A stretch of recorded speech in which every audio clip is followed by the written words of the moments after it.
Living creatures in the desk. Curses from a ballpoint pen. Phone is dead, ghost your text. I see double toiling trouble, bust your bubble. Shadows in the swings, laughing like they're gonna snitch. This is where it starts to glitch.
Bangkok, the beating heart of Thailand and the battleground of legends.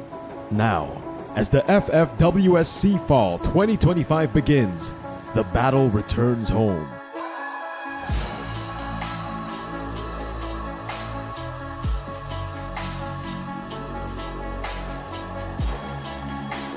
The guardians of this land, their story already carved in gold.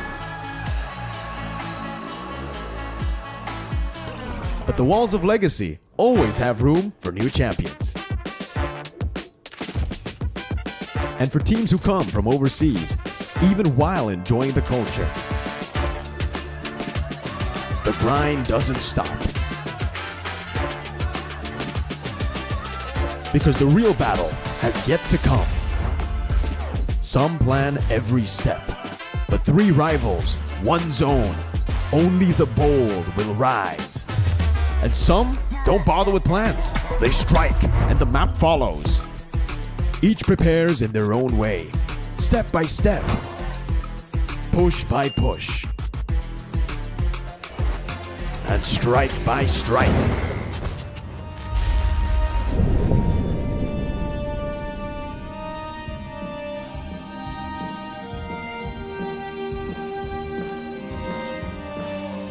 a single strike, and Let the metal begin.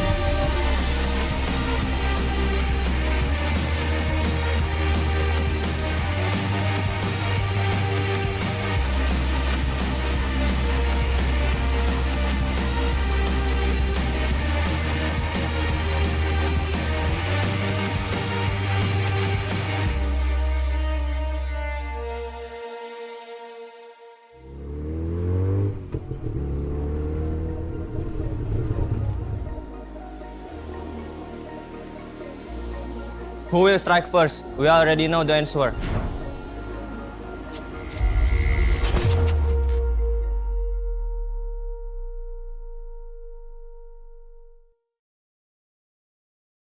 Halo, gua Ray. Gua Imgot. Kami dari EVOS Divine. Halo, gua Dut dari RK Kaju. Hello, gua Mal dari RK Kaju. Xin chào các bạn, mình là Khôi đến từ Gao Esports.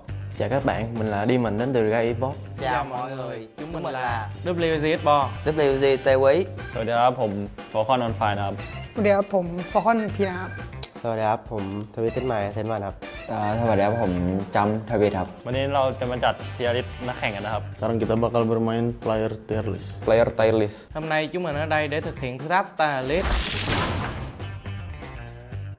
Tôi sẽ chọn LPT cho ếch luôn đi. Tại sao vậy? Vì LPT hiện tại đang là tăng cơ số 1 Việt Nam. Hạt giống số 1 Việt Nam mà. Đúng rồi. Giờ để tôi đi, tôi chọn Bru Wasana đi. Tôi xếp hạng S ngang với LPT nha. Sao hạng S vậy? คนต่อไป เอาทีมตัวเองก่อนเลยครับผ่อนไฟครับพี่ผมครับต้อง อย่าเลือก เอ นาน แล้วกัน นี่ ครับ เล่นเกมบ่อยครับ เล่นเกมทุกวันเลย ทุกวันเลย Rasa gue taruh C. Suka nge-troll gak jelas. Maal. Tuh taruh sini. เอาตัวนี้ก่อนแล้วกันนะ AJ Deal เนี่ยไว้ตรงนี้เลย ตัวนี้มึนอ่ะ ทำไมเอาไว้เสีย ก็มันแอคอะตัวเนี้ย Người đến từ Việt Nam. Đó chính là Kabi. Mình sẽ xếp C. Masih. Biar dulu ya. Ntar sini S. โหครับคนนี้ให้4เลย เพื่อนรักไม่ใช่เหรอ คาบิครับอยู่แรงเอแล้วเอแล้วกันครับเพราะว่าหล่อดีครับอยู่จะได้อยู่ข้างผม Văn võ đi. Anh em chung tay của mình thì tôi cho C thôi. Chưa thể hiện gì nhiều mà. Giờ tôi chọn Raja đi. Nhà vô địch EU Cup thì đương nhiên là S rồi. Thằng Cái gì đầu đấy? mà. Cái gì đấy nói đâu. ตัวนี้ราคาเลยตัวนี้ ราชา M79 ตัวลั่น S เลย โอ้ยเหลือออนไฟเหลือตัวนี้เหรอลงไปด้วยกันเนี่ยตัวนี้สองคนนะ Gue mau taruh LBT di A karena dia masih konsisten dari awal main. Joy nè cũng là một đối thủ đáng gờm của Giao Esports. LPT User số 1 Việt Nam. User số 1 Việt Nam. ดูโจนะก็โหครับคนนี้เอาไว้เอเลย ก็เปลี่ยน ล่างๆเลยยัง เปลี่ยนอันนี้แลนด์ไม่เปลี่ยนเลย Oh, Bang Bor nih, gacor, tier S, soalnya bisa ganti-ganti role. Nero ya.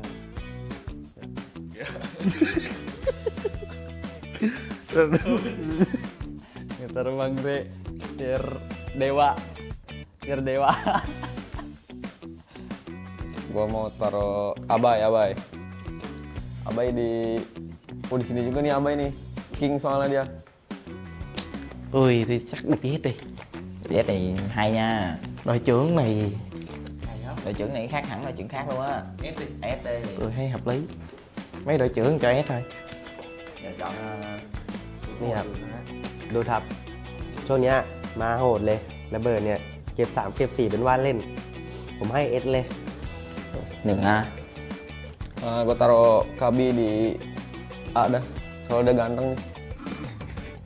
Bang Nero masih kelihatan lah sampai sekarang lah. Hai, Xếp pha giờ bắn rất là hay nha. Ai đi. ตัวนี้นะครับ เอามาทำไมก่อนตัวเนี้ย ชอบเที่ยวเลยตัวเที่ยวเลยเนี่ย เอาให้แรงไหน ยังไง แรงไหน ก็ได้มีก็เยอะเกิน มีอะไรที่น้อยกว่าเอ็นไหมครับพี่ SS ครับราชา C4 เอาทอนคลายแล้วกันครับ สีเหลืองครับ เสื้อสีเหลืองก็ต้องบีครับบีไม่มีขนครับ Gue pilih gue sendiri aja lah. Bareng Maal. Đòn rai đi. Bình cơm á, bình cơm bây giờ. Về ăn cơm thôi, xe thôi. Xê thôi, chúng với ăn Xê đỏ thôi. แชมป์ DBC ครับโหดมากคนนี้ เอาไปบี Siapa itu Mal? Buat dari Jawa. Paling atas Mal.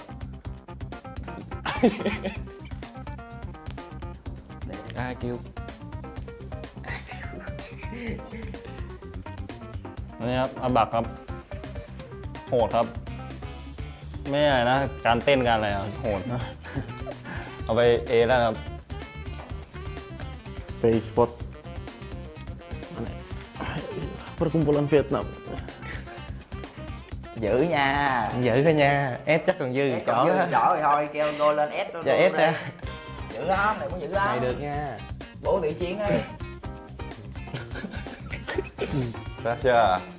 Karena kemarin habis juara dunia MVP jadi kita di S. Abad. Bắt xe. Quá nhiều nhỉ.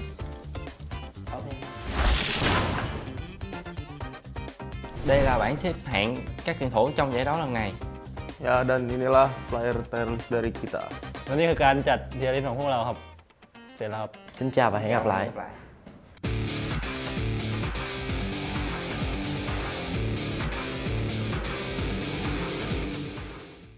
สวัสดีครับผมเกนไฮครับมาจากบุรีรัมย์ครับผมโมชิครับมาจากบุรีรัมย์ครับ Gua Nick Crime dari tim Onyx. Gua Putra dari tim Onyx. Halo, gua Abai. Gua dari tim Araki Kaju. Halo, gua Dut dari tim Maraki Kaju. สวัสดีครับผมออนไฟจากทีมมอคอนครับ สวัสดีครับผมเคโรจากทีมฟาคอนครับ Xin chào mọi người, mình là WG BLS1. Mình là WG Văn Võ. Kali ini kita akan bermain Never have I ever. เคยหรือไม่ที่คุณแกล้งทำเครื่องปิงเพื่อให้พ้นความผิด ไม่เคย ไม่เคยครับ แต่ถ้าในซ้อมอาจจะยูอาจจะมีอยู่ คืออะไร ผมไม่เคยค ทำ รับ อะไรไม่รู้แบบบอกปิงไปนั่นอ่ะเคยครับไม่เคยครับผมไม่มีความผิดเลยทั้งสิ้น ผมมีครับเลยต้องแกล้งปิงครับบ้า Gua parah. เคยหรือไม่ที่ต้องแบ่งทีมเพราะเพื่อนร่วมทีมตั้งใจโยน ใช่ผมว่าไม่เหมือนกันผมก็เป็นคนโยนเหมือนกันมึงอะโยน Ghê lắm. Đấy, có chứ. Có. Phải có gánh tem. Gánh tem, đúng rồi. Gánh nhiều. Gánh nhiều em gánh lại. gak pernah. Pernah nggak ngamuk ke tim pas main script? เคยครับ Chưa bao giờ. Chưa bao giờ. Nói chưa bao giờ, nói xạo. Thật. Nói chưa bao giờ, nói Chưa xạo. bao giờ nói xạo á. Tôi chưa bao giờ ăn mừng khi có kim sớm rồi bị bắn gục luôn. เคยครับอีแนวบราซิลเลยผมจำได้เลย Enggak pernah. เพราะว่าคิดว่าหน้าเกมนี้น่าจะมาจัดเลยแหละครับ ก็กำลังดีใจอยู่แต่มีตีใหม่เข้ามาแจ้งว่าหมดเลยครับ Pernah nggak niat teman sendiri gara-gara mereka berisik? Cái này có luôn. Ồn là tắt. เคยหรือไม่ที่คุณแพนิคและกดผิดปุ่ม เวลาเหลือคนสุดท้าย ไม่เคยครับเพราะผม perfect Pernah. Pernah. Pernah. Có á. Phải có rồi, ai cũng có thôi. Có phải cái này á. Có là phải không thích chứ. Chưa bao giờ mà. À, có là cái này. เคยหรือไม่ที่คุณปาระเบิดมั่วจนหมดแบบไม่ได้ตั้งใจ อาจจะเคยครับ เคยครับ อาจจะเหม่อนิดหน่อย Pernah. Pernah. Pernah. Itu nggak pernah. Ya pernah. เคยหรือไม่ที่คุณปาระเบิดรั่วจนแบบไม่ได้ตั้งใจ Pernah. Pernah. ไม่เคยครับเพราะทุกทีเวลาปาระเบิดก็ตั้งใจตลอดนะครับ ไม่เคยครับ เพราะผมปาระเบิดโดนศัตรูทุกตัวไม่เคยโดนตัวเองแม้แต่ดาเมจเดียว Pernah nyolong lu teman dengan sengaja? Wah, sering. ไม่เคยกดครับ เพราะถ้ากดน่าจะโดนด่าครับ ไม่ค่อยกดครับเพราะมันไม่ดีเท่าไหร่ Kalau ya lo Pernah nggak pura-pura nggak punya senjata buat jebak musuh? direngkat gitu. Gimana? Oke, pernah. Nggak pernah. แค่เคยแต่ว่ามันคล้ายๆกันแต่เคยแกล้งดาวให้ศัตรูแบบว่าเข้ามาหา ผมก็เคยเพราะว่าเขาชอบมาลวงสไนป์ผมก็ชอบแกล้งไม่มีปืนครับแล้วผมก็เก็บปืนที่พื้นมายิง ไม่เคยครับ ไม่น่ามีนะ ไม่รู้เข้าไปทำไมครับก็ตายฟรีนะครับ ไม่น่าอยู่ในแผนนะ Tôi chưa bao giờ tự bóc bằng chính lựu đạn của mình. Tự bóp. Thôi, này chắc cũng ai cũng có thôi. Chắc chắn này. Pernah nggak marah-marah sama koneksi internet? Pernah. เคยครับเน็ตมันกากอะพี่ทำไงได้อะกากจัดเลยล่ะ คนก็กล่าวเลยครับ แต่มึงอะ Oh, sering. ไม่เคยครับ อารมณ์ดีด้วยครับแบบว่าเน็ตหลุดปุ๊บก็ไม่ต้องเล่นก็ชิวนะแต่ไม่เคยเหมือนกันครับเพราะเน็ตหลุดก็ไม่ต้องเล่นครับไม่ต้องซ้อมผมก็ไปหาอะไรดูอย่างอื่นแทนเดียวมีสีสันกว่าเยอะ Pernah nggak menang padahal nggak ngapa-ngapain? Pernah. Pernah. ไม่น่าเคยครับทุกทีแบกมากกว่าครับ ก็นั่งชิวๆครับเพื่อนแบกเดี๋ยวก็ชนะแล้ว เนี่ยผมแบกไง ไม่ใช่ครับ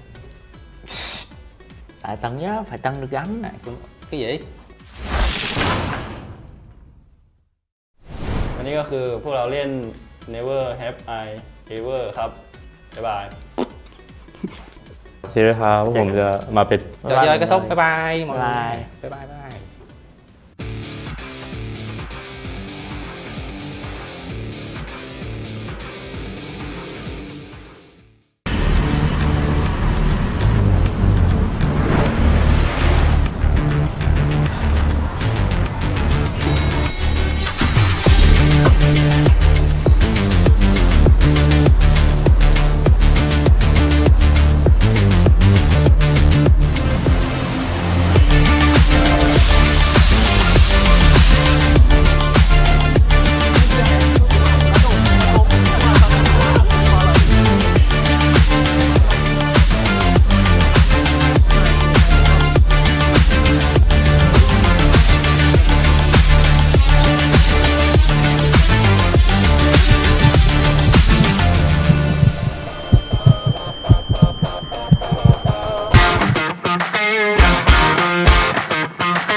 Karena begitu turun, map ini punya kita. Jadi kalau kalian main-main ke tempat kita, kalian pasti tahu resikonya. Kalian udah pasti mati duluan. ที่ทำให้แต่ทีมเอก็น่าจะเป็นเพราะทีมไฟโฮเราครับที่แข่งแกร่งก็คือเจอก็ตีเลยไม่หนีครับแล้วก็ที่ทำให้เจอกันบ่อยก็น่าจะเป็นเพราะว่าลายเดินมันใกล้ๆกันครับก็ทำให้เจอกันบ่อย Tâm lý bất cần mà không biết sợ. Chúng tôi không quan tâm đến hữu trước mặt mình là ai, dù cho cái lời GGQ hay Team Falcon. Nếu các bạn cho tầm ngắm, chúng tôi sẵn sàng giao tranh. Musim lalu kita yang terbaik.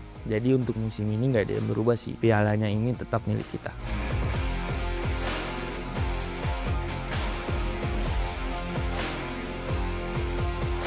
Dunia udah kita kuasain, sekarang waktu kita kuasain saya sesimpel itu. ผมว่าทำได้อีกครั้งครับผมมั่นใจแน่นอนว่าทีมผมชำระแค้นนี้ได้แน่ระดับแชมป์โลกมันก็ต้องมีพลาดกันบ้างของมันโดนกันได้ครับ ความมั่นใจก็เต็มร้อยครับเพราะผมรอแกรนด์ไฟนอลตั้งแต่วันแรกพร้อมที่จะล่าเหยื่อแล้วครับ Tem Việt Nam hay không, đối với chúng tôi đều không quan trọng. Bất kỳ đối thủ nào mà chúng tôi gặp trên đường đi thì đều có một kết cục, đó là gục ngã.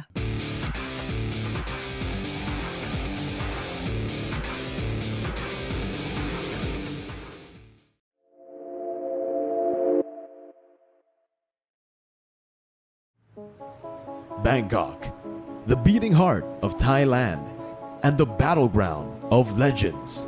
Now, as the FFWS Fall 2025 begins, the battle returns home.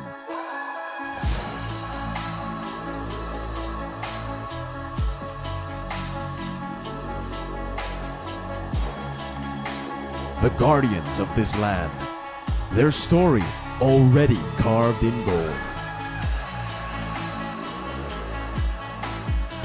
But the walls of legacy always have room for new champions. And for teams who come from overseas, even while enjoying the culture, the grind doesn't stop.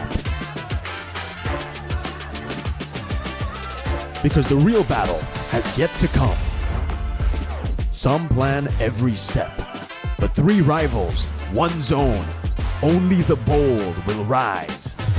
And some don't bother with plans. They strike, and the map follows. Each prepares in their own way, step by step, push by push, and strike by strike.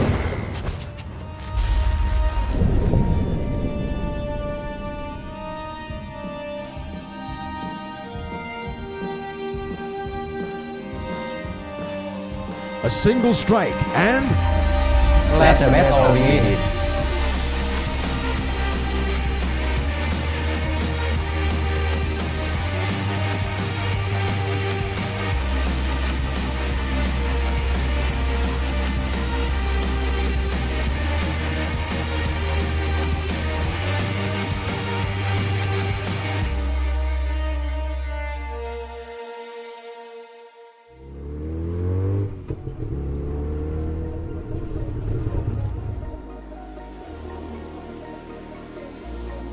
Who will strike first? We already know the answer.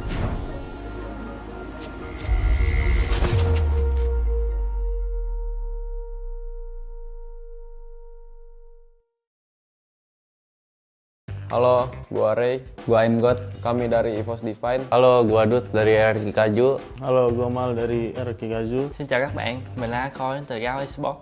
Chào các bạn, mình là Demon đến từ Gai Esports. Chào mọi người, chúng mình là WG Esports. WG เตไว้ สวัสดีครับผมโฟคอนออนไฟนะครับ สวัสดีครับผมฟอร์คอนพีนะครับ สวัสดีครับผมทวิตเต้นไมล์เทนวันครับ สวัสดีครับผมจำทวีตครับ วันนี้เราจะมาจัดเทียร์ลิสต์นักแข่งกันนะครับ Sekarang kita bakal bermain player tier list. Player tier list. Hôm nay chúng mình ở đây để thực hiện thử thách tier list. Tôi sẽ chọn LPT cho ếch luôn đi. Tại sao vậy? Vì LPT hiện tại đang là tăng cơ số 1 Việt Nam. Hạt giống số 1 Việt Nam mà. Giờ để tôi đi. Tôi chọn Blue Wasana đi. Tôi xếp hạng S ngang với lựa T nha. Sao hạng S vậy? เอาทีมตัวเองก่อนเลยครับผ่อนไฟครับพี่ผมครับต้อง อย่าเรื่อง เอ แบบ แล้วกัน นี้ ครับ เล่นเกมบ่อยครับ เล่นเกมทุกวันเลย ทุกวันเลย Rasa gua taruh C. Suka nge-troll gak jelas. Maal. Tuh taruh sini. เอาตัวนี้ก่อนแล้วกันนะ AJ Deal เนี่ยไว้ตรงนี้เลย ตัวนี้มึนอ่ะ ทำไมเอาไว้เสีย ก็มันแอคอะตัวเนี้ย Người đến từ Việt Nam, đó chính là Kabi. Mình sẽ Masih. Biar dulu ya. Taruh sini. โหนะครับคนนี้ให้4เลย พื่อนรักไม่ใช่เหรอคาบิครับอยู่แรงเอแล้วกันครับเพราะว่าหล่อดีครับจะได้อยู่ข้างผม Dàn võ đi. Anh em chung tay của mình thì tôi cho C thôi. Chưa thể hiện nhiều mà. C được rồi. Giờ tôi chọn Raja đi. Nhà vô địch EU Cup thì đương nhiên là S rồi. Cái gì đấy mà cái gì đấy nói đâu. ตัวนี้ราชาเลยตัวนั้น ราชา F79 ตัวลั่นเอสเลย โอ้ยเหลือออนไฟเหลือตัวนี้เหรอลงไปด้วยกันเนี่ยตัวนั้นสองคนนะ Gue mau taruh LBT di A karena dia masih konsisten dari awal main. Chơi nè, cũng là một đối thủ đáng gờm của Giao Esports. LBT, User số 1 Việt Nam. User số 1 Việt Nam. ดูจุนะก็โหรับคนนี้เอาไว้เอ็นเลยเปลี่ยนล่างๆเลยยัง เปลี่ยนอันนี้แหละไม่เปลี่ยนเลย Oh, Bang Bor nih, gacor, TRS, soalnya bisa ganti-ganti rok. Nero ya.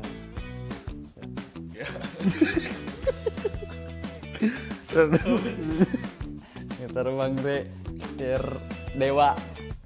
dewa.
Bangkok, the beating heart of Thailand and the battleground of legends. Now, as the FFWS Fall 2025 begins, the battle returns home.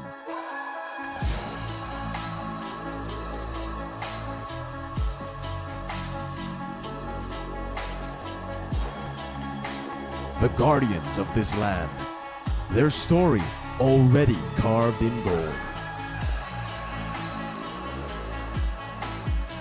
But the walls of legacy always have room for new champions.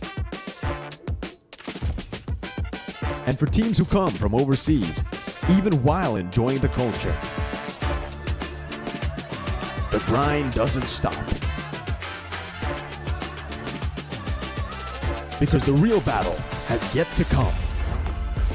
Some plan every step, but 3 rivals, 1 zone. Only the bold will rise. And some don't bother with plans. They strike, and the map follows. Each prepares in their own way, step by step, push by push, and strike by strike.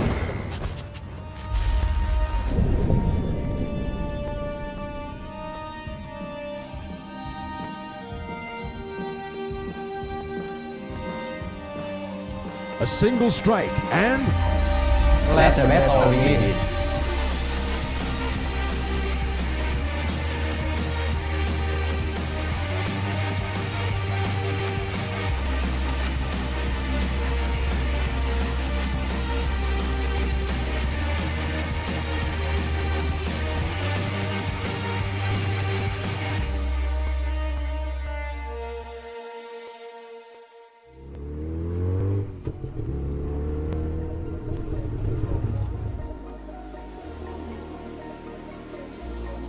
Who will strike first? We already know the answer.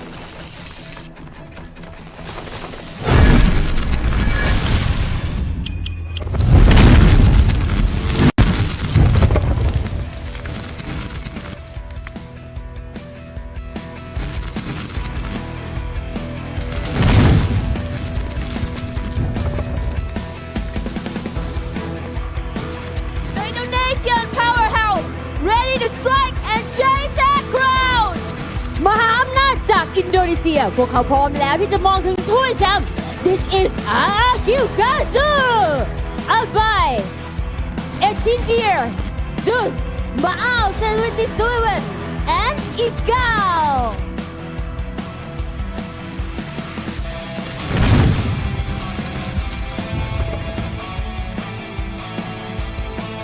Third instinct spring. Now they are here for more. จากที่ 3 ใน 4 สปริง ตอนนี้พวกเขามองในตำแหน่งที่สูงกว่านั้น This is Bigatron by Vitality. Kyo, Dick, Koja, Azriel, and Joel.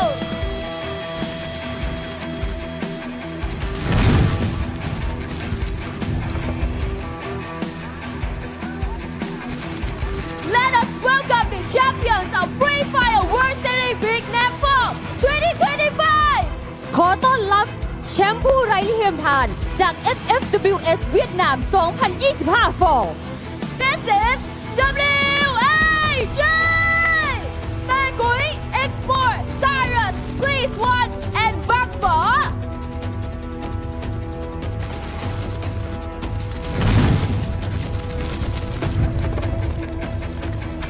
A squad that built on strength, skill, and unwavering resilience.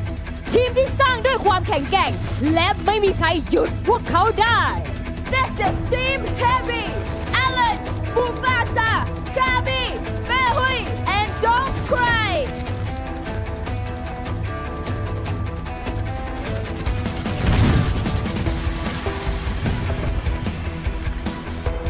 Here comes another contender from the Vietnamese region.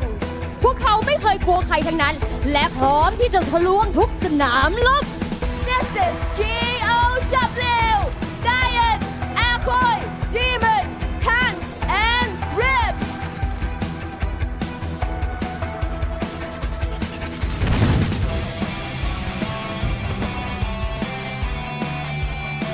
Beyond the champions of Free Fire at EWC 2025 และนี่คือดีกรีแชมป์โลก EWC 2025 Let's make some noise for Evo CY เล่ M God, Coachel, Abbas, and Lasya.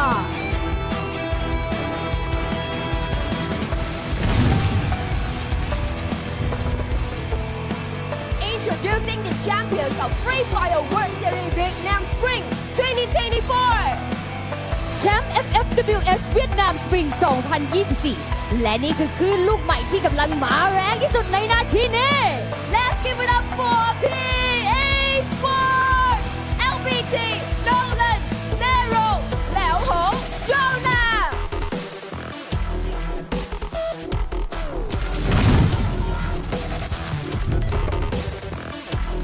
The multi-title powerhouse is here to expand that trophy collection ทีมจากไทยเจ้าของแชมป์หลายรายการมาช่วยกันเชียร์ให้พวกเขาบินสูงขึ้นไปอีก Let's go Team Falcon One more Pina Kelalo Limit and on fire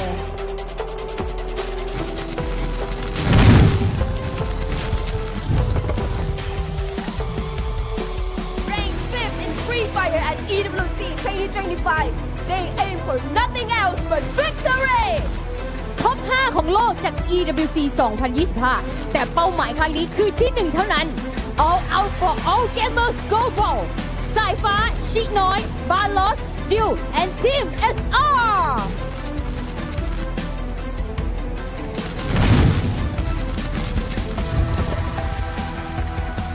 A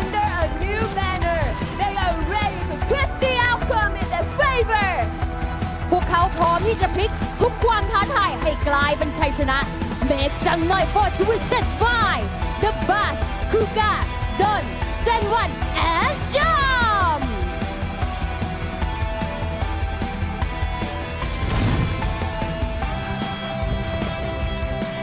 They won the title last fall and they are here to reclaim the throne แชมป์เก่าปีที่แล้วขวัญใจมหาชนและพร้อมจะคว้าแชมป์อีกครั้งหนึ่ง Let's cheer for the hometown favorite บุรีรัมย์ยูไนเต็ด Esports วาสนาโจนะเกตไฮโมชิและ The Cruise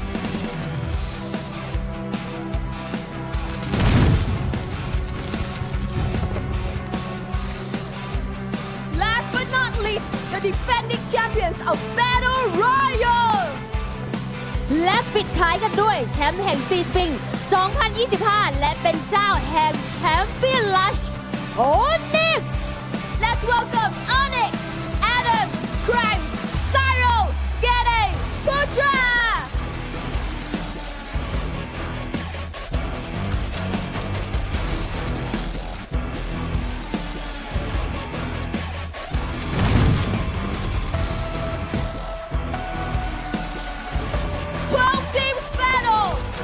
One will rise and strike to claim the ultimate prize 12 ทีมที่ทำการแข่งขันกันในวันนี้จะมีผู้ชนะเพียงแค่หนึ่งเดียวเท่านั้นที่จะได้ชัยชนะในครั้งนี้แต่พวกเขามองไปถึงจุดสูงสุดของการเป็นแชมเปี้ยน Now it is time to begin the Free Fire World Series Southeast Asia 2025 Grand Finals And now all 12 teams are ready Let's get ready to see them in the game as I hand things over to the casters และในตอนนี้ทั้ง 12 ทีมพร้อมแล้วที่จะทำการแข่งกันเพราะฉะนั้นทุกคนคะพร้อมหรือยังถ้าพร้อมกันแล้วไปเจอกันในเกม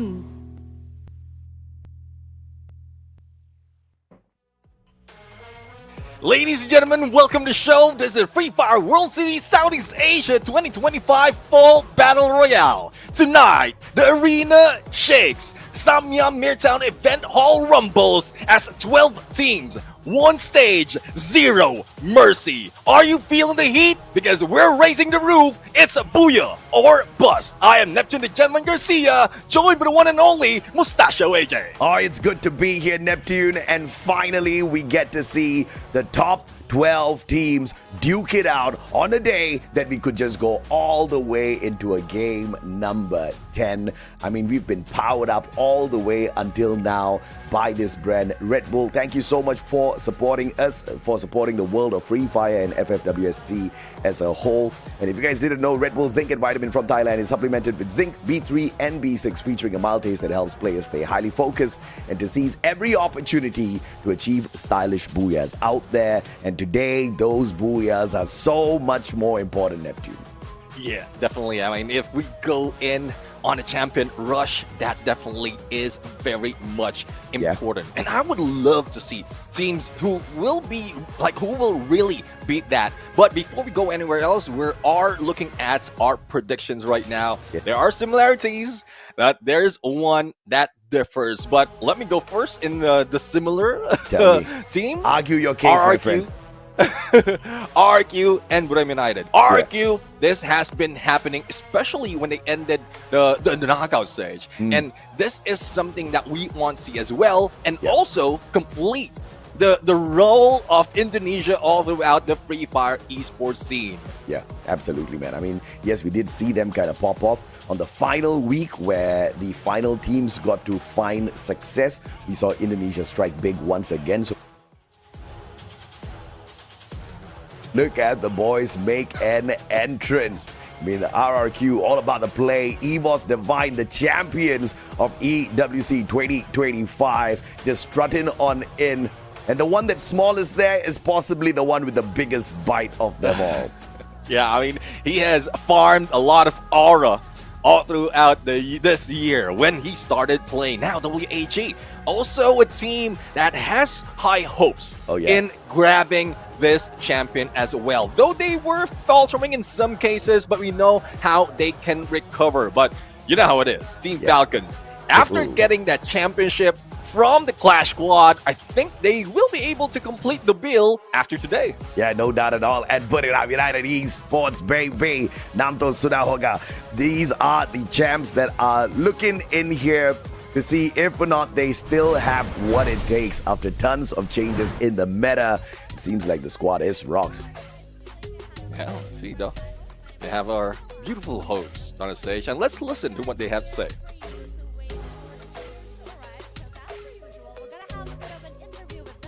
Who do you think is going to win today's grand final?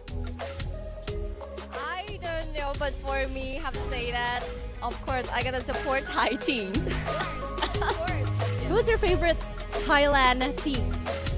This question is so hard. I know. I'm putting you on the spot right now. But when someone asks me about this, I'm gonna say that all of the Thai teams. Good answer.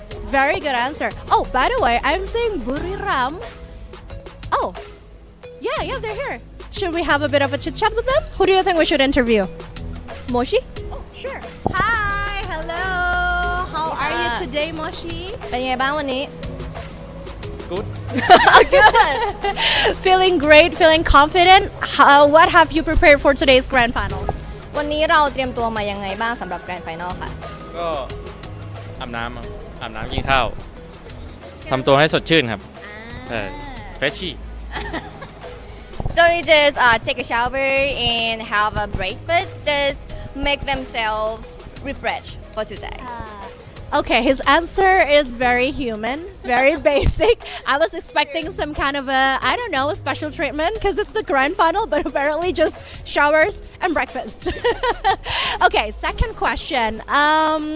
Is there anything you'd like to say to the fans of Buriram? Because playing in Thailand obviously is going to give you guys an upper hand, and it must feel so good to be able to play in front of your own fans, families, and of course, friends. วันนี้มีอะไรอยากจะบอกแฟนๆนะเพราะว่าเนี่ยเราแข่งกันอยู่ที่ประเทศไทยก็จะมีความเหมือนแบบแข่งที่บ้านแล้วก็มีความเหนือกว่าทีมอื่นๆมีอะไรอยากจะบอกพวกเขาไหมหรือว่าจะเป็นครอบครัวเพื่อนก็ได้ทั้งแฟนคลับด้วยมีอะไรจะก็ฝากเชียร์ครับเพราะว่าผมจะมาแก้มือรอบที่แล้วผมได้ที่2รอบนี้ผมจะมาเอาที่1ครับ So thank you for fans that supporting Buriram United Esports in our show last time. They got a second place. But today, as a grand final, they gonna got champion for fans. I'm so sorry because I know Onyx won the last time, and I think it's still going to be an Indonesian team that's going to lift the trophy today. But that's just me because I have to say that, you know? Yes, of course. But anyway, thank you so much, Moshi. Good luck for today. Have fun, okay? Say hi to the other teammates. Bye. Bye. So we're in Japan somehow now. Oh my god. Okay. Sorry. But anyway, that is it for us. Thank you so much for watching the interview. Let's get back to the studio.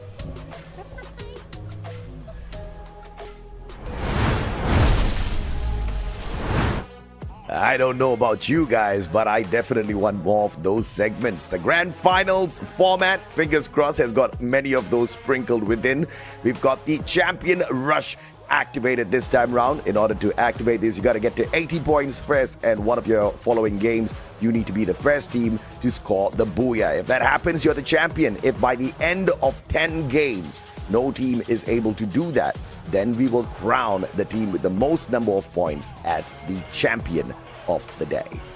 And speaking of champion, the champion definitely will get a bigger piece of this pie. It's $100,000 for that number 1 spot. It goes down drastically to the second, and it keeps going lower. The good thing, though, is all 12 teams will be getting part of the prize pool, and even the grand finals MVP would have a whopping $4,000. So all across the board, they will be getting that moolah to prepare them to what's up next after this competition. But, well, things that hasn't changed, because it's working so fine is a point system. Booyah gives you that 12 points. It goes down to 9 if you get that second, and 1 point as you go through it for up until the 10th place, 0 for 11 to 12. So hopefully they can stack it up with elimination points. Yeah, you know they will be able to, but of course, in some unfortunate circumstance, if we've got such a close fight out there today, we will have to look at the tiebreakers. And how they are looked at is following by the number of booyahs the teams have managed to score within the day. And if that fails, we look at the total number of eliminations. That still fails, we finally go down to the survival rank of the final round, which should be able to save us from any further trouble. And that would be the final tiebreaker available. I am looking forward to having a situation like that, where you just don't know, Neptune, who's going to take the trophy back by the end of the day. Definitely. I mean, the champion rush condition gives us that already, and then if it hits the tiebreaker, it will still be mind-boggling. But let's see if our minds will be boggled or twisted, because we're going to start off our teams list with Twisted Mind, followed by PE Sports, Onyx Olympus, Bigatron by Vitality, AGAL or AG Global, GOW Heavy, RRQ Kazu, Team Falcons, Burium United, WAG, and Evos Divine.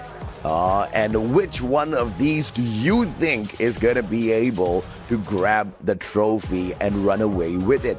You see, based on spring, we know that it is impossible to get your guess easily 100% right, because nobody would have bet on Onyx Olympus running away with the spring trophy at the end of the day. But that's exactly what these boys did, and I won't be surprised if we have another shocker today. Yeah, and that's one thing though. I mean, they were very stealthy. We didn't even see them towards the end of that game. And anyone who will be able to pull that off, especially after they activated that champion rush condition, will be able, or will have that chance to be the champions. On whatever map, we still don't know, but we do have a maximum of 10 to play with. And that really is a long haul when it comes to matches, but they just have to be consistent in grabbing all those points, and then consistent in getting that booyah. So we're just going back to the basic, AJ, on what Free Fire Battle Royale is. Get that booyah towards the end. Yeah, absolutely, man. You score that booyah, but you also got to make sure you are lethal out there and you are a survivor that gets all the way into that final circle. And obviously, with your capabilities and your understanding of the current meta, be able to overwhelm the others and put yourself at the very top of the leaderboard. Because yes, those booyahs are important, but you have seen, I mean, even in the recent EWC, we had to go the distance, so close to that game 10, but finally we get to crown that champion. It could happen here today as well. Teams should be looking to be at the very top if we do happen to look at the overall scores by the end of the day, instead of anyone striking and rising with the champion rush condition. Definitely. I mean, consistency, as we talk about it, gives you that potential. Still be a number one, and it doesn't Jadi go kalau to kalian waste main-main as ke you tempat just kita, explained. kalian pasti tahu But right now, resikonya. we're gonna see, Kalian udah pasti mati we duluan. have been hearing a lot of those interviews, and let's hear a few more from these players, because they're all hyped up. From the way I'm looking at it, they look fine and prepared, especially with them coming in front of our screens right now, and this is where they will be featured. Musim lalu kita yang terbaik. Jadi untuk musim ini nggak ada yang berubah sih. Pialanya ini tetap milik kita.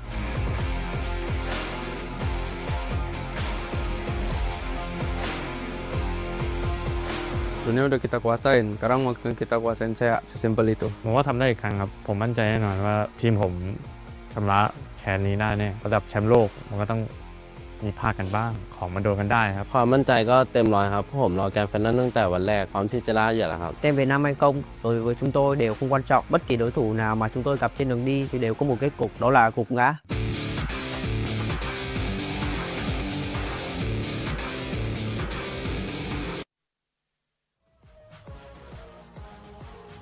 And obviously, we want to see who has got the capability to rise up to the top early and bring out that ferocious consistency that has just been lacking in the competition. But of course, with all due respect, it only lacks because every single day you've got a new team that's rising up to the top, and it is just so difficult, almost impossible to contain this lobby in Southeast Asia now. Yeah, definitely. I mean, we've been looking and eyeing and those team of the day from the knockout stage, from the beginning of the knockout stage, even towards the end. And there's no one who is getting, I would say, a daily back-to-back. Yeah. Or after each day ends, they really are struggling because some of the teams are performing that well. The evolution of the players as well, the teams, as we've seen it from beginning of the season up until potentially 10 matches still continues. And this is what I love, because it's not just one team like taking it all the way. There's potentially different teams who might be able to perform, and since you pointed out earlier, you might be seeing some of those in the tiebreakers towards the end. Oh yeah, absolutely, man. I mean, I'm looking forward to something like that. I'm also not looking forward to something like that, right? Because it's just going to make that heartbreak a little bit worse. It's just going to make it a tad bit, sour for some of the teams out there. I would prefer to see a huge gap where they acknowledge, all right, you deserve to be the champs, instead of being so close yet so far. And so far, we have got 6 guaranteed. Can I even say that? This could end early. Yes, we could go up to game 10, but we could literally blitz through the grand finals today. It could end as early as a game number 4 if we do have some ferocious consistency out there. Yeah, let's see though. Let's see if they will remain consistent. Let's see if they will be able to make those run all throughout. Because so far from knockout stage, if we look at their numbers and what teams has offered already, and this is one reason why they ended up in our list in our predictions. Well, RQ has been doing so much of that work in not only one map. It has moved from the Kings of Kalahari, and now even from the other maps, they are reigning those games. So I would love to see someone really deny that opportunity, or would it be RRQ, who doesn't want to be disappointed, doesn't want any heartbreaks anymore towards the end, because they are hungrier this time around. Yeah, speaking of a team that could actually make them suffer, man, the team's not even playing today. Top 12, Team Flash is great on Alpine. They don't have as many points as RRQ, but they've got 3 booyahs on this map. If there was a disruptor for Alpine, it was definitely Team Flash. Since they're not in the run, we have to look at some of the other squads in here that could potentially make this a little bit difficult for RRQ, right? You've got PE Esports, you've got the ferocious Buriram United Esports as well in the mix. And I think we've seen a lot from the Vietnamese squad of PE. They are definitely capable of disrupting, but they've been 50-50. You don't know which version of PE you're going to get out there. When it's good, it's really good. When it's bad, it's quite questionable. Well, let's see though. Let's see, because we also had a conversation like this before, where in knockout stage, it's not really that number 1 that everyone is targeting. All you have to do is just get to the threshold of who's qualifying to the grand final, especially in the final week, and doesn't have to do that much. So they might just have been slowing down, hiding strats, or whatever you want to call it. And this time, this is where everything really matters. This is where the culmination of all those strategies, all those weeks of play will come together and show us who would be the best team ever. Yes, we might be seeing some of the failures, some mistakes, but bro, we have potentially 10 chances for the team for them to correct it. Yeah, absolutely, man. I mean, check this out. Check out the crowd here in Thailand. It must be absolutely electric in that space. I'm just missing out on hearing all of the noise that they are making. I'm pretty sure they're all having a good time out there. Yeah, and if I'm not mistaken, this is the trophy Clash Squad trophy from yesterday. A little bit of flex though, and hopefully this trophy being in the scene, being in front of Team Falcons as well, gives them that motivation. They can gather energy from that and probably attract even the Battle Royale trophy for themselves. Yeah, absolutely. I mean, I don't know if it's going to work out like that, right? Because they haven't struck. They really haven't struck hard in Battle Royale. In fact, they've been striking out. You look at how they are doing on Alpine. They are literally ranked somewhere down at the bottom, probably 12 out of 18 squads that played the group stage. So it's not looking great for Falcons. You look at how they're doing on Bermuda, it's even worse in terms of how they place out there. Yes, they've been able to pick up the trophy, walk away with $30,000 yesterday, but what's the case going to be for the Falcons today? But in that same breath, Neptune, I want to acknowledge nobody expected them to become the EWC 2024 champions of Free Fire, and they did it. Yeah, I mean, it seems like after Team Falcons has managed to do that, the stealth, how quiet it is from Team Falcons, and then a lot of teams has been doing so. We've seen in EWC, especially in this in this year, we've seen how well some of the teams perform and then falter towards the end. It's more of those who we didn't expect. I know there are potential, but we didn't expect to be those champions. Onyx Olympus for one, like Eva Zivine, and even in knockout stage, we've seen so less of those aggressive push, their usual strategy, and it just throws off even our prediction. So again, we still don't know. There's no clear path. There's no clear indication as to who's going to take it home. And this is what I love about the storyline that we have for the teams. Yeah. I mean, I was so stunned. I'm in awe. Yes, the cameraman's doing a very good job panning around, the whole stadium, allowing us to see some very bright and beautiful faces out there who are excited for the games to start. But we also got a peek at our phenomenal stage. To just sit on that stage, to be one of the players on that stage, dude, it's an honor already, because what a magnificent piece of structure that is. Yeah, definitely. I mean, every time we see a stage being done by Free Fire Esports, it always wows us. And even for now, I mean, we thought it might be the same as before. Even the opening is quite different. It's stunning. And remember that ice grenade being thrown, that deep freeze being thrown. That surprised me. It's just elevating. It's just leveling up tournament after tournament, season after season. Yeah, absolutely. You can say that again, man.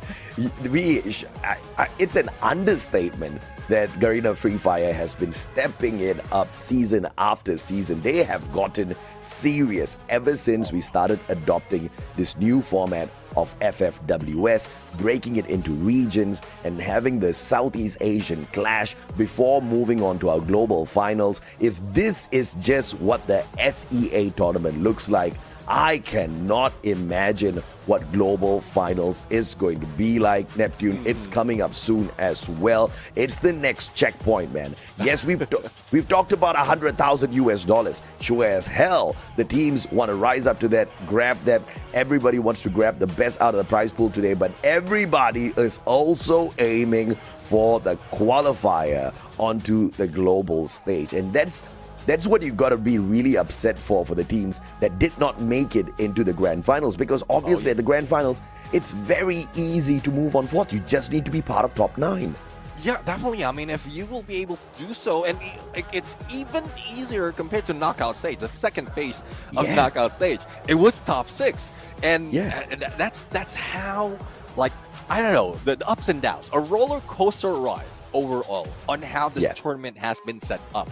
And well, just a little bit of push, a little bit of nudge could have brought them to this moment. And a few more for those who are stepping into the global finals, where I believe everything would be different. They will not be dealing with the same old strategy from Southeast Asia, because it seems like there are a few, we did mention that there's a few changes that has been done, but there's some consistency, some similarities on how Southeast Asians are playing. But put other regions, put other countries in there, then it's just another ride that you don't know where you're turning to. Yeah, I mean, sure as hell. But I would love for the current cameraman to be wherever I'm turning to, because he seems to be capturing all the beautiful images out there today. Doing a fantastic job keeping us entertained before this first game. Now, we do understand, ladies and gentlemen, boys and girls, you are absolutely excited for the kickoff of the game number 1. Once again, it is going to start off at Alpine. After Alpine, they'll do battle on Bermuda, followed by Purgatory, Kalahari, Solara, and Nextera. So Alpine, you don't really find a lot of the top teams dominating this. You've got RRQ and you've got PE Sports who have been very consistent in terms of points, but they have not been able to pick up a single booyah on Alpine so far, which is actually shocking, Neptune. Yeah, definitely. I mean, I think it's more of the number of games that they played with, as well as the consistency of trying to survive even longer. Yes, we saw a few of those points, a few of those instances wherein they stack up on elimination, but really didn't find a final circle. And that's one thing that PE Sports really need to work on, especially in this starting map. You will need to train yourself to grab all those points early and still consider a survivability. That insurance policy that we keep talking about, keeping one of the players or 2 players safe so that they can revive the teammates and continue that journey towards grabbing that booyah. But there's a lot of threats out there, and we know that. We've seen that. Even Team Flash were and they grabbed 3 booyahs, and it's not as if they were just doing so. They're just going and waiting for that final opportunity. Most of the time, first half of game in Alpine, they were just everywhere they turn, they find someone and they eliminate them. Even if they fail, they always go back. They're not even avoiding those fights. Yeah, and I like the fact that you mentioned that the points when I brought up the top dominating squads are what they have collected over multiple games, and some of them could have played more games, and you are absolutely right about that. If we look at the averages, then the best team on Alpine has to be Twisted Minds. They've got an 18.2 average pointer on Alpine. That's the highest, right? And after them is when you get teams like RRQ, Buriram, and so on. So, that could definitely be a threat as well. I mean, Twisted Minds, they did fairly well for themselves at Clash Squad. Yeah, definitely. I mean, they're one of the few teams, or the first team, who's able to get that top team of the day to move to the grand finals. And I love the storyline from Twisted Mind, because when they were not yet Twisted Mind, most of the time they're always at the bottom. But now, with great motivation, with great determination of proving themselves to Twisted Mind, the brand itself, they're showing up differently. From Clash Squad to Battle Royale, it's just a turning point that they were looking for, to be able to perform this well. Absolutely, man. From Pharaohs to Twisted Minds, they did a phenomenal job in the lower brackets with a phenomenal lower bracket run. First of all, kicking Buriram United Esports out of Clash Squad, defeating EVOS Divine, kicking them out of Clash Squad, stopping Virtus Pro and spoiling any chances of Virtus Pro had of becoming champion, because even in Battle Royale, Virtus Pro unfortunately did not make it into the grand finals, ending the dreams of Virtus Pro right there. But unfortunately, in the final battle, Team Falcons, they just proved to be deadly when it comes to Clash Squad. But now, it's the first game of the day here of our grand finals. This is the FFWSC 2025 fall opening up at Alpine. Yeah, let's see though, as we are looking at some of the teams already dropping in, the flight path is somewhat in the middle as well. The potential of a hot drop might be happening as we look into where the teams will be dropping. Team Falcons, BTR, very close to each other. This is where the story of these two teams, the Falcon Hunters and the teams being hunted, will continue. For some of the teams right now, they are spreading out really safe though, especially for Buriram United, who didn't drop straight into Snowfall, but a little short, close to heavy. But right now, we are looking at how it is turning up between Team Falcons and BTR. Absolutely. Koja has the right gun, but on fire. Pulls out the time turner and outplays him. Didn't get a single scratch on him. On fire as he caught Koja out. Bigatron starting off on the back foot. Twisted Minds losing a couple. 3 players down on their side.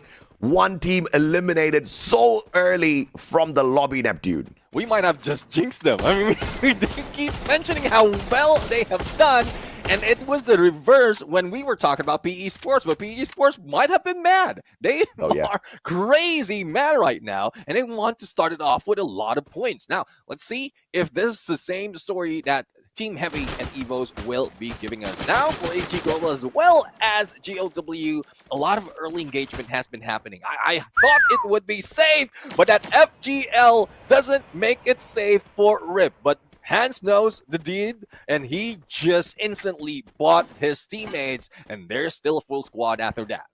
Yeah, Alan finding Ray as well. The battle between Heavy and Evos Divine breaking down off screen. Ray still down on the ground. And Heavy trying to drive around, looking for a better angle on that high ground. Don't cry. They jump out. They attack Rasia from the back. It's fantastic positional play. Mufasa, M1014, but aim God! Drops by to say hello to protect his brother. Pulls out a double glue wall. Don't cry. Still there with the double barrel. Puts him down. Ray now, final player. And the Valiant Dash with the Thompson. SMG trying to save the day. Cochil says this isn't going our way. And he pulls the exit. Everybody aims for him. Cochil, the final player. And Heavy wants to finish this right here, right now. Kabi, the first one down. VSS, Cochil with the glue wall, protecting himself. But Heavy ends Evos Divine early. Oh, I'm seeing the dominance of Heavy right now, especially with that gameplay. I mean, we've tried, Evos Divine tried to defend themselves, but unfortunately Heavy was just slippery from those rush. They managed to get away from anyone who was jumping in from Evos Divine, and even the ones trying to survive, they will be eliminated by Team Heavy. And we are seeing that they're not just like hoping that they can get those points. They are aiming that they can get those points, and they did. Yeah, I noticed, when Heavy was being introduced, nothing fancy was said about the squad. Well, they don't need any fancy words. They're just out there ripping apart the champions of EWC. Evos had an option: go in for the full commitment and save Rasia, or abandon Ray as well as Rasia, go for the revivals. One bad move, and in the grand finals here at Southeast Asia, you can be the champion of EWC 2025 by one simple wrong move, and you just get eaten up. Heavy at the top with 4 points. Now Onyx up against GOW here at Forest Red. RGSing them back to the lobby. GOW snuffed out. So there's a combination of RGS plus a follow-up of FGL and Onyx Olympus. They just hit it hard. I'm so dumbfounded at what's happening right now. A lot of teams are showing some different gameplay that we haven't seen before, and it is being successful. It is successful. Most of the time it's top dog, M79, RGS, but it's not that deadly. But they just know how to pull it off. I swear, it's been a long time since we've seen the RGS 50 get a couple of eliminations like that. I mean, my God. The Trogon and the RGS have not been in action in such a way for a long, long time. The M79, the grenade launcher, absolutely. But wow, I guess this grand finals has just got something special in store for all of us. Now, a civil war maybe, as Bigatron lands right beside Onyx. They've got to be careful. One wrong move and they can get pincered in by 3 different squads attacking them at the same time. Yeah, see, I mean, Heavy is still part of this mix in Forest Red. Onyx Olympus is on the side. We know how it is. Onyx Olympus, they will hide it out. They will wait it out until they get the perfect opportunity. Just similar to what we've seen in Knockout Stage, similar that we've seen as well from that final moment before they eliminated a team. But they will not make that move just yet. They're gathering information and waiting for that perfect opportunity. For BTR though, they're trying to do the same, but not so much of a compound to work with, and they might be targeted by like either Heavy or Onyx Olympus, but most of the visuals are coming from Team Heavy right now, and they are strong. They are motivated after what they've done earlier. So a lot of teams has managed to get that full 4 elimination and removing those who are not prepared to what's happening right now in Alpine. Yeah, Forest Red is about to get spicy, my friend. Check it out. Way too many players, way too many squads in here. The hit list taken out as well. Putra needs to be protected. Heavy gets scanned out by a Dinoculus as well. All information gameplay as of this point of time. They know that they're dealing with two different squads. Very smart play by Bigatron. Let's see though. I mean, PE Sports heading straight into Heavy, and this is not something that we like. There's something that we've seen often, but not so much that PE Sports usually survives, especially if there's a few teams surrounding them that is involved. BTR moving away. They know the risk, but on the other side, it's Grime with a VSK taking one player down. So PE Sports knows the risk. Not quite sure if they're going to take it right now, but they're hiding out, using this ridge as cover, not to be seen by anyone, even from those from across like Onyx Olympus. Oh, that's just so dangerous. And this is what happens when you've got so many squads in the exact same compound. You don't know where to look, which side to defend from. And what PE Sports is doing right now is one of the best things that you can hope gives you the advantage later on. Stay out of trouble. Wait for the best timing. And I think they're waiting for a little bit more chaos here first. Jump pad pulled out. Looking for the reposition. And in the meantime, Heavy keeping an eye on Onyx. They don't want to get dropped again. Yeah, let's see though. I mean, PE Sports already spotted by Heavy. They are blocking one way while they shoot at the other. But we've seen RRQ as well going in for the push and probably a pinch against PE Sports. But BTR right now getting really close. Too close for comfort. And a Groza hit from Dix. Taking out Jonah with a quick pickup has been done. But the damage has also been done and being received even more by PE Sports. And this is a time that Heavy will take advantage of that. And they get their fifth. Yeah, Heavy trying to take advantage of that situation. And they managed to nail Jonah down to the ground. Great play initially by Jonah on the time turner, but did not manage to lay out those glue walls well for the rotation. A massive mistake by the squad member. And now they'll have to hope and pray they get to a vending machine to bring him back into this battle.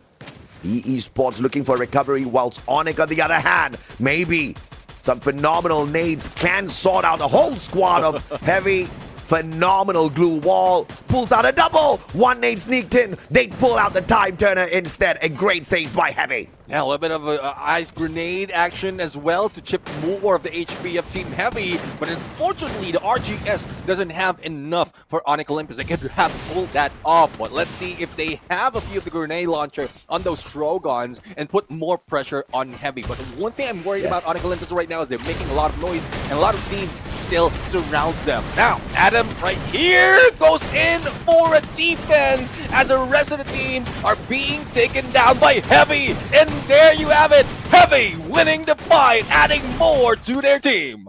I mean, Onyx saw Heavy and they saw a shooting house. They thought that it could be like shooting fish in a barrel, but unfortunately they became the fish right in front of the barrels of Team Heavy, awaiting their opportunity. And that was a kill house, but it wasn't for the attacking squad. It was for the defending one. What a play by the Vietnamese squad. And Onyx, I mean, good try, man. They had to squeeze in because PE Sports would have gotten them from the outside. Yeah, definitely. And, well, that's one thing. I mean, they tried to shoot fish, but they didn't know that the fishes has fists. And they started beating against them. Now, as you see the shift of the circle right now, we might be seeing some of the teams just rushing in. Bremen United has delayed their approach, similar to what we've seen before. First 10 minutes, first 15 minutes, we won't see most of them. Team Falcons are doing the same thing. But unfortunate for Team Falcons, they are on the board, they are on the map because the hit list is on them as well. Or it might be vice versa. They have triggered a hit list that has spotted one team who would be getting in onto the next phase of the circle. But still, trouble remains in paradise. PE Sports, BTR, very close to each other, and Heavy, the top dog from this map, are still a full squad and alive and kicking. And they might be able to kick some more of those teams out into the lobby. And you know, Southeast Asian lobbies are insane, especially when you look at the first match, grand finals, and 3 huge squads are already down for the count. Twisted Minds, EVOS, Onyx. And GOW snuffed out early here. How often do you see us being reduced down to 8 squads by the time we get into the 8th minute of the game, man? I mean, it's just so rare, Neptune, these days. Yeah, most of the time, like, first game, it's slow. Yeah, there's a few early engagement, but most of the time towards this point, we still have 11 teams. Only one team will be eliminated. But how they started it, it's just one team after another, and it was 3 being taken out that easily until that moment that we've seen earlier by Team Heavy. So let's see if that continues right now. T Kui, out of nowhere, being hit by the one and only Do from AG, and that would start the sniper battle. You know how it is. They do have PLS1, they do have Xbor to be able to spot them out, and if pickup has been done, then they might be able to fire back, but no one's firing back after receiving damage, especially from PE Sports. Yeah, absolutely, man. And of course, the fun fact that was flashed on your screen just moments ago, PE's LBT had the most eliminations in Phase 2 of the knockout stage at 64, beating even EVOS Russia as well as Diamond from Virtus Pro. I mean, PE Sports really went berserk in Phase 2. That I definitely can say. And they're one of those teams in the next safe zone as well, so they don't really have to travel around too much. Bigatron by Vitality, if anything, will be in trouble with Falcons Fest, depending on this rotation that Falcons will stick to. If they fall on towards the left-hand side of PE Sports, then of course the Vietnamese squad will have to do battle first, giving Vitality, Bigatron by Vitality, a huge advantage. Yeah, that would depend on what information has been gathered by Liminex 7. I think they are catapulting or jump padding, that is term, a little bit too close, but not on the circle, because they're still on the board. They're still marked by the hit list. But WAG right now trying to get away from AG because they don't have a target. They don't have any vantage points, especially from that higher ground in the tower. But WAG right now might be able to go for the backstab. Dudes cooking that nade, you know how it is. With the one and only Dudes, he might be able to take it, but no! Not so much of damage, but the blue will do its job and force WAG out. Yeah, absolutely, man. The captain of RRQ, absolutely deadly with those grenades. WAG almost got blown to smithereens, but a smart decision to actually back away. Mostly, it was just those deep freezes tossed out by RRQ. I think they're keeping their lethals for a little bit more of a spicier spot. AJAL spotting out WAG, looking for the shots, helping Buriram. Wasana strikes from the back. Can WAG recover? Bigatron, on the other hand, they've got a little bit of company as Falcons flanks in from the right-hand side, catching out Azrael first, breaking down their defenses as well. Pina not making his mistake, waiting for limit. AWM in his hands, but punished from afar. Heavy gets involved as well. Hell, see though, if they will be able to get away from that, though they lost one player, they still have another to make that dream of getting a few more in terms of points. Do right now, combination of that Riptide Rhythm plus that RGS might be able to go for the takedown, but need to regroup with the team. And I love this game coming from Du. He's not just backing off, he's not just a sniper, but he is part of a team that would be steamrolling everyone across the board. Yeah, but the fight isn't over just yet for AGL. They bump into RRQ, and this one is unfortunate. They just got out of that fight, and they get burned down to the ground by the Indonesian Giants. RRQ sorts out another puzzle, getting into their first full skirmish and walking away with 4 points off of that. Bigatron up against Heavy on the other hand. They need to focus on not allowing the recovery here by Koja, forcing him outside of the hut. Dix can't get picked up as Wasana takes advantage from afar as well. Heavy 14 elimination strong. We are left with 3 teams, each with 2 players on their side except Heavy. Let's see though, Mal being taken down by Heavy. A lot of heavy damage. And they didn't even have to pull so much of the glue walls. They do have natural cover on them. Now, Burm United will be rushing in, goes in for the flank. And not only does he have a Rebel the rush, he will be able to get that active skill on. And Wasana managed to break them down. Only one remains. It's Dudes from RQ, and Barim United will be getting their first booyah in today's match. Buriram United Esports, baby. Namton Sunahonga. They are back with a bang. But of course, we've seen this story before. Neptune getting to the top of the mountain. Never difficult for Buriram. This time a little late to the circle, but they were in the right place at the right time. It wasn't a massive game at all. It was a guaranteed game. Buriram wasn't going for the eliminations. They were going for the placements. They want to maximize their booyahs by the end of the day. And because of that, Heavy should be able to overtake them on the overall leaderboard. Definitely. I mean, with the number of points that Heavy has farmed all throughout from the beginning up until that moment, it seems like they are strong and they will remain strong. Booyah is something that would help you because of the additional 12 points. It covers to the lack of elimination that you get all throughout this map. But you know how it is. Alpine just wants to prove a statement. This was like previously from a previous season, this is their map. This was their map. And most of the time, they are the ones getting this booyah all throughout across the board. But RQ stepped up, and now they're just retaking that prestige that every time we jump into the booyah, they will be the ones getting that. Oh, every time we jump into Alpine, they will be the ones getting that booyah. Yeah, they used to be known as the King of Alpine, and you know, for some reason, they kind of dropped that title a little bit, but it doesn't matter. On the day where it matters the most, you pick it right back up, you run it back, and Buriram did that very well. But this is a very different version of Buriram that we're getting out here, Neptune. Usually, it's the very aggressive Buriram, the one that's farming points. Now, it's the slightly fearful Buriram, who is scared to get into engagements because they've been burned down to the ground too many times by these unsuspecting squads. And you know why? Because this is Champion Rush. That booyah is important. And they're making their way to make sure that towards the end, when really needed, they'll be able to grab that booyah. Hopefully that happens. Hopefully that's a storyline that they are following at this point, because you know how it is. Buriram United has failed so many times, denied so many times. And it's because of the changes as well. All those farming at points, elimination doesn't work anymore that much until you go towards the whole run of the grand finals. But with this alone, it shows that yes, you can still grab that booyah, you can still be that champion by the end of the day.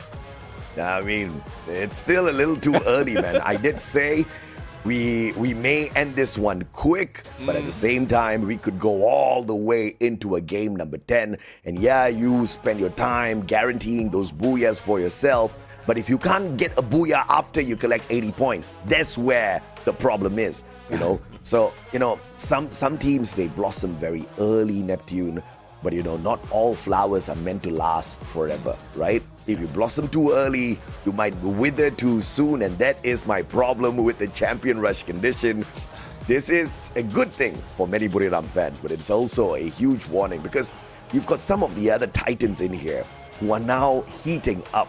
I mean, you got to imagine, EVO's getting eliminated early. You think they're going to sleep on that? Nah, I don't think so. RRQ, they want a piece of this as well, man. I mean, we saw some fancy footwork out there. They just couldn't get down to the very end. I think Buriram needs to be careful with this. Buriram fans, obviously, they're celebrating all around, but, you know, we got to see a couple of more matches first.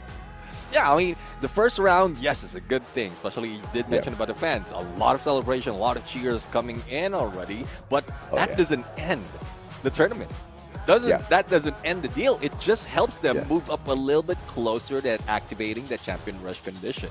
It's depending on how consistent they are and how can they slow down knowing that they're on top of the board. That's the one thing that they've missed as well from the previous season, because despite of getting to the 80 points, activating that Champion Rush, they were still Buriram United, the aggressive Buriram United, which costed them that booyah towards the end. Yeah, absolutely, man. And, you know, I think they became very defensive after they activated the 80 points because they just wanted to guarantee the booyah for themselves. They couldn't secure that. And I think the worst problem here for Buriram was the fact that they just needed to be the most lethal. So they trained themselves to be the most lethal, whereby whether we get the booyah, no, I used to say this all the time in Free Fire competitions, no booyah, no problem, you know?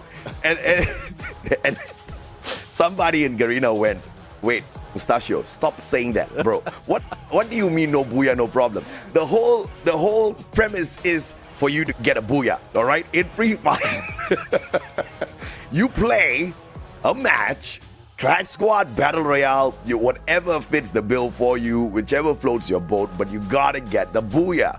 And then you got this mustachio guy saying, no booyah, no problem, no, we gotta fix that. And they fixed it. And I am in love with the fact that they fixed it in a way where there's just no guarantee.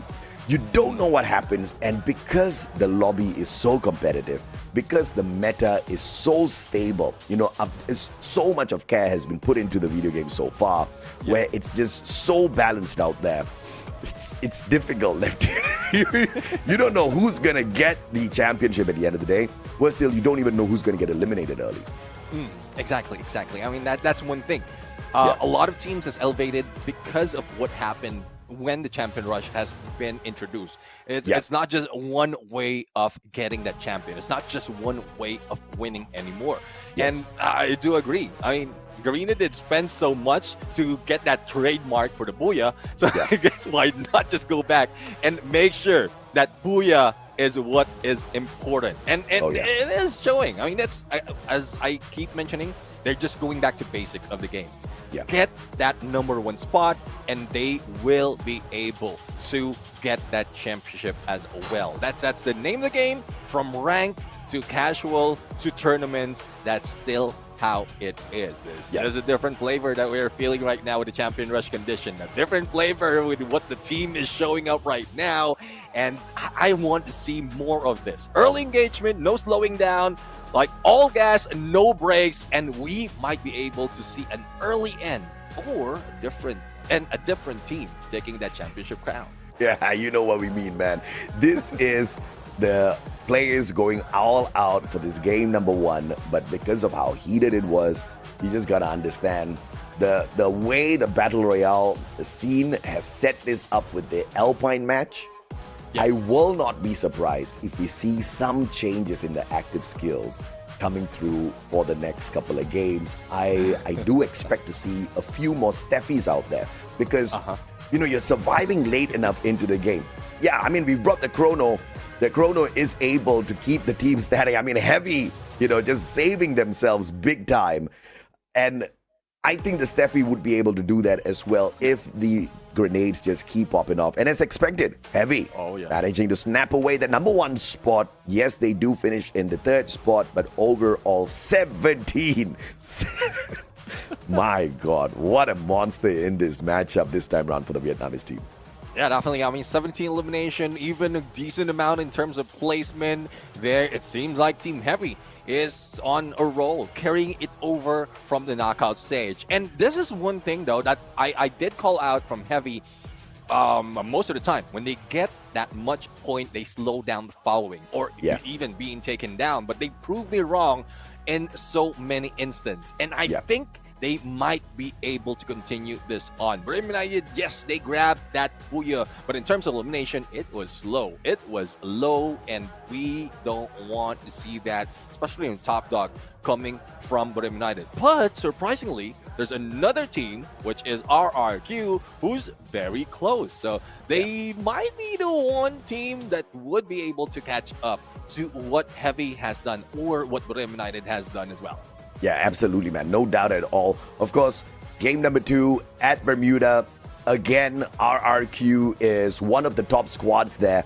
But what makes it different in Bermuda compared to Alpine is that in Alpine, although RRQ is the top squad, they have not been able to score a single booyah.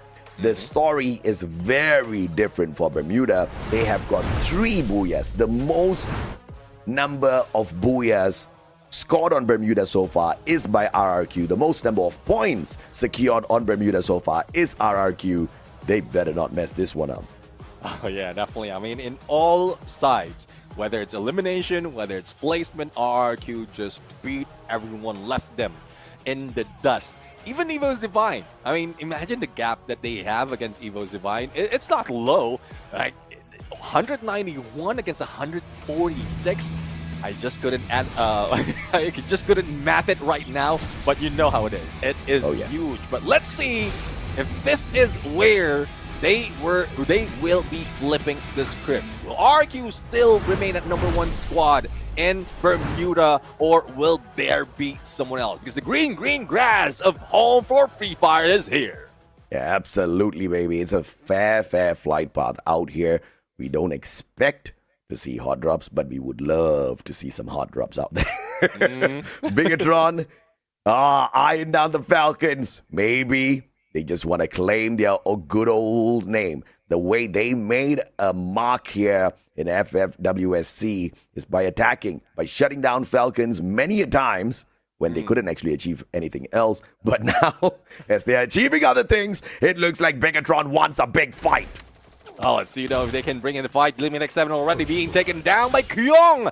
And on fire, trying to hide out because Kyong still has visual on him. Good position. An early drop onto Team Falcons is what BTR often uses against the Team Falcons, the green team. Now, let's see if this is something that can be averted, can be denied of for BTR and eliminating them early, because this is what, as you did mention, how BTR, when they were introduced to FFWS Southeast Asia, how they made their name. Kiroro right now! Dash. Valiant dash, and there goes the takedown with that Thompson. Limit 7 instantly revives Kiroro, but Koja is not done just yet. Woodpecker doesn't work out well against Mac, and there you have it. A payback is being done right now by Team They had his pocket market out, and Kyung is not going to miss that opportunity. Pulls out a blue wall. They taking him down, but from afar, Pina! Big plays! With the VSS, spraying them down. Definitely in meta for the rate of fire and the damage. And Pina keeping them busy as Limit just brings back buddy after buddy. Falcons, even though losing players, look like they are not messed up at all in their heads. They are trying to claim as many points as possible. And now this madman taking on a 1v3 will get the first one, get the second one. Kyung all alone. Pina with the monstrous play for Falcons, looking for the final shutdown. And unbelievable Falcon Hunters laid out cold by Pina. Don't challenge the Team Falcons. That is a statement that BTR has received right now. And even Pina is not puny at that point. He was a giant going head-to-head against 3 players. Now, let's see, though, if that story would continue on to the next games. But for Twisted Mind right now, Cougar spotted and he flies out. Now, jump on one side, 2 players on the other. They might be able to go for a pinch if WAG will start pushing against them. But it would be trouble if in case they will be left out, because 2 on the push or 3 on the push right now, plus export a little bit too far. It makes it even for Twisted Mind to go and fight back. I mean, what a battle we just witnessed. The Falcon Hunters, Bigatron by Vitality, wiped out by the Falcons, who wanted to make a statement. And initially, it looked like Falcons were just going to play Revive through Limit. But Pina said, what the heck, bro? I can't run. I've got a decent gun. Let me try. 1v3, got 2 eliminations out of that. Supported later on from the back. Falcons just had a great one. And of course, Bigatron by Vitality, the first team to get eliminated from this Bermuda lobby. Now, the battle. Heavy AGAL. Cypher and Chinoy backing each other up. Barros up on the roof earlier on. Now on his foot. Catches out Mufasa. Pulls out the time turner. And AGAL has got this one in the bag. Looking for yet another up on top of the roof. And AGAL not looking to make a mistake. Outside, time turners. Protection by Don't Cry. Cypher with the Trogon. Glue walls blocking them away. Brilliant defense by Heavy. Yeah, definitely. I mean, Heavy right now has won most of their fight because of defense, but they're not falling down. They are not falling for that game, especially AGAL. They've shown that with Cypher in front of all those engagement, they are potentially about to win that game. But Cabby right now, I think he is trying to wait for that moment, and he managed to do so. But how far can he make it? He managed to revive his teammates because of Vending Machine, and all he had to do is buy a little bit more of time. And it seems like Copy would be in trouble, will be taken down by Barrows. Oh, beautifully done. AGAL is on a roll here. Heavy might have used up all of their pixie dust in that first game. Maybe manifested their way to the top. But maybe they needed a little bit more energy to last them throughout these games. Of course, not all is over just yet. The squad able to recover a little bit. Don't cry, Mufasa Allen back in it. Something Begatron can't do. Yeah, well, unfortunate for them, they were just a little too aggressive, but it is what it is. You play with fire, you deal, you play with smoke, you deal with the fire, and that is what has happened. Now, GOW right now being safe, they have been quiet, and this is what like hampers their approach, especially on leaderboard.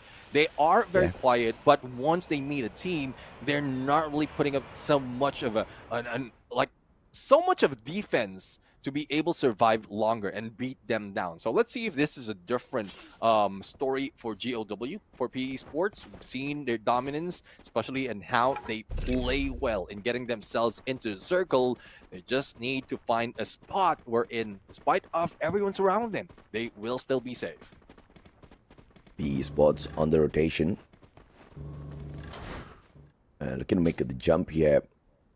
Is keeping a very interesting rotation route, making good use of the high ground, and with these vantage points, perhaps trying to take advantage of the bird's eye view that they get over some of these other squads. They're going to be able to spot out EVOS Divine.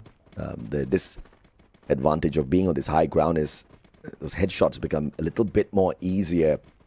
So PE Sports needs to manage this situation well here. Just keeping the outside perimeter as they rotate around looking for more loot. Yeah, let's see though. Now it's a little bit slow down from most of the team. Twisted Mind right now, spotting WAG. Cougar, Mag 7 in hand.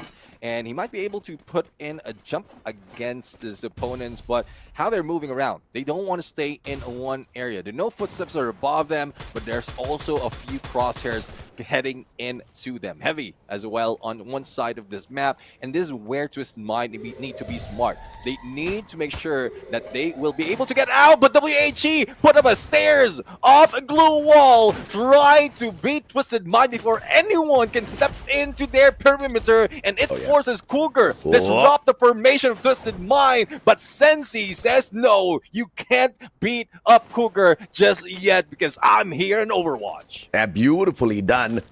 Sends out the Riptide Rhythm, breaking down the defenses of WAG, pushing them off of the roof. X-Ball AWM has to play this well.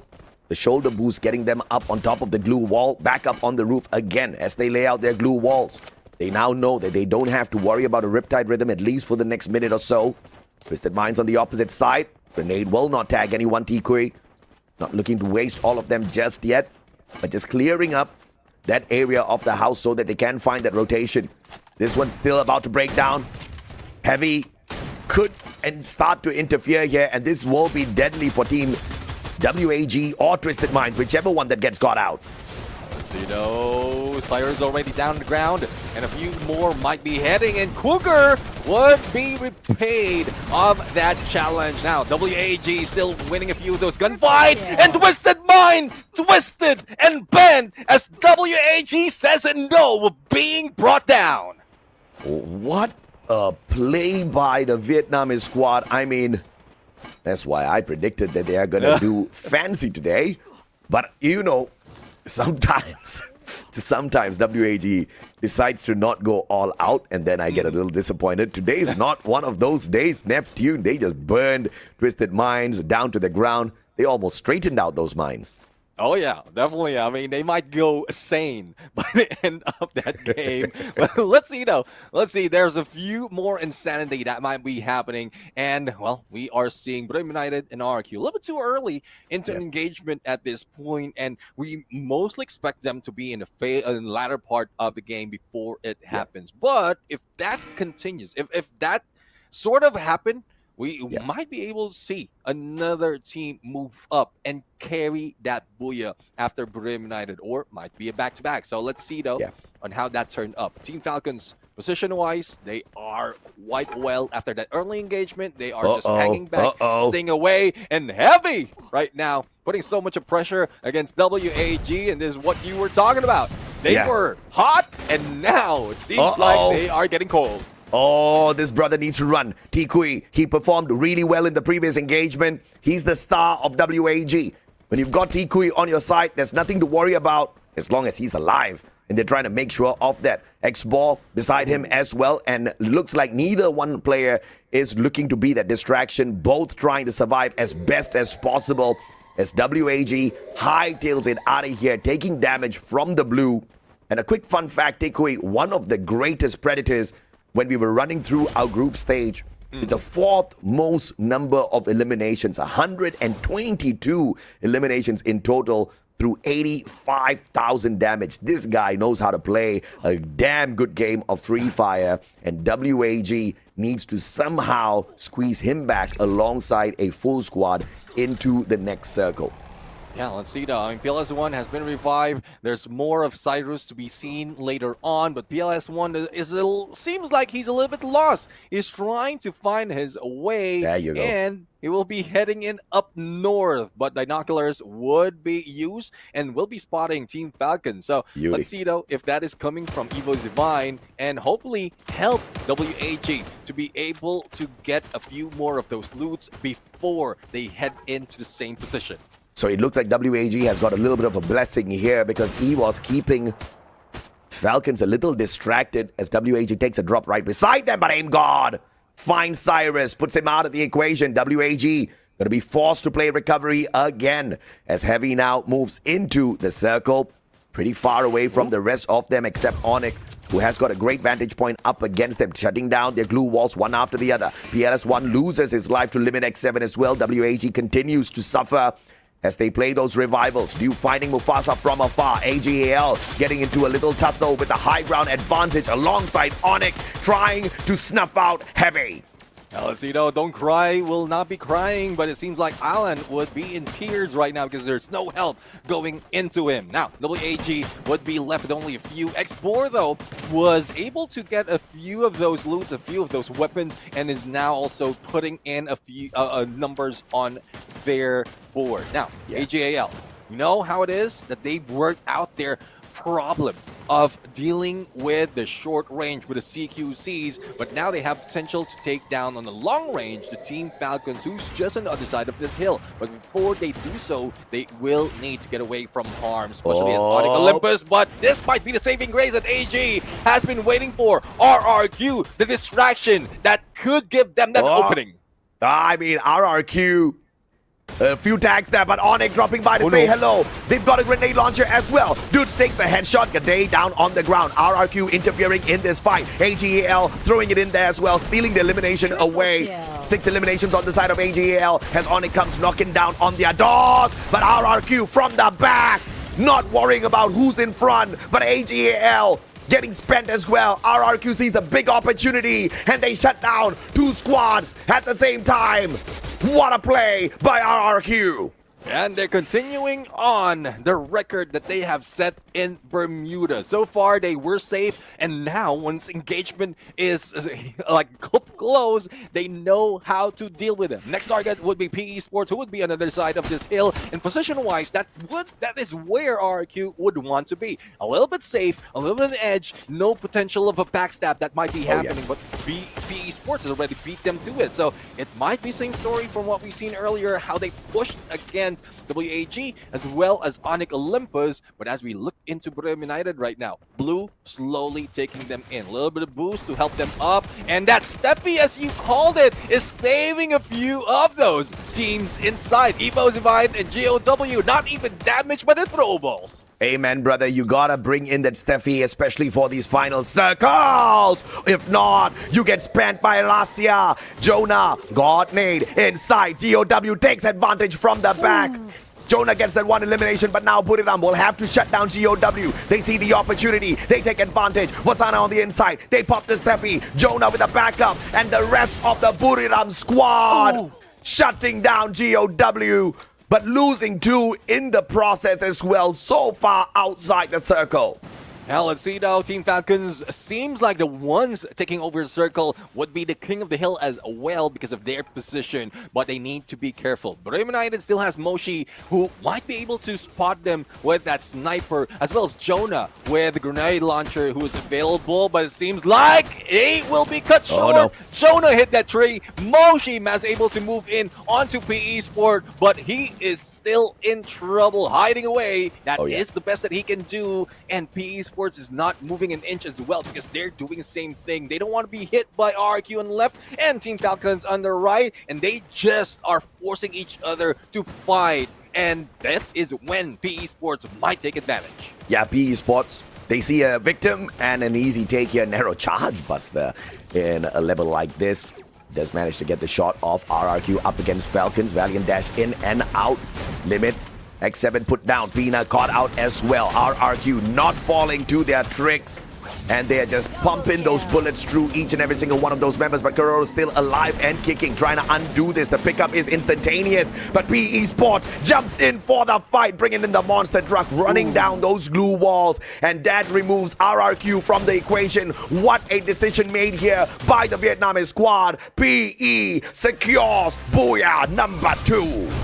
PE Sports has been in there, standing their ground, denying RQ of taking their plays. And now, with PE Sports on that run, on that good advantage as well, to take advantage, to force the two teams of RQ as well as Team Falcons to fight, all they had to do is wait and pounce at the right moment, and that's what they did. PE Sports in that first game, walking away with a total of 11 points. This time, through placements alone, they have managed to outdo the performance of what they brought into Alpine. So this is good for the squad overall. We talk about consistency, and they have just improved their second game. So PE will climb up the board a little bit more. Buriram United Esports surviving long enough, and that is amazing for them alongside RRQ, Kazu. So these consistent squads are definitely going to be blessed with a great spot at the top of the table now. Yeah, definitely. I mean, I'm loving that some of the teams are not falling down similar to what we've seen in previous seasons or previous days, especially knockout stage. They know what they have to do right now, and even how to position themselves. If this is something that PE Sports have missed, they try to force themselves away and challenge Team Falcons. They could have fallen a little bit early, but no, they despite of Moshi in close for them, they didn't just rush in. They took that time and waited for the perfect opportunity. And even RRQ, they spotted PE Sports on that right-hand side, and they could have gone in for the challenge, but it seems like PE Sports fortified themselves from that ridge, from that corner, and that's when they secure their position as well as the Booyah. Yeah, no doubt at all, man. I mean, if you look at the replay from the very start, Heavy, they had a great start in the previous matchup, and then they had to bump into AGAL, who were chipping away at them player after player. They had to play the long game Revival a little bit later on. WAG, on the other hand, bumping into Twisted Minds, and just when you thought Twisted Minds was about to lay them out, WAG just showed them a little bit of the fire, the Vietnamese spirit, as they took them out of the lobby super early. And of course, this fantastic showcase by the PE Sports squad. Vietnam just doing great overall.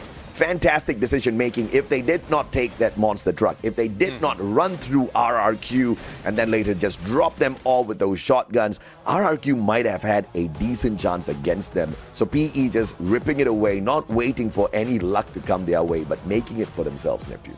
Yeah, definitely. And that's how you, that's how you prove your word. That's how you make your story.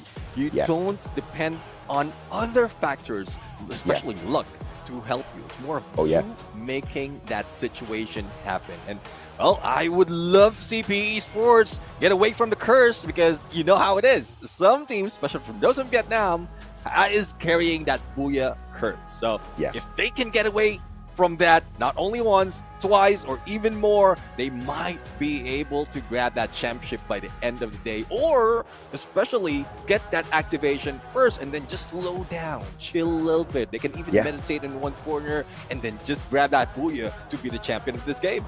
Yeah, if you're not cool, calm, and composed, you are going to ruin your chances here in the grand finals. I think, first of all, sitting down on that magnificent stage, the pressure is on. You know, being in front of a live crowd, in front of Thailand, you know, it was such a huge advantage to the Thai squads. That's already something.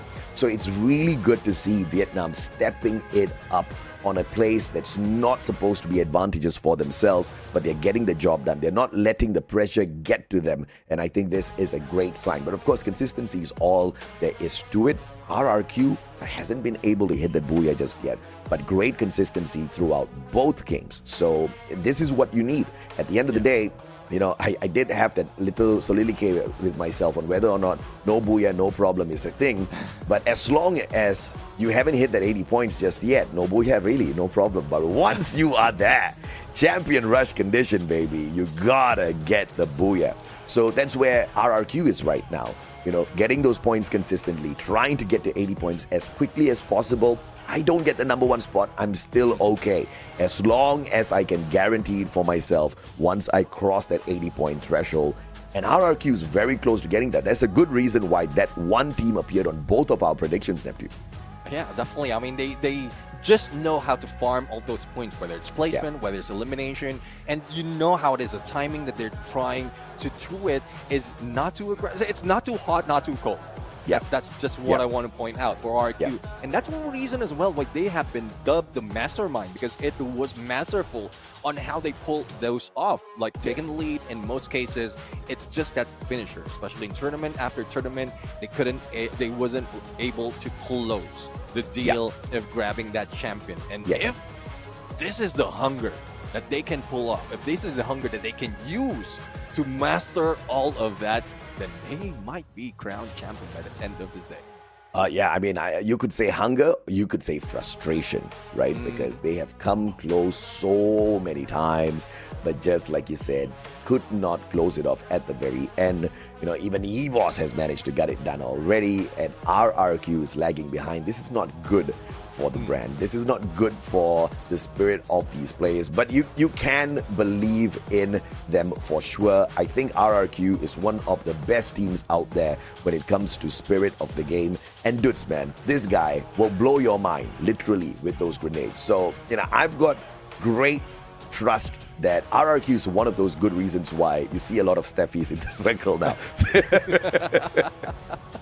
Yeah, I mean, Dudes, the moment he cooks, like, it is delicious. He eats them up most of the time. Like, it's not just in one squad. You've seen him does it not just in Battle Royale, even in Clash Squad. Give him that opportunity. He will take them out. And like, best grenader ever. That's the first time I will be calling out a name for a title, but he does fit that bill. Yeah, definitely, man. I mean, one of the best naders out there in the game. Very accurate, very deadly. And if you don't have the time turner, if you don't have decent enough number of glue walls on your side, glue walls are still dangerous in front of Dudes. If you don't have the Steffi, then you are going to get cooked. And we saw deep into the Bermuda Circle how many times Steffi appeared on that battlefield and with a single pop was able to save them the trouble of getting naded away. That painted refuge, saving their lives. But of course, the MVP for RRQ in this game is going to be none other than their great sniper Maal, walking in here with the Skylar, typical sniper build with the passives, 5 eliminations, 2,367 on the damage. Yeah, and then one of the reasons as well why not only Dudes but the rest of the teams of RRQ are doing well, because you have this guy Maal always having your back on his sniper, getting that information as needed, and without those, you won't be able to make that good play. Now, let's see though if this is something that could be proved differently in the next few matches, because PE Sports right now with the Booyah, they did put up a good fight, but not so much to gather as much elimination. As you can see, we have Nero with 2 elimination and LBT with 4, but the rest didn't like bring that much. Even the damage is not that much for the remaining 2, Nolan and Jonah. So that's a little bit slow, a little bit low, but at least additional 12 points would help. Yeah, I mean, I'm okay as long as they're giving consistent games with decent points instead of clunking out with nothing. 2 times now, Twisted Minds have collected nothing. And that's not good for business. Twisted Minds needs to catch up, and they have to at least perform averagely in these matches. If not, even PE Sports is going to leave them in the dust. Nero, LBT, Nolan, Jonah doing really well this time around. Once again, not too great on the eliminations, Neptune, but I mean, I will not be surprised if, just like Onyx Olympus, they steal it away by the end of the day. Even though it's not a lot, they still maintain that number 1 spot. RRQ, through the tiebreaker, could not overtake them since they walked away with the Booyah. But look at the eliminations here on the side of RRQ. 10 in total, 8 placement points, massive 18. This is what you need if you're RRQ to get up to the top of the overall leaderboard. Yeah, exactly. I mean, consistency, even tying it up with the Booyah Takers, and this exactly what they need. As long as they continue this on, second place, third place, you get those numbers of elimination in to balance it out, then you would be activating that champion rush condition a little bit early, and even RRQ knows how to deal with Booyah. They know how to plan out every angle, every corner of the map, just to make sure they will not be caught off guard that easily, and then that hits them, or that heat keep getting that Booyah towards the end. So that's a storyline that they can follow, that I'm putting up for them, but let's see if they'll be able to push that through. Yeah, PE Sports, of course, first game, like I said, decent numbers, and now managing to get, if I'm not mistaken, they got 11 points in the first match. So getting 18 puts them at 29, definitely in the top 3. Only big question is going to be, where's RRQ Kazu going to be, because they were a little bit more efficient than PE Sports, even without that Booyah. But of course, a quick recap. First 2 games, it's Buriram and PE Sports grabbing these Booyahs on Alpine and Bermuda. We have got a potential 8 more games to go. Champion rush condition has been activated. Teams need to rush to 80 points, after which they need a Booyah. The first team to score a Booyah after reaching 80 points will be crowned the champion. Let's see though. I mean, it's still a long run for some of the teams. We still just finished 2 matches, and yeah, they are slowly getting close. They are already building up those numbers, but it seems like they still have a lot more to do. And we keep talking about consistency. We keep talking about teams who need it the most, and like Twisted Mind needed even more. Like, I think we jinxed them. They did so well in knockout stage, even in Clash Squad, but I think they still are finding their place in every map of Battle Royale, and they couldn't find it. 2 maps already, they falter in both cases. I think they need to take responsibility for their own actions. I have got nothing to do with that. I did not curse anybody.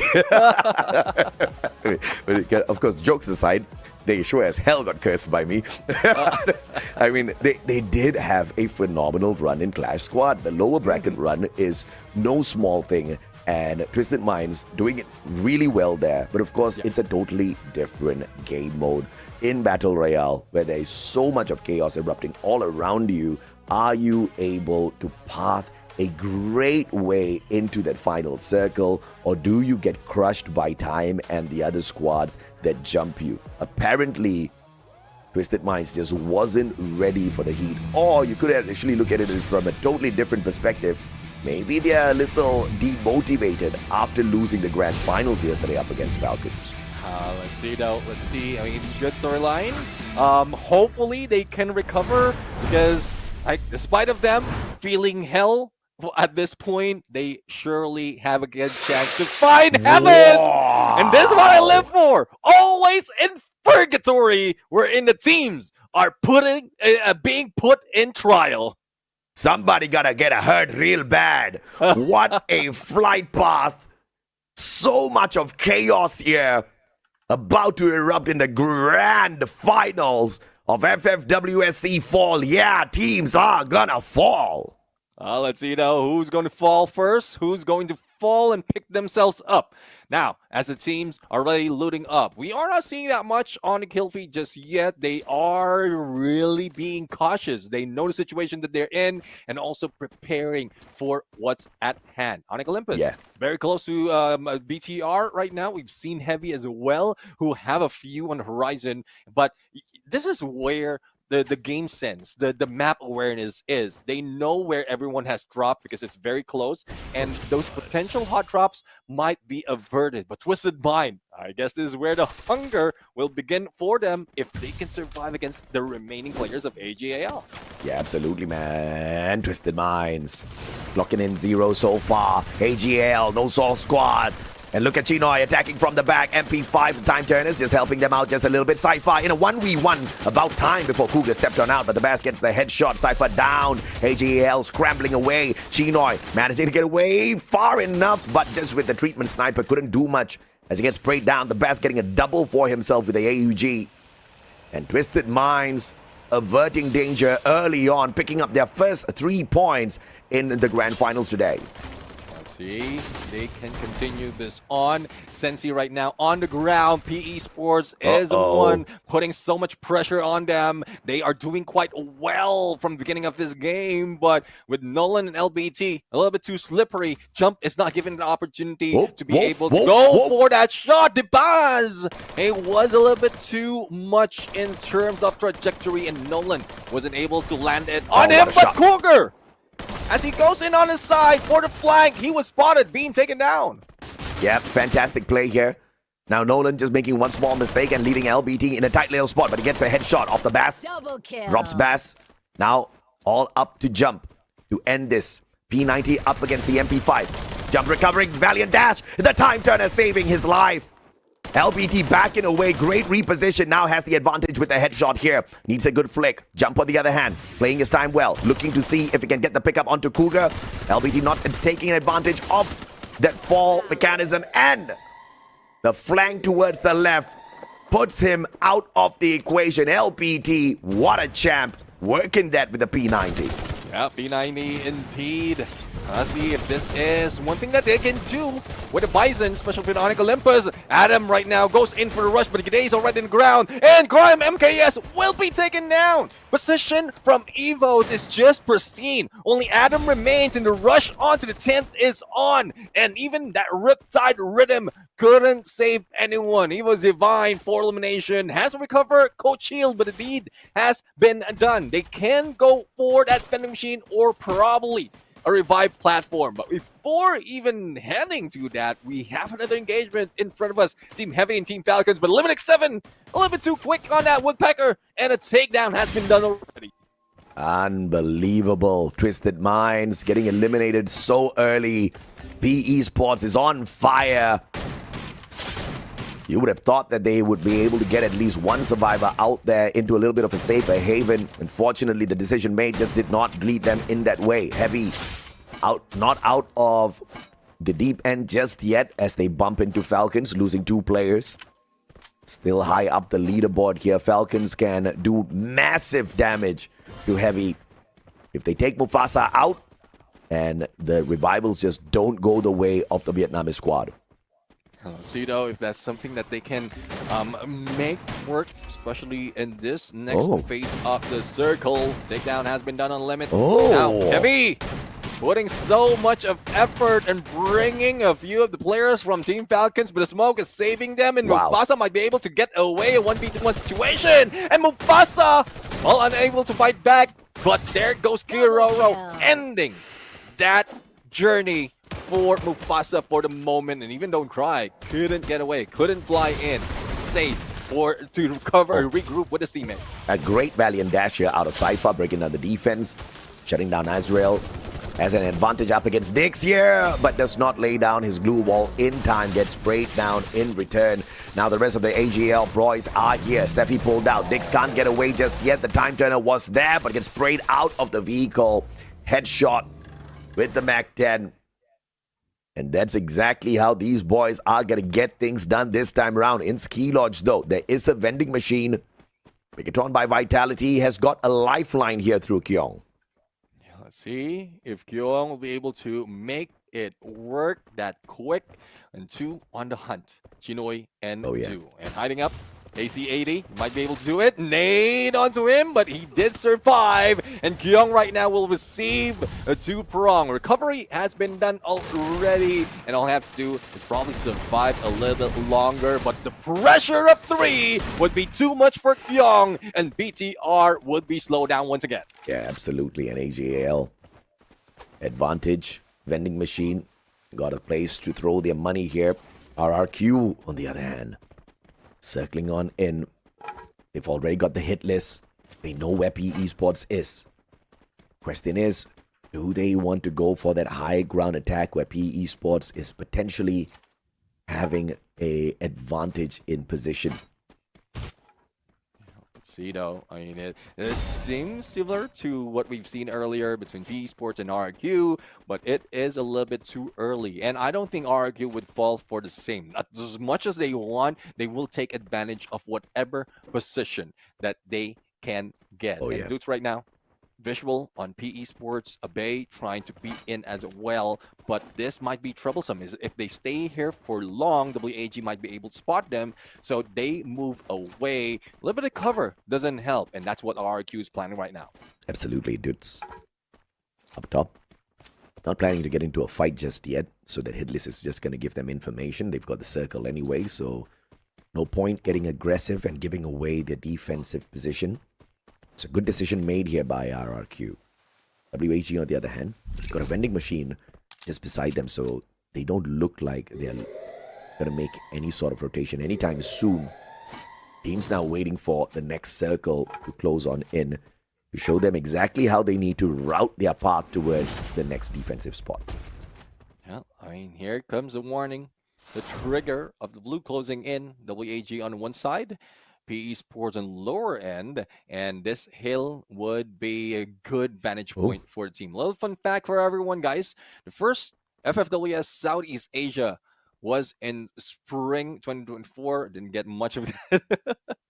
I was a little too slow in reading it. But anyways, fun fact as well is the blues closing in and no one's moving an inch. I've got the fun fact. So All first right. FFWSC was in spring 2024, but Vietnam has still never lifted the trophy. Will that change today? So they're saying that in spring, a little bit of advantage. Now they don't even have that advantage, right? Yeah. Are they going to be able to make something out of this? If you look at Heavy, if you look at PE Sports, bro, these two squads flying at the top. We expected WAG to be able to do something out there. But it doesn't matter as long as it's one of those Vietnamese squads right now. A great advantage up against EVOS Divine as well, PE Sports. The shots can really cripple EVOS. They make a great rotation. As soon as the elevation is no longer in their favor, they lay out those blue walls. Rasia gets tagged up, but a quick patch up here with the treatment gun. And PE Sports losing a big opportunity, but they burn up their vehicles.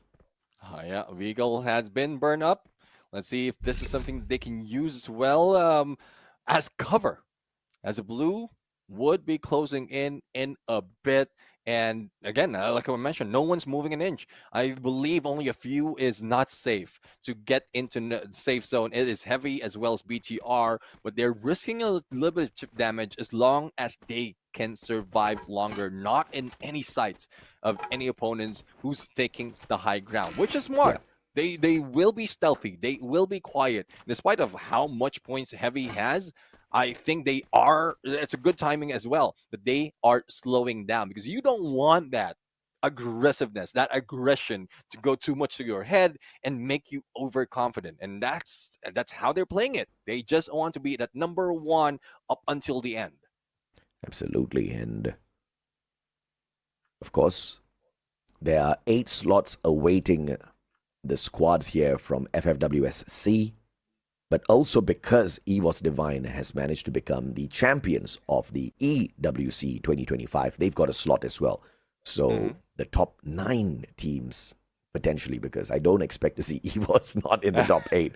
So the top 9 teams will be moving on to the global finals. That's a lot of Southeast Asian teams, and you see exactly why. The quality out of these Free Fire players and squads is unbelievable, Neptune. Yeah, definitely. I mean, the quality as well as how they improve time after time. It just shows differently every time. Even those coming from previous tournaments and global finals as well as EWC, it shows the tenacity of Southeast Asia. But speaking of tenacity, here comes Team Falcons right now. A little tenacious against AJAL. AJAL has worked out their plan. Barrows almost being taken down, but Guerrero will be taken down by ACAC coming from Do, and this is what they need to take advantage. Now, let's see if Cypher can rush in together with Chinoy plus Barros into play, and all they need to do is take down Pina, but you know how Pina is. He can take out a 1v3 just like that, and it's still showing. Yeah, absolutely on fire now, circling around, M590 in his hands. Trying to defend up against a full squad of AG Global who have to defend themselves. Glue wall melters, taking out all of their glue walls. And AGL says, hasta la vista, baby. We do not want to take this fight right here, right now. Chinoy, half his health on him. Cypher gets dropped. And the rest of the members are already backing away. So Cypher will be spent. Falcons claim the point. And AGAL live to tell the tale. No shutdown just yet. And it looks like their opponents are not coming in for the pursuit. I mean, no pursuit. They just want to get away in AGAL. Though they lost Cypher, they still have firepower from afar, but they've lost that CQC potential. So I'm quite sure what would be done, but with all those shots, it seems like it has attracted BTR and shots by Do just to make sure that they will not be pushed. Launchpad is ready. They can reposition. Chinoy had gave that clear on the rush, and they might be able to gatekeep not only Team Falcons, but also BTR. Oh, yeah, absolutely, dude. Falcons. Looks like somebody clipped a wing out there. Call me for the barbecue, guys. Bigatron by Vitality, circling on in. AGL under a lot of pressure now up against RRQ, stopping them from making any way past them, looking for the next circle. Bigatron by Vitality might just face the same fate, or they might be the distraction that AGAL needs to survive this encounter. Heavy turning around, being pressured by RRQ, looking for the players of EVOS. RRQ taking shots at everybody at the same time. So, you know, I mean, RRQ just take advantage of the situation, making sure that everyone they spot will receive damage. Even Zivino being quiet and being targeted by Team Heavy. Allen with M79, a takedown on the one, and switches position and focus onto BTR. So we're seeing some similarities. Earlier it was RRQ, now it's Team Heavy, but unfortunate for them, it's just being too much. A lot of challenge will be coming in from both sides, and let's see if they'll be able to survive without Mufasa. Oh, Bigatron by Vitality shut down as well. RRQ still on fire. Ma'al just playing a lot of risk out there. Riptide Rhythm breaking down the defenses, and now looking for the circle as it leaves them high and dry. Still maintaining a good spot on that high ground. Their next contender could just be Buriram. Buriram a little caught up by GOW. WAG taking a shot from afar, putting down a player from the side of GOW. Battles happening all around. Where will Buriram focus fire? Wasana with the RGS 50, a couple of grenades. Jonah cooking it up as well. GOW, do you have a Steffi? They pull out the time turner instead to survive a couple of extra seconds. Oh yeah, extra second that they need to be able to dominate this game. But Team Heavy will be taken out, and GOW receiving a lot of damage, a lot of pressure from both sides. From low ground as well as the high ground, RQ would want to end this. And 18 Deer, a little bit too aggressive. Cord in hand, might be able to mow down anyone, especially if those glue walls from Border United will be let go, will be cleared out. But with that, they go for that rush, and GOW in trouble. Yeah, breaking down the defenses. Jonah gets one. Wasana shut down. WAG hitting far from far. RRQ chipping away at them as well. Buriram 3 players down. Wasana all alone. Has to keep his head down. An advantage taken from afar. GOW bodied by RRQ, and RRQ is the biggest winner of that encounter after ambushing all those players from the back. What an advantage taken by the most consistent team out there. Yeah, definitely. I mean, they do have advantage. They do have visual. The moment they saw Brim United, they just planned it out that quickly on how to approach it. Now, RQ 10 elimination, lost dudes in process, but now 18 Deer, Charge Buster in hand, will try to get a higher ground. As long as they're safe, as long as they have potential of moving in and out of that situation, then they will try to do so. But WAG, Riptide Rhythm plus M79, it seems like RRQ would be pushed away. And WAG is the team that's doing it. Yeah, what a nade, bro. What a nade. WAG pelting down RRQ one after the other and removing one of the best grenadiers from the fight. And now another Indonesian contender right in front of them. WAG looking for EVOS themselves. Kochil down on the ground. The pickup is instantaneous. PLS1 pushing on fourth. Tikui looking for the aim with the M79. Grenade launcher. And PLS1 with the M590. Finding the perfect connection. Riptide Rhythm falling short. They can't find WAG. And Vietnam is on fire. Definitely. I mean, they are on fire. They're showing everyone that despite of not getting there first, they might be able to end it right here, right now. And it's just the rise of the Vietnamese region in this grand finals. And we're loving every second of that. Yeah, absolutely. You know, we talked about this. We talked about how at EWC 2025, the teams that rose up to the top were all from Indonesia. Vietnam has not had their chance just yet. We started off last year in spring 2024. Vietnam has not scored that top spot just yet. And today, Heavy, PE Sports, and now WAG. What a crazy climb to the top. But we cannot deny the consistency out of RRQ. Absolutely deadly. But once again, this was that final sequence. That Riptide Rhythm just falling short a little bit. Expor able to take 2 steps back and build up his own blue walls. And I think that shook EVOS right there and then.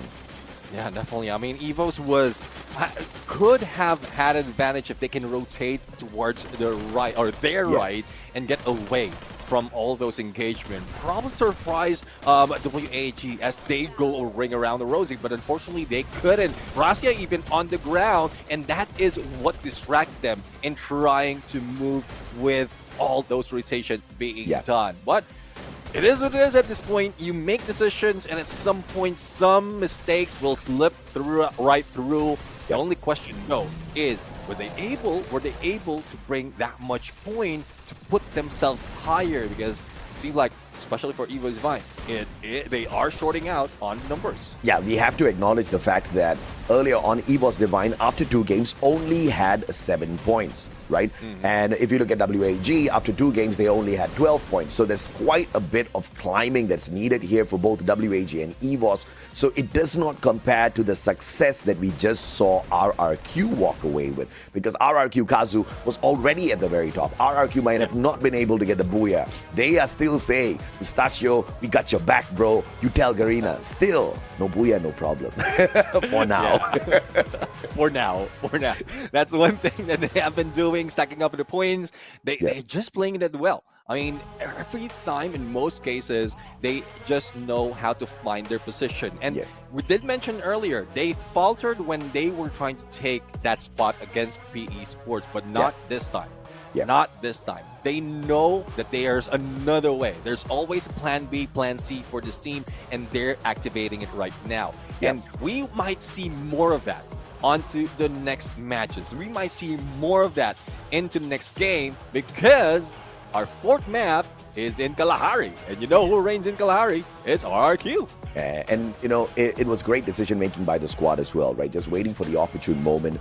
GOW attacked by Buriram, and they could have gone in there for the rush, but they allowed Buriram to do the dirty work first and then came in there not to clean up house in an aggressive manner. They just had the vantage point and they were stealing bodies away from Buriram. Buriram got the knocks. They did the hard work. They were in there with the hustle, and RRQ smiling all the way to the bank because they were cashing out the elimination points by just nicking off a couple of extra shots in there. And then they shut down Buriram as well. Since Wasana was the only one on his feet, everybody else was down on the ground. RRQ just took great advantage, and that's what you need to do if you want to survive such a cutthroat lobby out here in Southeast Asia. That's just 3 games, Neptune. We are just getting started, man.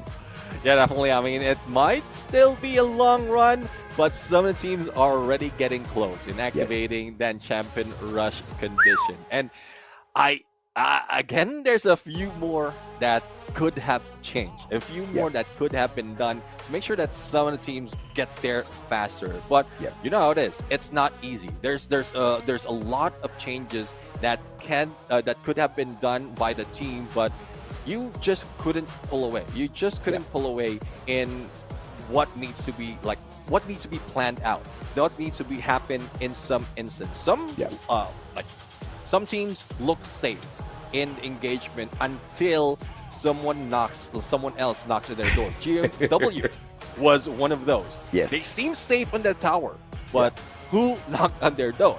It was Brim United, and then there was RRQ as well in the high ground. Or was it WAG? But RRQ definitely ended that deal. And that's one thing. You need to be one step ahead of your opponent. You need to be able to plan out how it's going to turn up, and then you take advantage of it. And it seems like RQ is doing the best in that manner. Yeah, absolutely. I mean, I think they were in the right spot. Of course, a little bit of luck to the spot that they were in and the kind of fights that were happening in front of them.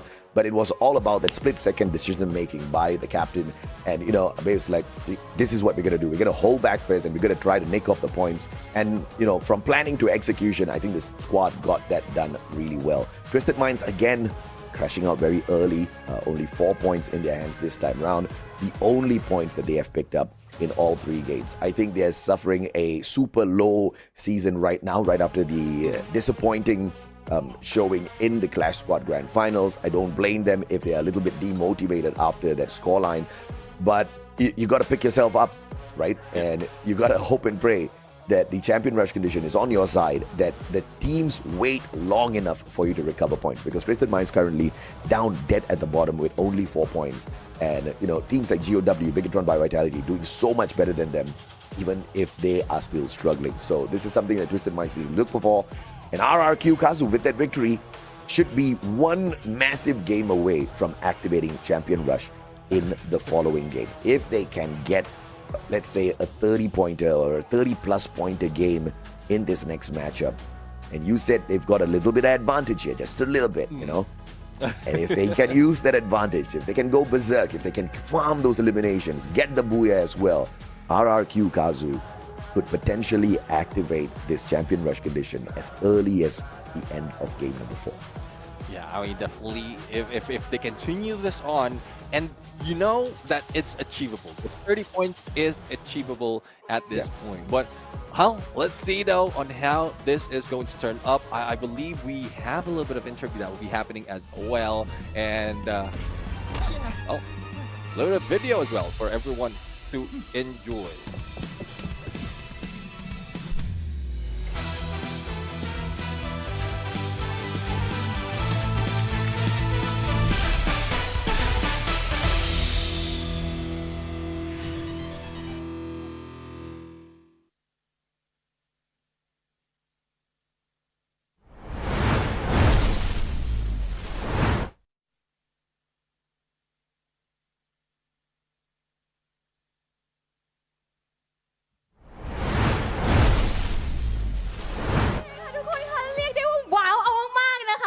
วิดีโอตัวล่าสุดค่ะตอนนี้ทางฟรีไฟของเราตื่นเต้นมากๆเลยค่ะที่จะได้ประกาศอย่างเป็นทางการนะคะกับการคอลแลบครั้งยิ่งใหญ่ครั้งใหม่ของฟรีไฟค่ะคอลแลบกับดิจิมอนแอดเวนเจอร์นั่นเองค่ะทุกคนค่ะถูกใจน้องๆที่นี่ใช่ไหมล่ะคะทุกคนบอกเลยค่ะว่าการคอลแลบครั้งนี้ค่ะจะเต็มไปด้วยความกล้าหาญมิตรภาพและเซอร์ไพรส์แบบจัดเต็มแน่นอนรอกันไม่นานค่ะพฤศจิกายนนี้เจอกันแน่นอนค่ะFree Fire are incredibly excited to announce an epic collaboration with Digimon Adventure. Prepare for an experience packed with courage, friendship, and huge surprises on this November.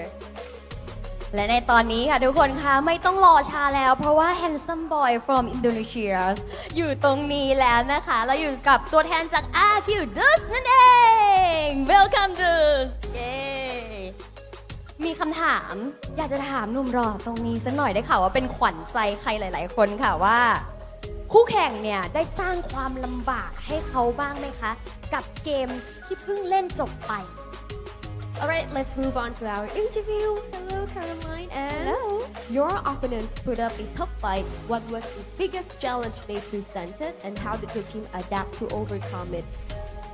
Oke, Dots. Jadi pertanyaannya adalah ngelihat gimana penampilan dari lawan tadi yang luar biasa banget, memberikan perlawanan yang cukup menyurutkan juga buat RRQ. Gimana kalian tadi beradaptasi dan gimana juga akhirnya kalian bisa kemudian menjadi tim dengan salah satu torehan poin terbanyak sejauh ini?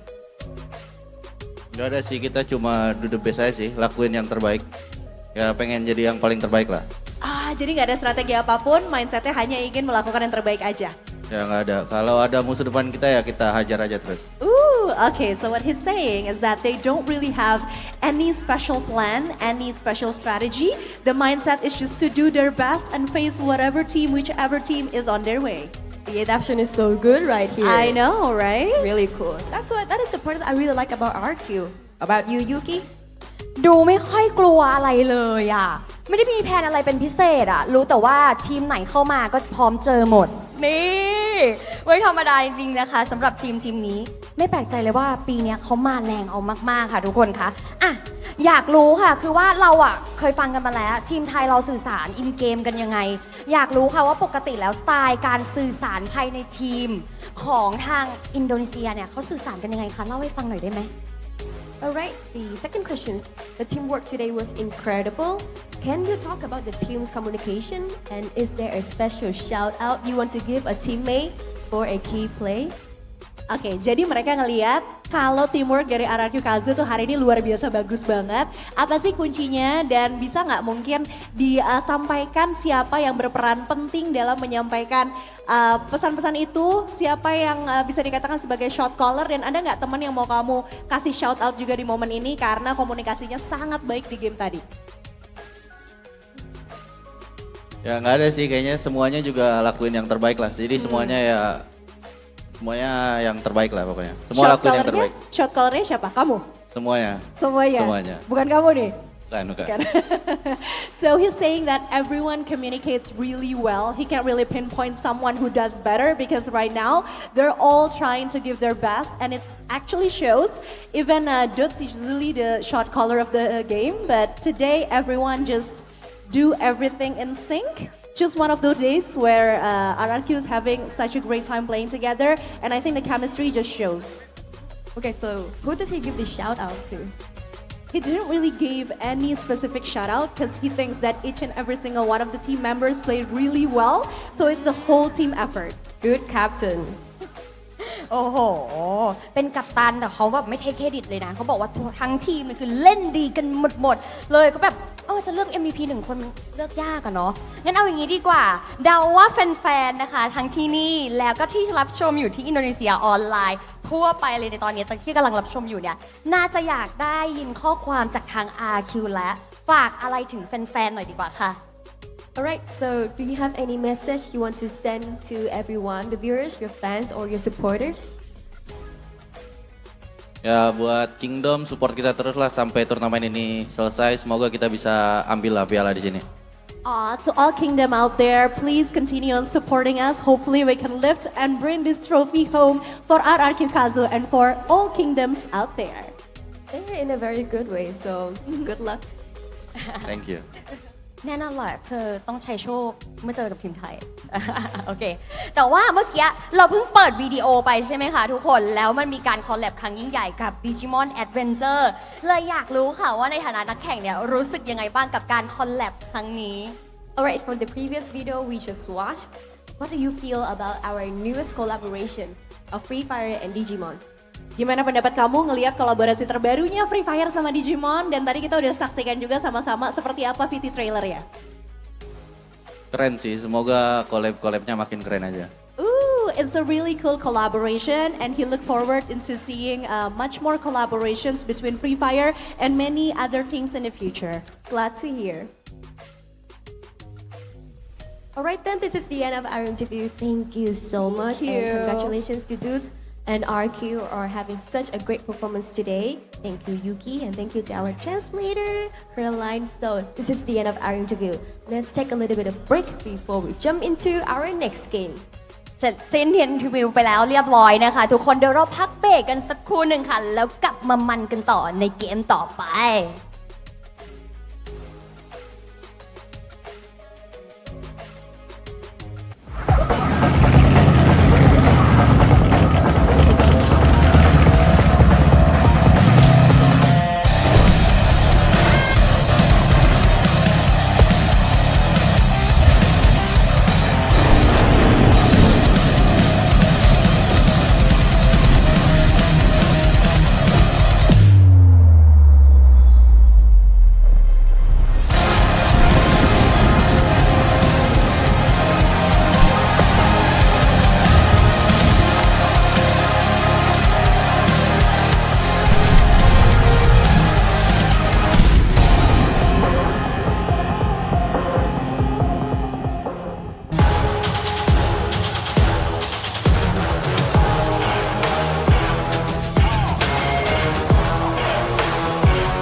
Xin chào mọi người, mình là WZ Bo สวัสดีครับผมเบียร์ยูโมชิครับ สวัสดีครับผมวันมอครับมาจากทีมฟอร์คอนครับ Nama gue Rasya, gue dari tim Mivos Divine.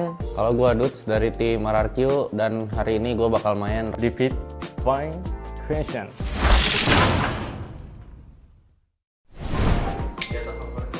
AWM AC 80 ปืนที่ชอบที่สุดนะครับเป็นปืนก๊อกครับก๊อก8หรือ15ไม่รู้ Khẩu súng ưa thích của mình là AC80. คู่ต่อสู้ที่น่ากลัวที่สุด ไม่มีครับ Falcon Falcon. Đối thủ khó nhằn nhất chắc là Buriram. คู่ต่อสู้ที่น่ากลัวที่สุดนะครับคือทีมเราเองครับน่ากลัวจุดเพราะว่าเดี๋ยวทีมพาเราพังไปบ่อยแล้ว Đột Trainers. เกาะแก้วครับ จุดโดดน่าจะเป็นเกาะสวรรค์ครับ Khu ghét nhảy nhất là vùng vịnh Mát Sa Mạc. Ngã đối đầu nhất chắc là Limit bên Falcon. Nggak ada. วันมอครับ Gak ada นักแข่งที่น่ากลัวไม่มีใครน่ากลัว หนึ่งคำเพื่ออธิบายทีมตัวเอง ดุดัน Harimau Putih. Hay. โง่ดีครับดี Strong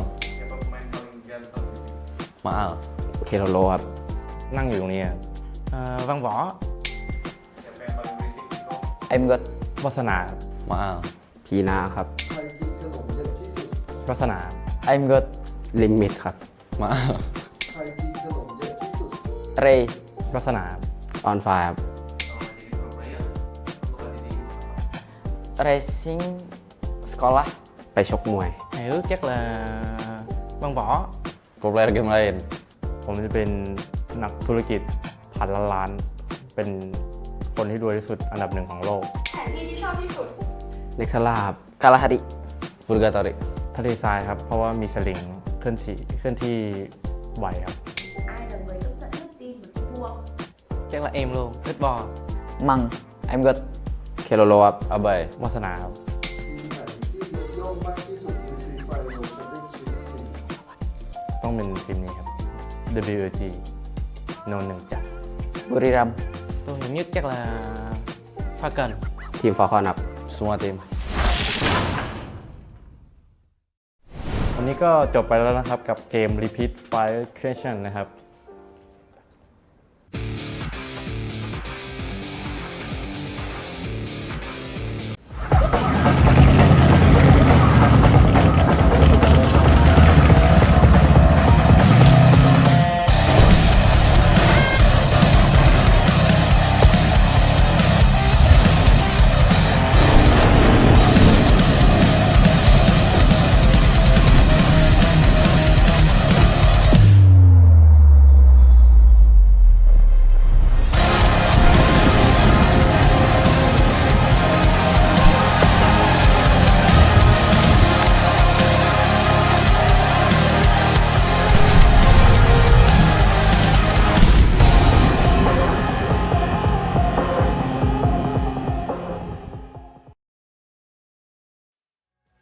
Welcome, ladies and gentlemen, boys and girls, survivors of all ages. This is once again the Free Fire World Series Southeast Asia 2025 fall season, the grand finals, where Champion Rush is finally in activation. My name is AJ. I'm the Mustachio, down here with my brother Neptune, the gentleman Garcia. We are your casters for the day. 3 matches have elapsed, and the teams still have got to go a little bit further. And you know what comes in really handy, Neptune? Maybe a crack of that.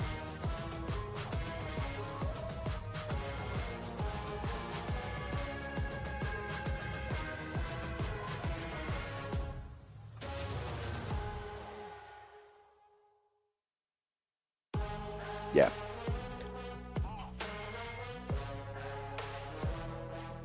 I think Neptune, you got to check your microphone. So some people are saying, Neptune's lips look sexy when they're moving, but we do not understand what he's saying.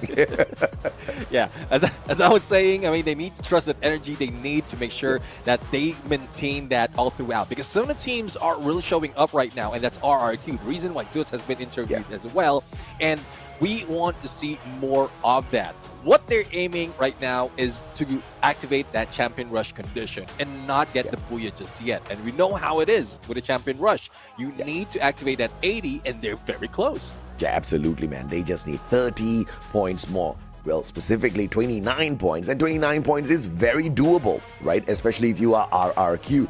And here's the surprising thing. Buriram, after 3 games, only have 10 eliminations. Where's the ferocious Buriram? Where are the monsters? Where are the 2-time world champs that can take anyone on? They seem to be sleeping. Time is running out. Buriram did show up strong on Alpine, but even then it was not one that was strong in terms of eliminations, Neptune, and they have to think about this one.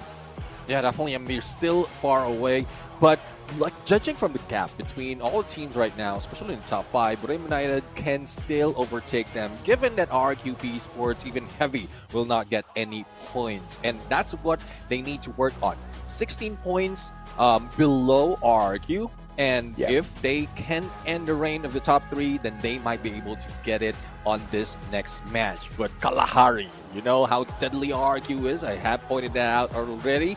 And this is one thing that everyone needs to be cautious. If someone can deny them of that refinery, that Overwatch, those platforms, then that will be a good story for any other teams to be able to grab that booyah. If not, RQ might be seeing another huge role in terms of gathering a lot of points. And we need to talk about this. Like close to 30 points easily can be done. We've seen it so much more. Yes, basically, Neptune, what you are trying to tell me is Buriram is trying to say to the whole world, calm down. Picture abhi baki hai mera dost. There's still a little bit more in this movie. We haven't even reached the climax just yet.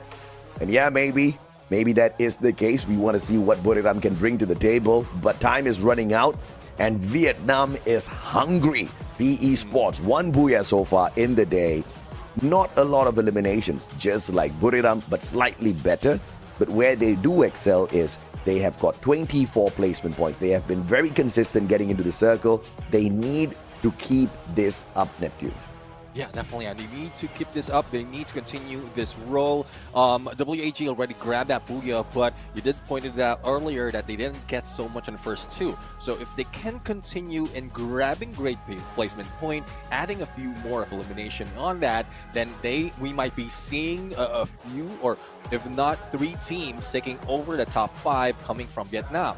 But there's still a huge threat that someone else might be sneaking through. But before we go anywhere else, let's take a look at our head-to-head between RRQ, Kazu, as well as PE Sports. Elimination, we've seen it. RRQ has more of that, even damage, and it just translates to how much they can bring into the table. But PC Esports will not be slowing down that easily.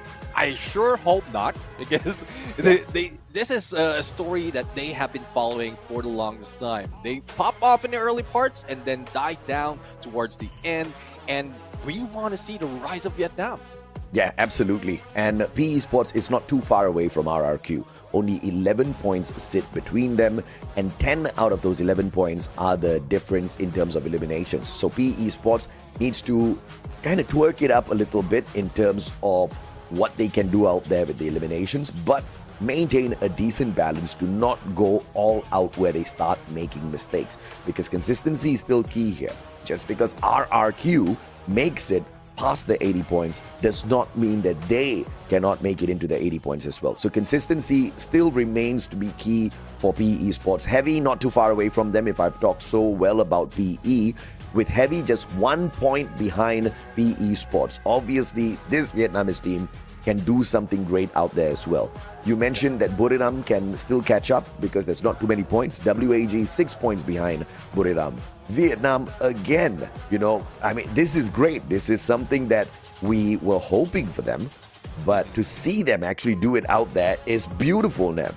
Yeah, well, it's so beautiful, similar to what we're seeing from the crowd right now. I'm not talking about Lady, but everyone out there anticipating what's about to happen. The beauty of having everyone in one stage just brings that energy into the battlefield. That brings that energy into pouring to the teams right now who really needs it. And hopefully You're lucky, they can... You're lucky because you said, not just the ladies, because I was about to call your wife. You see what Neptune saying on broadcast. I'm pretty sure she's listening right now. But of course, the chat is loving the cameraman. The chat wants the cameraman to get a raise. The chat is saying the cameraman knows his priorities. Yeah, he knows the assignment, bro. He knows the assignment. Understood the assignment. Takes his job very seriously. Cameraman still going at it. Yeah, it's a good thing that there's plenty of view to show. Otherwise, he will be left out, just bringing it back to the players out there. And well, we'll see more of that. We'll see more of that. Again, the teams are aiming to activate the champion rush. They're aiming to end this game quite early. But let's see what contention is going to happen, because it seems like there's no more waiting for the heated battle into the heated map of Kalahari. Oh, and the flight path just wants to take a dig at us yet again. The kings of Kalahari are heading to refinery. They want to milk out as much of that oil from the ground as they can from this high ground advantage here, RRQ. They've used it to find a total of 4 booyahs for themselves so far on this map, the most in comparison to any other squad out there. They are the most dominant, they are the most effective, they are the most consistent. Now, I hope I've cursed them enough. Stretch it. I make it stretch on throughout the match number 10. I need to give them more. Okay, let's save RRQ a little bit of the curses. We don't want to focus too much on them. For all you know, they might put a Twisted Minds on me, bro. Twisted Mind, real twisted at this point, but 4 on fire, missing that shot. Alan, MP5 in hand, plus backup is here. A little bit of ice grenade action to chip on again on fire, but UAV saves him to recover. And let's see if this is something that on fire can probably end, or backup might be near, because it seems like players from Heavy are stacking up against him. Even Pina would be very far to make this play, but it does have a long range, which is an AC-80 that might help On Fire survive that. Barros stealing some shots, has the time turn and buy himself a little bit more time, but what a flick by Abe. Barros shut down by an LMG. So unlucky. Just needed one more jump away. And the mechanism kicked in at the wrong time. Putting him down and out. AGAL, one final survivor as Heavy finds Falcons. Falcons, Heavy going in for the fight. And it's a good thing that the recovery has been done by On Fire, buys a lot more time for the rest of the teams to move in and help him out. Now, we are still seeing a few of the players from the outside, like Happy as well as Mufasa, who will not be helping out Alan and Don't Cry right now. So they are building that insurance policy at this point so that not everything is at risk. And let's see if Team Falcons can get away, because it's just taking so much time and they don't play this way. Yeah, AG looking for that hit list on the final survivor of AG Global. Chinoy down. AG is not catching a break at all as Carrero finds Alan's head. And Koda already used earlier on Mufasa as he tries to get up close and personal. Carrero stops him with the M590. Phenomenally done by Falcons. Mufasa expanded, On Fire turning the corner, and the Drogon gets Don't Cry as well. Falcons going for the ones that are leading the top of the leaderboard with RRQ. Hell, let's see though. I mean, Team Falcons, they are close in terms of scores before this game started, and they are now slowly building that up. 3 eliminations already to their side, and this is what we see often from Team Falcons. The moment that they see themselves a little bit low or lower compared to what they expect them to be, they slowly build up that momentum. And it's seldom that we see Team Falcons go this aggressive in the early part and even wait it out with the team that they're targeting. So I guess it's still paying dividends for them, but they need to move. Because in a bit, a lot more of teams will be closing in. And WAG seeing Onyx Olympus slowly closing the gap between them, but PLS1 might be in trouble in a bit because he's out in the open. Only glue walls and a few compounds can save him. Good day, Drogon in hand. Players on the side of WAG not close enough to him just yet. And Onyx just waiting patiently. The XM8 could get the range though. PE Sports spotting out Aim God. He was Divine, not looking very divine at this point of time in this clash up against PE. Time Turner pulled out. Kochil out top. Jonah spots out Rastia, but doesn't turn around to take him down just yet. Kochil hanging on for his dear life. LPT looking for that cover as Jonah catches up with him. Ray on the rotation. Drogon meeting the players of PE, but a fantastic glue wall still keeping them alive. From up top, Kochil M590 as well, and RRQ dropping on in at the wrong time. Thankfully, it was just one player expanded instantaneously. Yeah, I mean, Dutz is in there trying to surprise everyone, lobbing a grenade into the window, but he was spotted out. Now, he was Divine winning this fight, elimination on the end, and it seems like PE Sports would be in trouble. This is a blaze that we don't want them to be seen, and a quick recovery has been done onto Nero, but a 1v1 to the side. Max turn against Ray, and he will be taken down, but still, they managed to bring back their teammates. PE Sports is not down just yet. Not down indeed, and that was a valiant save by Nero. Hopping on outside, the finisher came a little slow, and that allowed PE Sports to hit that double revival. LBT brought back by Nolan, returning the favor, and PE Sports continue to survive. Bigatron by Vitality, on the other hand, have shrines all to themselves, but I would not get too comfortable there. Let's see though, if there's something that they can work on. Brim United taking high ground as well. BTR targeting PE Sports. And 18 Deer on the hit list. They know they're coming in, and Jonah will not survive Koja at that point. Quick putback will be done by 1-1 players, and Nolan as well needs to be revived. The rest of PE Sports are already out of Old Hampton. They will be going into a new place as BTR right now is trying to race to get those points. They are currently in 9th place or 10th place before this game, and they will be able to get a few more points in because they're still a full squad. For GOW though, a team from Vietnam that needs those points are just laying about waiting for the perfect opportunity, but we've seen them do this. It's just when someone has a jump on them, they fall. So now AG Global looking for PE Sports. Will find Nolan first off. Not before he takes Barros down onto the ground. Nero waiting to strike, and AG actually backing away from this engagement. There is a vending machine here. Nero needs to sneak in. He's got 400 coins. He can only have one revival. Does he sacrifice himself to get one of his team members back in here? PE Sports looks like he doesn't even need to do that, but he's going to be the one that needs a little bit of reviving. Yeah, he needs reviving. He needs a little bit of help. And let's see if that would happen. Kabi right now might be able to spot out LBT. Limited damage. And there goes the shot. Her chase is on. And Heavy just putting so much of firefight in this. As despite of Don't Cry putting one man down, the rest of the team's always on there on the hunt. Yeah, smart play there. But PE Sports, they are crippled. They just keep fighting for revivals here. Revive after revive. Now Nero hitting a double revive again, bringing back his members into this match.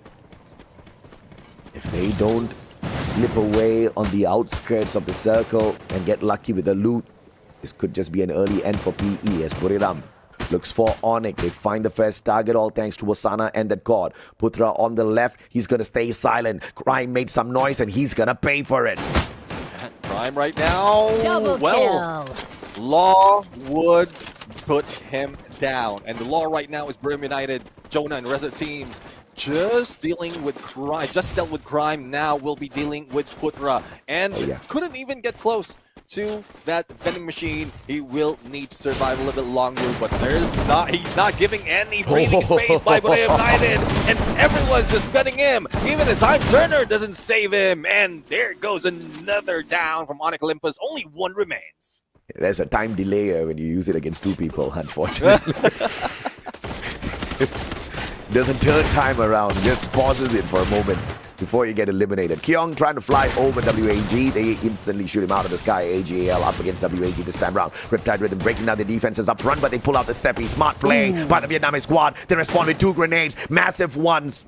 Steppy still keeping them up on their feet, but Cypher and Chinoy cutting down the distance. He's got a Max 7 in his hands as well, leaving Cyrus now to defend the front lines. The rest of WAG, they say hasta la vista and they get out of there. Yeah, Cyrus right now, let's see if he'll be able to get away. A good shot might bring him down, and he does go down from the hands of one of the best snipers from Southeast Asia, Ju. And let's see, if the 3 eliminations already for AG Global, team that was almost being taken down earlier in the early engagement and the onset of this game. But WAG, the ones in trouble, and who's hunting them? It's Buriram United, who's getting very, very close.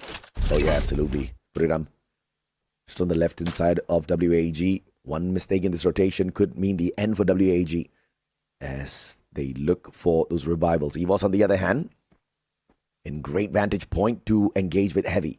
Bigatron on the double revival. But Falcons will find a couple of their players.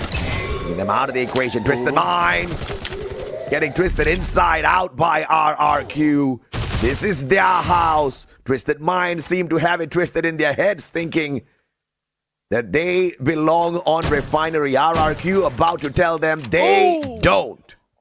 Yeah, definitely. I mean, SBD from Dutz to bring him down. Only one remains. And again, trouble spurs for Twisted Mind. As we look into the most elimination coming from 3 players. Maal with 11, LBT with 10, and Allen with 9. And Vietnam is really showing up right now, not only for it as a team, but also as individuals. But let's see if that continues on. There's a few more that would be happening, and all they have to do is wait, especially for Heavy. a lot is swarming, a lot of teams swarming towards them or surrounding them, and it would be even more because as the blue closes in, we still have 12 teams remaining, and all those engagements might be happening real soon. If Twisted Minds is hiding away some strats, they better be showing it to us right here, right now. They've got only one final survivor in there. I at least hope he's got some money to buy his friends back. PE Sports dealing with a little bit of heavy fire, courtesy of Pina. But he will have to move eventually as the circle leaves them high and right. Jumped to catch up with Kororo, who went there as the scout to make sure the drop spot is all clear. Fantastic rotation by Falcons. This is what the other teams, you hope to see them do, but then sometimes the chaos out there is just too much now. Yeah, let's see if they'll be able to get through the chaos or probably calm it down. And unfortunate for them, into the crosshairs, not only onto RRQ, who's slowly putting them down, but also GOW. Only PLS1 only remaining. Let's see if he will be pleading for his life at this point, because Abe will not be slowing down. M590 holds in the hands of both players, but a 1v2 might be something that he can wish he can win, and he did so. He survived, but pickup has been done. Recovery is the best that he can do for the moment. WAG standing up against RRQ, winning it out as well. A decent chance to find something, but an early end either way. First team to get eliminated is the one that puts a dent in the armor of RRQ early on in this game, but a lot of time for recovery here. Let's see. Time is not on anyone's side at this point. A lot is already being pushed in against each other, and one of those is Twisted Mind, who needs most of the points. Pressure from Onyx Olympus that has been pulled away by Putra, but BTR is also into the mix. But right now, just weaving in through, but Kyung up close and personal against Bass and Jump. But the first team to be taken out will be Onyx Olympus. Putra, the only guy remaining, has been taken out by Twisted Mind. But the pressure of the blue, the pressure of all those gunshots is there. Yeah, now Twisted Minds is fighting against the circle and their own dead weight, trying to circle around. And the timing has to be right here up against GOW as EWAS now gets eliminated prematurely. Heavy finding the players on the side of Bigatron as well. Falcons from the outside, dropping in those shots. Kororo gets traded out, but the instantaneous pickup. Falcons focusing on keeping their numbers alive as PE Sports falters up against Heavy. Bro, in the last 2 minutes, I would say 1 minute, we've seen a lot, 4 if not 5 teams eliminated. That is the threat of having 12 teams in this phase of the circle. Heavy facing heavy damage. Only 3 remains, and GOW above them. RQ eliminated by GOW, and there will be a new king of Kalahari by the end of this game. And let's see who will that be. Yep, and they're also flattening out their brothers from Vietnam. Heavy facing heavy losses up against GOW, but did that luck run out? Falcons now aiming for the boys of GOW Limit, so managing the deep freeze, snuck in there. There's a few more HP, and he manages to get that knock. RIP all alone in here, tagged up by Limit as well. A sliver of health left on him. Grenade does not clip him, all thanks to the time turner, but the circle for RIP had the super med, and that's his only lifeline right now. Let's see if he can still move in because the targets, they are targeting Kororo with a God Nade, ending GOW. AG right now, a little bit distracted by Bremen United, but Falcons have a good chance to go in for the flank. A good backstab might happen with all those hookers activated. Limit 7 with a group into the time turner. They go, and VRU backs away. Now pressure from 2 or make that 3 Thailand teams in here, and AG Global is just waiting it out. Good from side rhythm as Bremen United deals with Team Falcons. This might be a chance that AG Global can end this game and grab that booyah. Putting on a show for Thailand. The home crowd absolutely delighted. It was an all-out final Thai circle, and you know it was spicy. What a play by AGAL.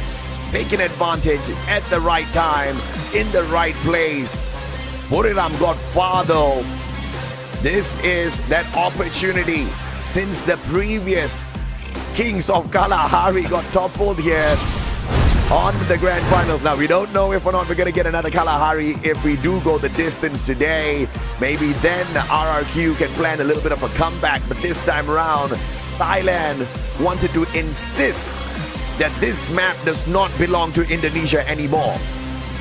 Definitely. I mean, even Evo's Divider didn't survive longer to see the end of that fight. But this is the final moment where we've seen a lot of pressure being put in against Brave United and Team Falcons, and that's what AG Global was waiting for. They have a good spot from far away, even a slower circle, to go against them, to force them in. And with the firepower that they have, and we know that they have evolved in not just a long-range team, but also a CQC-enabled team, they could have just ended it right there. But still, the tactics remains for a team. They want to be safe. They want to be cautious and secure that with a full squad. AGAL is only 7 points behind Buriram. With this victory, do they leap over them as they look for the top 3? Because you said it right, Neptune. After RRQ, the points are so close to each other on the overall leaderboard. One massive gain can get you to climb up to the top. And WAG just this time could not cut it, but initially they performed phenomenally well up against RRQ, really thinning down their numbers and also reducing the probability of an RRQ booyah here. Yeah, let's see though. I mean, I'm excited to see how many points they have grabbed in this game, because so far that storyline that we just mentioned, I mean, how we set it up, wherein there's only a few gaps between them. They managed to get points, but it's not that much, because it's only towards the end when everyone was targeting each other. It's not just one team dominating. A lot of those elimination has been spread out, and it might be close to whoever would be on that #1. But before we go anywhere else, we are energized right now to really bring on the game to a close to an end, if it is what the teams need, because we are powered up by Red Bull, and definitely the zinc and vitamins does work. You do have that can. I know you have been holding on that for a very long time, wishing that you'll be able to drink, take a sip of that, but you do have right now. I didn't take one, I took 2, all right?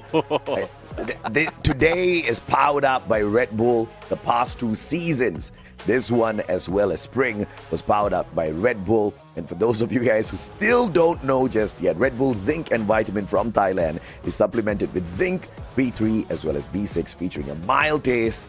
I always call it the wild taste. That helps players stay highly focused and seize every opportunity to achieve stylish booyah victories. Also helps us be super sharp out there. I mean, the speed of shots, the speed of gameplay by these squads is absolutely blitzing through the day. I barely feel like the day has elapsed, but that was the end of game number 4. And with AGAL not being too far behind Buriram, I really wonder what that has done to the overall table now. Yeah, definitely. I mean, it could have dent the potential of certain teams to reach or activate the champion rush condition. And with how RRQ Kazu tried their best to survive, but not for long, there's a lot of standings that would change. There are a lot of things that would change at this point. And elimination-wise, I think AGAL has done so much. We know that their like forte is aggression from afar. Now that they have Cypher, they have Battles, they have Chinoi to help them CQC, I am loving how it is. AG has done a lot of evolution, a lot of change just for this season. No doubt at all. I think there's massive improvement from them. They performed fairly well in Clash Squad as well. You know, one of the exciting squads. I expected them to go all the way. Journey came to a little bit of an unfortunate early end, but it doesn't mean they have to give up just yet, because Battle Royale, I mean, you know, you get the biggest slice of the pie over at Clash Squad, it's $30,000 US. You get the biggest slice of our Battle Royale prize pool, that's $100,000 US for the champion. There's a lot of money on the line. And AGAL is on the way to the top.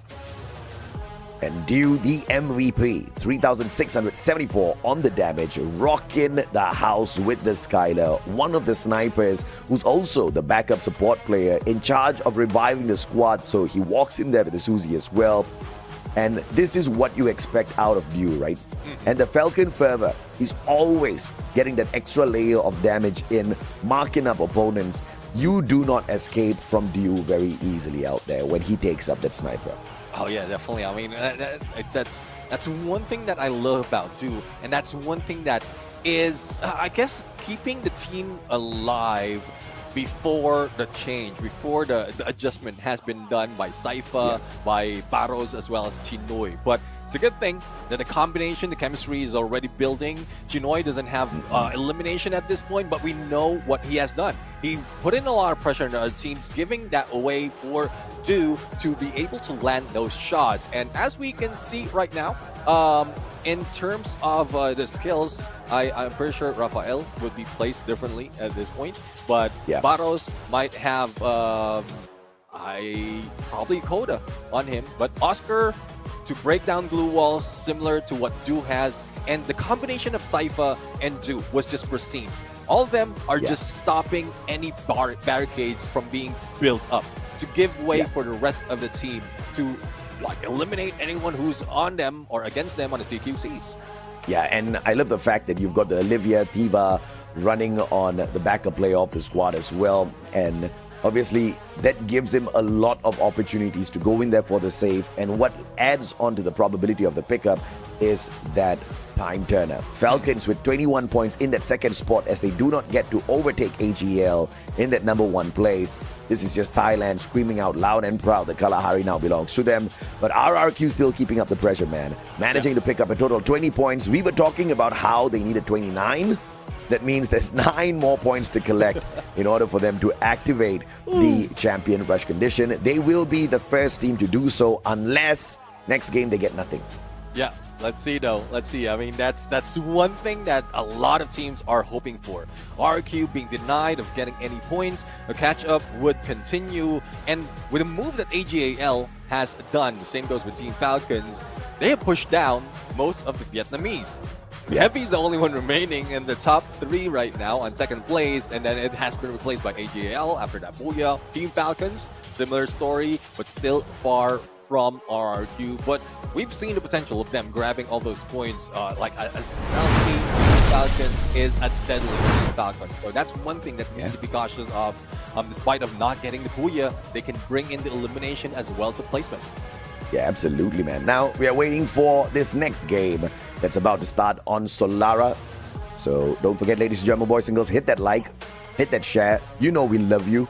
Ami, Tomake, Balobashi, everybody, welcome to the stream. Don't forget to let us know in the comment section as well as to who do you think is about to run away with the prize at the end of the day. And of course, we're also looking at who's the predator and who's the prey overall by the time we reach the very end of this grand finals. Yeah, definitely. I mean, we are seeing a few predators already who is hunting a lot of teams down, but in most cases, it has been turned around. Hunters, as much as we want them to be aggressive, they sometimes falter to be the hunted. And it would depend on the amount of time that they can spend in hunting, in putting pressure in their team. Team Falcons against AGAL earlier, or Team Falcons against WAG rather. It took a while before they get into that fight, and we seldom see that happen. Most of the time, when top teams like Team Falcons, Freedom United, RQ, whatever, there's still a few seconds that they wait until they either bust in or they pull out. But yes, there's no more waiting at this point. We want to see the end, and the end is getting closer as we jump into Solara right now for our game number 5.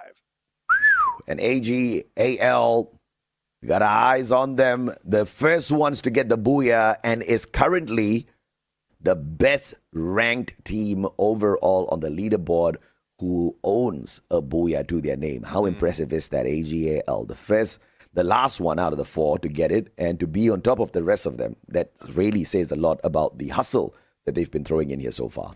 Yeah, let's see though. I mean, it can continue right now, but Chinoy out in the blue. I'm not sure what the distraction or what happened right here, because he could have landed together with the rest of the team. WAG though might be meeting up with Evo's Divine. Minigun has been put in, as well as trying to regroup using the slide rail. So a lot of teams has been spread out right now because of how quick you can move around in Solara because of the slide rails. And let's see if they can converge in one position, because from what I've seen, especially in WAG, they're placed in different areas of the map, covering so much of that, but there's a risk of one of them, or not multiple of them, would be taken down. But AG, after feeling Onyx just next to them, this might be start. Battle's already on the rush. Let's see if he'll be able to use that A124 to stop anyone, but Chinoy's already waiting. The pinch is happening, and here comes Plasma being put in. Even the Rebel Rush will not be able to save him that much, because the rest of the teams of AG is already on the roll. But unfortunately for Chinoy, Putra has that M590 and AGAL. AG might be seeing the end of their reign right now. Only one remains after they chase against Onyx Olympus. But that massive triple revive by Dew, he caused them to win that game, carrying the squad in their booyah at Kalahari, and now carrying the squad again as the support player with a massive triple revival. Now, we do understand there is a little bit of a question on the points table. We'll take a quick look at it for sure. So no worries, ladies and gentlemen, boys and girls. That is definitely being looked into. Obviously, we don't want to be jumping back to the points table now that we're in the game. So we'll show it to you guys in a little bit as Barros finds Adam's head with the cord in his hands. Yeah, I mean, that is payback from AG at this point. And let's see if this is something that they can avert. As Onyx Olympus, well, they are in play. Prime MKS has good deal, Cypher, as well as Barros, and the rest of the team is just waiting for AG to knock in. Now, spot in RRQ, spotting Twisted Mind. Both of them has a hit list, tagging them into the map.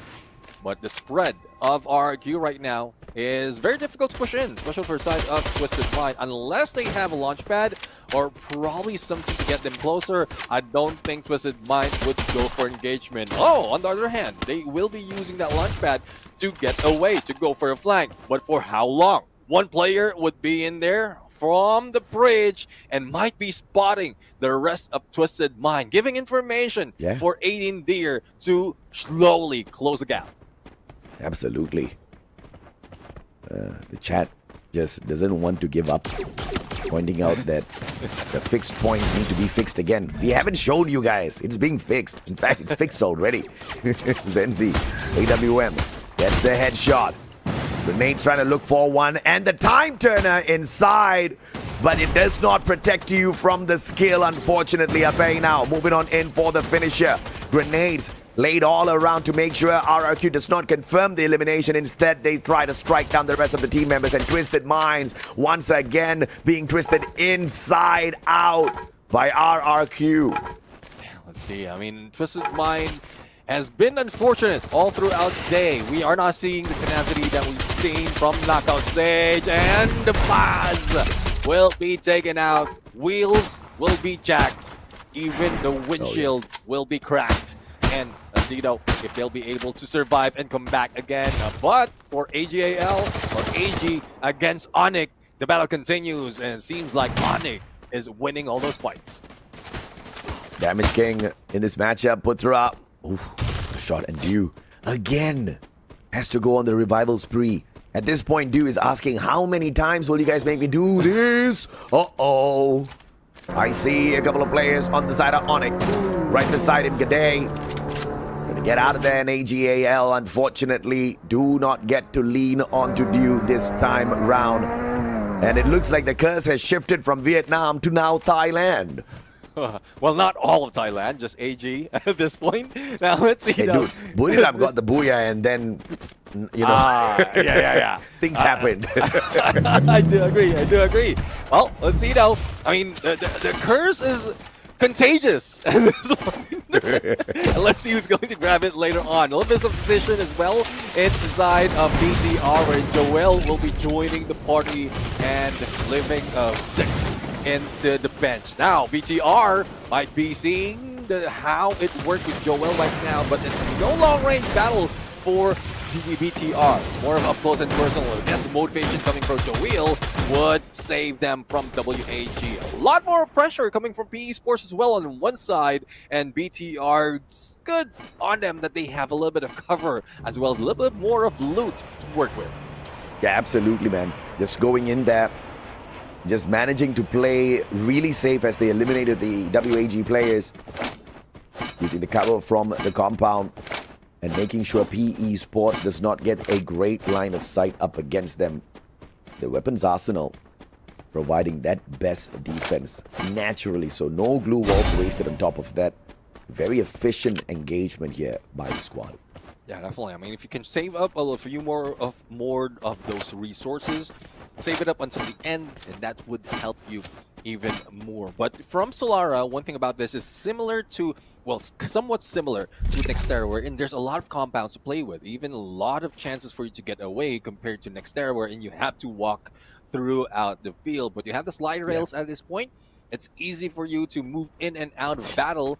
And let's see if this would happen between two of the top Thailand teams, Buriram United as well as Team Falcons. Gerardo very close, and Jonah hearing those footsteps already. But the moment Jonah would be seen, then that would be trouble. Riptide ridden by Keroro, clearing up, pushing away Wasana, and get high, leaving Jonah high and dry. But Wasana is still not giving up that position. He's making sure that Jonah has a little bit of cover just in case Team Falcons rushes in.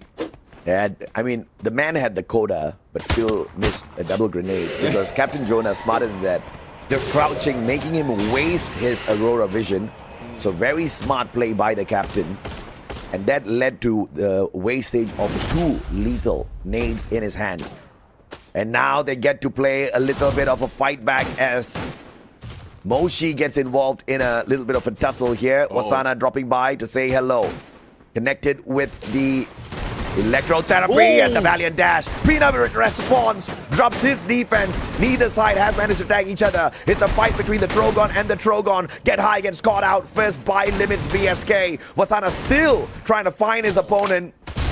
Unable to get the tag with the Trogon, and now is dirt into a 1v2. Jonah backing away. The M79 in his hands, and the grenade launcher finds Pina on fire as well, in a lot of trouble as Jonah shuts down Pina from afar.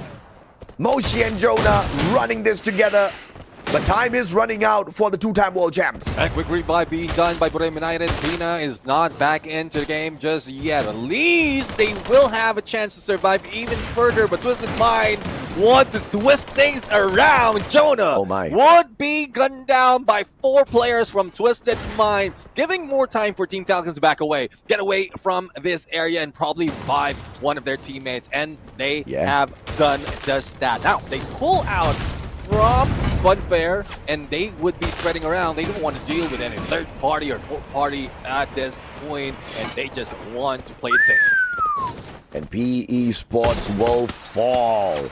Vietnam had a great start, but now some of the others are starting to wake up in the competition. Took them a while to heat their engines up, and PE Sports finding it tough to keep up with them. Pina with a headshot, P90 on the Wasana drop.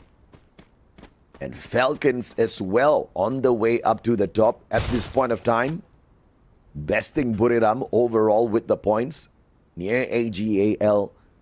I mean, they're not too far away from activating the champion rush. But 3 of these teams need to collect at least 30 points more. Whereas RRQ comfortably just needs 9. Let's see though who's getting there first.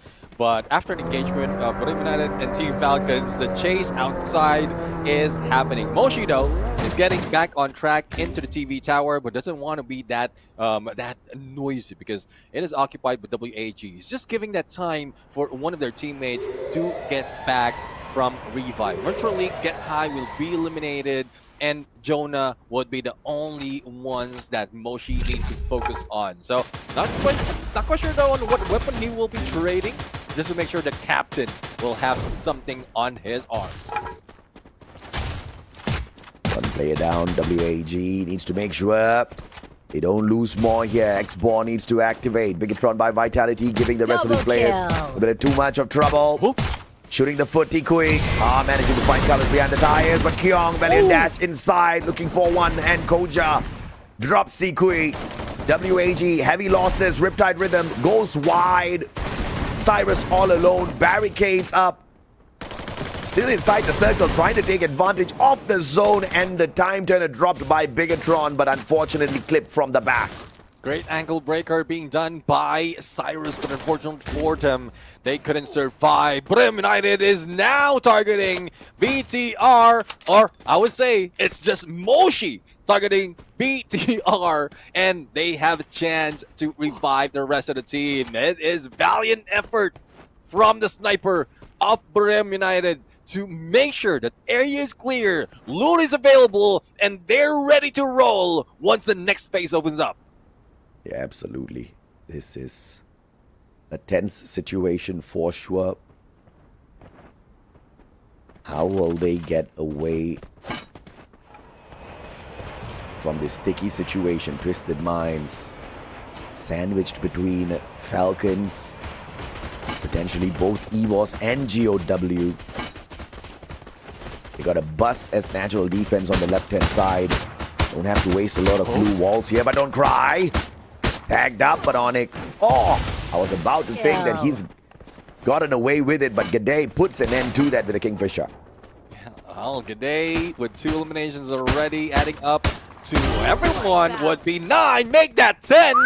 And it seems like Onyx wants to build their points as well. But on the other side, Team Falcons, despite of waiting so much, they spotted Twisted Mind, who's just behind this rock. And one surprise hit, that made Twisted Mind falter all throughout. Only one remains, but it's not enough of a challenge against Team Falcons, who has 6 eliminations, as well as a good chance to recover and probably take that #1 spot by the end of this game. Falcons now. There's a free point behind the boulder, but just like in any other video games, you always have to check your corners, and these boys don't. They walk past that free pointer, at least for the time being. RRQ up against Heavy before finding this next circle. This is going to be tough. 8 more teams. And there is no real estate here for 8 teams, Neptune, as the circle forces everybody in, and Limit will find that extra point. He looked behind the boulder.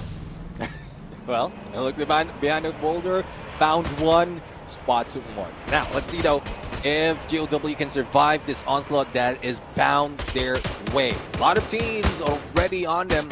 Evo's on the ground floor, Falcons just good sights on them, and it goes both ways. They have a good chance to take down Team Falcons, especially if those monster truck as well as blue walls would be taken down. Brim United, I think, are the ones in the safest spot. They're just hiding out, waiting for the perfect opportunity. The same goes with Onyx Olympus, but the Blues closing in. A lot of pressure will be happening in a bit, and Kabi was just sitting right there, not too pretty on his position, because he will be stepping into chaos.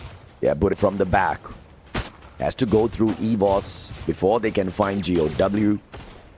But the circle is just going to be placed in a way where everybody's going to bring this down to a little bit of a slower maneuver as they identify what this next zone has for them. Special for RRQ is very close. 6 points already in the court.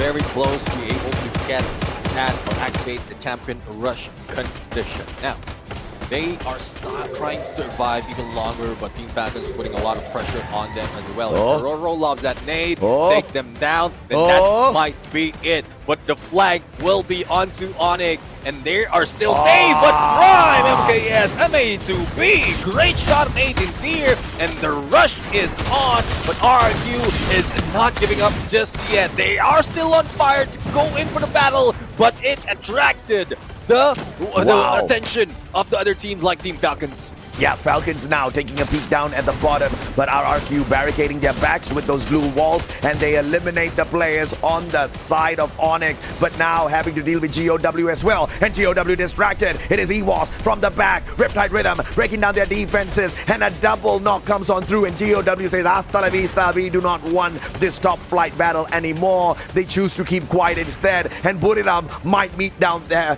at the bottom floor. Wasana all alone as GOW goes in to challenge him. Let's see though, I mean, Wasana needs to be quiet.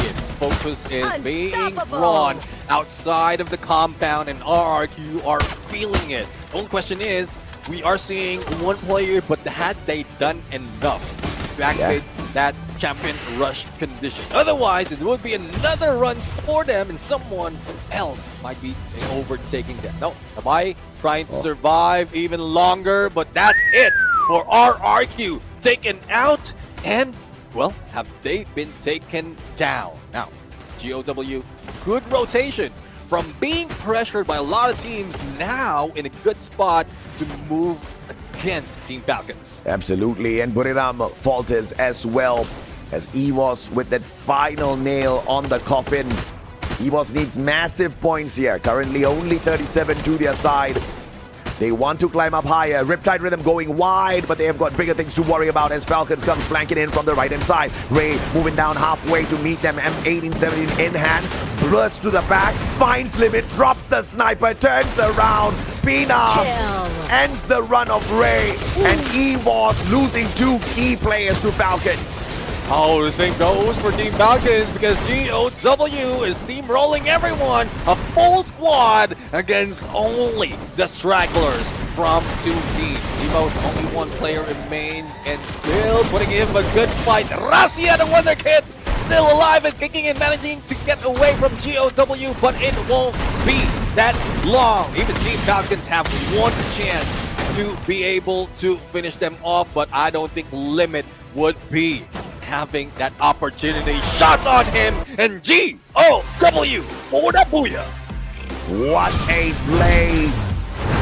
Puri team Gai, baby. GOW wiped the floor with them. Subcut them.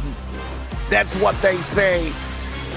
Moving into Thailand and dominating one of the lobbies that had to go to the home crowd's favorites. Ripped away by phenomenal positioning by GOW. I mean, great play coming from GOW, a team from Vietnam that hasn't moved from the beginning of this day. Now, they are showing up. They don't want to be taken down that easily, and this might be a chance for another Vietnamese team to take that board together with Heavy. If you look at the highlights right now, as well as the final moment, but there's not so much of a challenge because GOW just made sure that they're full team, 4-man strong, and they managed to grab that booyah together with eliminations as well. Oh yeah, man. I mean, that was a fantastic game all around. As we take a quick look at the highlights once again, AG Global, very early challenges faced in this matchup, but of course they went on to recover. Twisted Minds got twisted inside out initially by RRQ, going on to survive a little bit longer, but of course it was just ferocious battles one after the other. WAG didn't get to last long here as they fell to Bigatron.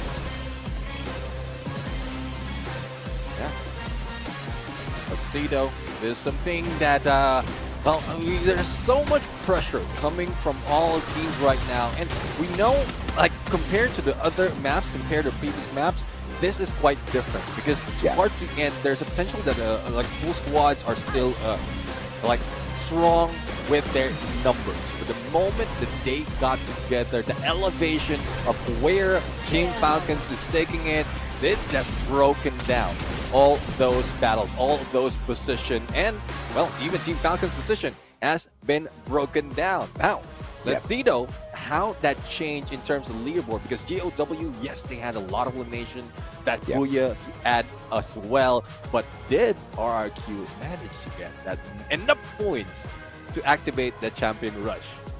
I think they might have just gotten it just enough, right? Because we saw they had about 6-7 eliminations. They had survived up until there was only 5 or 6 teams remaining. You know, great play overall by RRQ, but I have to say this is a heavy step up coming through from EBOS Divine as well. Russia towards the very end, managing to put a little bit of a dent in the Falcons' capability of finding a Booyah in that match. I mean, the guy got a double snipe. The way he was rushed at Falcons, I tell you, it was devastating. But of course, Falcons still managing to win that out towards the end, but it was a heavy blow suffered by Team Falcons. You know, it could have been a little bit better for RRQ if they did not go in so aggressively. But, you know, sometimes you make those choices and it doesn't go as you plan. Yeah, let's see though. Let's see if RRQ can make any corrections on that, or if the only thing that they need to work out right now is to get that Booyah. Because if they did activate it, there's no more problem of being aggressive. Like no more problem of like positioning wise. That's the only problem they have. Survivability, bringing their teammates back. That's the only problem. And RRQ. We keep talking about from the beginning of this season. RQ might be another team who might give Indonesia that prestige for the whole year. Onyx Olympus started it from spring. EVOS from EWC. RQ very close for fall. Hey, you know what? RRQ likes the sound of that, man. And now, like you said, they have activated, they've definitely activated Champion Rush for themselves already. So far, not a single game RRQ has gotten the Booyah. From no Booyah, no problem, to now, no Booyah, big problem. Okay? RRQ cannot depend on points anymore. RRQ needs a Booyah. RRQ has not secured a single Booyah on our grand finals here. If just like their brothers Onyx, they are the first ones there. As soon as they get in there, they follow up on the next game with a Booyah. You know what? We'll be very happy for them. But if they don't, this is where some savagery comes into play. Do we see any hot drops on RRQ? Because if they are not stopped, they can end the competition. 100,000 US dollars is on the line up, team. Yeah, definitely. And we're still within that first 6 maps. So pretty much there's no surprise on what would be the next map as to where they will be dropping next. If RQ has been read by everyone else, especially for those trying to catch up, they can hot drop them on Nextera. End that run and then take over that champion rush condition. One hope that we are like one wish that we're asking for teams like who was it? Heavy was second place earlier. Brave United, Team Falcons very close as well, and especially with GOW with that Booyah, I believe they're also very close. So if they are bold enough to change that storyline for RRQ, they can go for the hot drop. GOW, Buriram United Esports, Heavy, Falcons, they can look to activate the Champion Rush in this following game. But we need to highlight first our MVP out of GOW, Dian, 7 eliminations. What a solid comeback here.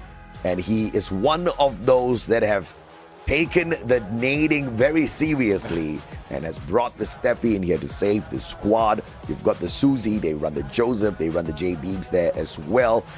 Functioning as a decent enough tanker for the squad as well as a backup support player.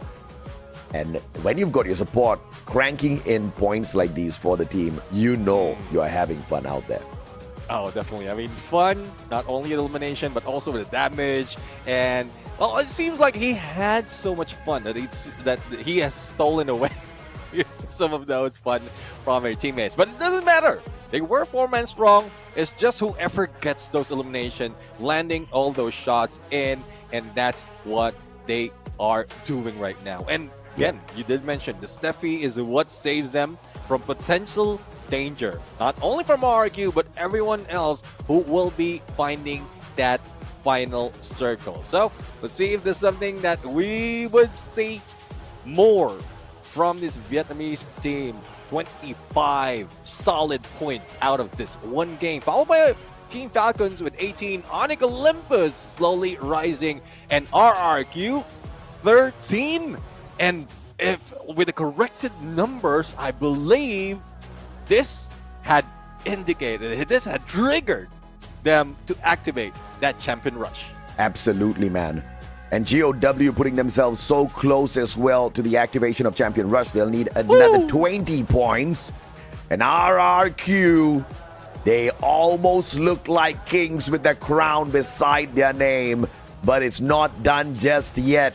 Now big problems, big problems. Nobuya, very big problem for RRQ. Can they get the job done? Do we have some party poopers in here? Do we have teams who are brave enough to mess with the other squad called RRQ to stop them and then to go on to activate Champion Rush for themselves as well? Will we find drama out here? We need drama or else it's going to end at Next Terra. Let's see though. I mean, one potential team who might be able to do so is Twisted Mind. Because down at the 12th spot, there's little chance for them to race to get that number 1 spot, to race for the top 8, I would say. All they have to do right now is to stop RRQ from getting that booyah, and it saves the other teams to grab it against them, or probably make it run long enough and they might be able to catch up with the points. Yeah, absolutely, man. I mean, I think this is trouble time for RRQ. Are you going to take your usual drop, or will you run away in hopes to not get caught but make a mistake with where you choose? What will be the fate of RRQ if they go in for their usual drop, and if they get fished out early? We get our competition extended just a tad bit. Either way, I am loving it, Nep. Yeah, definitely. This is what we live for. The potential of grabbing the championship is on the hands, like arm's length to RRQ. But those arms can be cut off easily. Yeah. That would depend on who's going to challenge them. That would depend on the survivability instincts of RQ as well. And Next Era is something that they tried their best to be able to be the best at this point. They managed to get 3 booyahs overall out of all the games that they played here. Still the most out of everyone. So the potential of them ending it right here, right now is there. Flight path is decent. And it looks like RRQ is going to bide their time here and fly all the way across, potentially towards Decker Square or Boxing Gym. Mudside is still open for them to change their trajectory if they see all of these bodies around them. GOWS has Twisted Minds, though. This is going to start things off hot here for us, Neptune. Yeah, let's see, though. I mean, like next to each other, both teams might be able to get the first weapon to start it off. Team Falcons, though, from Mortar, will they be able to find Onyx Olympus? From many of the engagement that we've seen in Nextera, Onyx Olympus potentially, or most of the time, is the target of Team Falcons. Now, onto the other side, WAG meeting up with AG Global, the rivalry that has been happening all throughout this season. Unfortunate that that engagement did end at least one player's run here, but instant enough with the revival. RRQ, on the other hand, scouting out PE Sports outside, I'd say inside of that side. Waiting there with the P90, looking for the flank onto Nolan as well, carrying the Bison. And not so much of range coming from Bison, but I saw that cord, and the moment Nolan shows up, he will be gunned down. Like damage, range, even stability in terms of shots can be put in, but Team Falcons wants to follow through against Onyx Olympus, and one down already. Adam Pudra will try to save him unless Keroro ends him right here. And, well, not quite sure what's happening with Keroro. Probably it's a range, probably it's just the angle, but there's still a chance for a pickup, and Pina would be the one being taken down. Yeah, okay, now Keroro rushing in here. Is this a smart idea? Up against two players, he gets tagged up, 50 HP. Terrible idea by Keroro, and he pays a big price, forcing the team to play another revival. Keroro committing, although he knew that he didn't get the job done, and there was definitely a pickup. Gade tagged up. Onyx still hasn't lost a player out here just yet. For 39 HP, he's playing with fire. Let's see though, with fire, he will be able to snuff out. But GOW on that high ground, we saw them in the horizon, but then see that this would be a huge threat against the two teams that's battling it out on the lower ground. But this is what they want. Continuous momentum after grabbing that booyah and stacking more in the point. Now, on deck square right now, AG with 1 point already, dealing with PE Sports, and PE Sports would need two of their teammates revive. But, like, AG is not giving them that chance to get close to the vending machine. Oh, PE. Double revival coming on through. Buriram needs 17 points. Heavy needs 14. Falcons need 13. But of course, RRQ just needs a booyah. As difficult as that is, what a shot from Dian. VSK finding the connection limit down. And confirmed GOW 2 eliminations up. It's so much closer, 18 points away from activating Champion Rush. Let's see if they'll be able to get that 18 points, or probably a little short and miss that opportunity. But Evos trying to take down Zoo. A little bit of footwork coming from the sniper of AG, and he managed to pull away. To where? That is a question though on how AG is going to survive this, but seems like with that portal, he managed to get away from the Evos and position themselves to better the White Tigers. Yeah, but Rasya though is on a really good vantage point. But he gets tagged up. Play recovery. The rest of the EVOS players shutting one down. Cypher a little bit too late to the party and won't be able to pull the defense in here. But you, dangerous. Looking for Baros to push Rasya out. And you looking to take advantage from the back, but Rasya shuts down Baros and will stay safe. That fails. Cypher with a double revival. Here comes Evos trying to snuff out Cypher in a 2v1. Ooh. 17 HP, still survives, but Aim God doesn't let him get away with the M590. It's tough. It's tough. I mean, he managed to bring back teammates, but hopefully they will be able to get away from Evos Divine. Now, we are seeing hit list after hit list, Evos as well as GOW on the board. And it's Heavy who triggered that for GOW. So Vietnamese team right now is being targeted, hunted, but there's no way out just yet. It's a good thing they're still inside this phase of the safe zone, and there's not much of pressure. It was Heavy who felt that pressure, knowing that GOW has vantage point and it's very, very close, so they don't want to deal with that much. Blue closing in. A lot of teams still spread out, but there's also a lot of plenty of real estate to play with, especially in this map. Falcons, decent high ground, spotting out RRQ. The spray down is there. Keroro and Limit both getting the double tags. Riptide Rhythm breaking down their defenses as well. They can't back away and flank around from the right hand side. Ma'al stuck in the middle. Bye-bye RRQ, they want to say, but Abe still staying alive. Falcons trying to put an end to RRQ right here, right now, as Ma'al expires on fire, rotating around.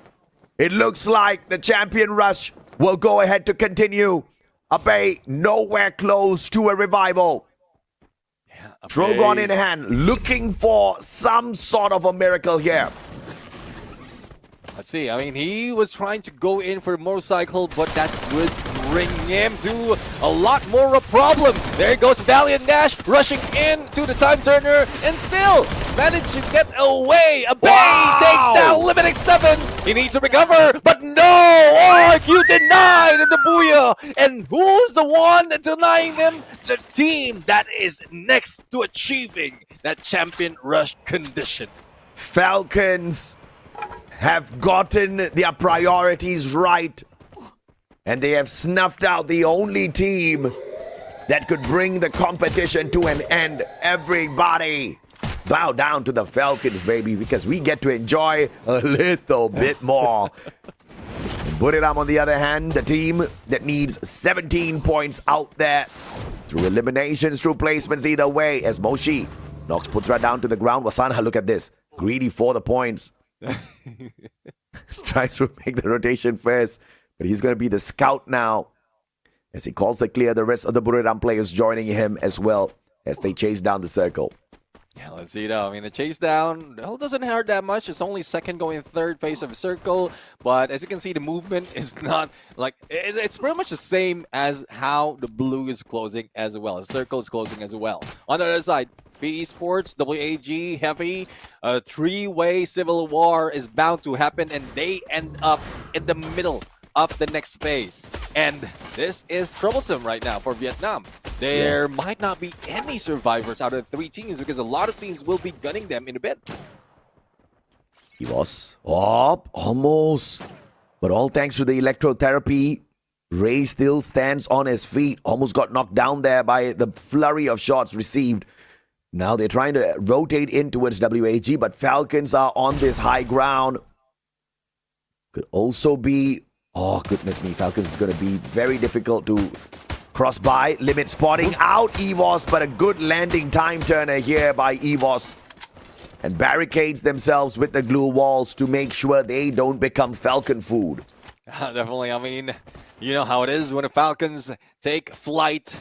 That would be trouble for a lot of teams. WAG almost being taken down as well because of the pressure being put in not only by EVOS but also from Twisted Mind from earlier. So Riptide Rhythm to break down those glue walls, but WAG managed to get into one of the compounds, will fly through on Twisted Mind, and surprisingly, well, I'm grateful that Twisted Mind managed to survive it this long up into the 10th minute. But it will still be trouble if in case one of the teams like Team Falcons or probably EVOS Divine run into that compound once the next phase shows up. Buriram slowly but surely looking for this next zone. Problem is, it's just so crowded. Making their way in, hoping to not get caught out in the open. Main point running through the minds of the Buriram players. But if they get lucky with the placement of the next circle, at least they still do get to rotate in towards Mortar Ruins. And you can see that's their binoculars. Making sure the coast is clear right ahead of them. But for Falcons, this is going to be a bumpy ride. I mean, not so much of real estate to work with, not so much of opening for them as well. Because of the shots that they've made, there's a little to no chance that they will not be spotted. They will be spotted at this point. But they have a landing spot that is being taken by BTR. And fortunately, it's BTR because they've been hunting them from the beginning and still a challenge against Team Falcons. So they just need to clear the area before they jump in, and that could be a good plan for Team Falcons. Yep, absolutely do. On the rotation here, looking for Onyx. As Putra backs away. Dew daringly stepping up. But of course, not going to find anything there with that nade. As Cypher now takes the tunnels towards the opposite end. Dew finally spots one. Cypher, what a timing. Takes out Putra. Adam knocked down by Kororo as well. And Onyx, just two more players left on their side. And AG Global uses that opening to get into the circle. Let's see if this would be an opening for them as well to grab a compound other than a circle. Now, BE Sports, pressure from AGAL exposes their position. Thus, with those throwables, it seems like AGL or AG would be backing away. Bait and switch time coming from Saifa, and Nolan will be taken down. Nero right now will try to go for the pick up, but unfortunately for them, it's just so strong. Riptide Rhythm out of 2, clears it up, and Jonah, the only remaining, might be taken down. Yeah, Dew just helping out his team members there, just clearing the vision so that the rest of them can take a slam dunk, and it looks like that's what AGAL did. PE Sports, unfortunately, knocked out alongside Onyx. BTR right now, they've been quiet, too quiet that they haven't had any elimination just yet. But it's good that they have great position, stopping Team Falcons from rushing in, getting that compound, and we've seen Team Falcons drop in that area and win against Onyx Olympus. Now they are very close. The monster truck might help them move down, especially the circle is moving away from them. Rim United is also away from next phase of the circle, but might need to deal with GOW. So let's see if GOW has already sensed the brew blood brewing at this point. Absolutely, and the teams that are in the top 5 looking for about 20 points, and one of them is GOW, who needs literally 20 points. Right behind them is Buriram, looking for the activation of Champion Rush as well. A total of 17 points required for Buriram. Heavy on the approach. Also one of the teams that's looking for the points to activate Champion Rush. 15 needed by Heavy. The teams that need it desperately are in battle, and so does Falcons. Looking for AG Global. If AG ends Falcons right here, right now, without giving them a single point, maybe they get to stop the Falcons. Let's see though if they can stop the Falcons. It seems like Evening 7 will be spot. Fina is down, and GG! Slow remain is making it, and the wipeout has been done. What a play by AG, ending the run of Falcons. Falcons just needing a little bit more, but AG just said hell no, and onto GOW drops Buriram, eliminating them from the run. GOW will not activate that as well. Let's see though. Let's see, you have 6 teams remaining. AG, the pressure that they have put into Team Falcons is pristine, but now that they have, I would say, 3 players in this fight, they would need to move fast. Wait for that perfect moment to rush in, and it seems like they'll be able to take it, but Battle United is also getting into this chaos in this part map, and look who's safe! Team Heavy, far away from everyone. Yeah, what a rotation here for Buriram, but now they're stuck outside in a glue wall maze that they need to chuck and break down instantaneously. But the circle is moving towards Buriram. They just need to hang on, and they will get that first defensive spot, but they gotta be really careful with this. See though, I mean, they did use that launch pad already. Of course, if they still have something on them, they can jump in farther away from everyone else, beat them to it, or just wait for everyone to be able to take advantage of their position. Heavy receiving heavy damage, especially from Moshi, and good distraction indeed, but slowly and surely Heavy is moving up. Monster truck in hand, they can steamroll everyone. Riptide Rhythm coming from 2, and Brim United might be in trouble.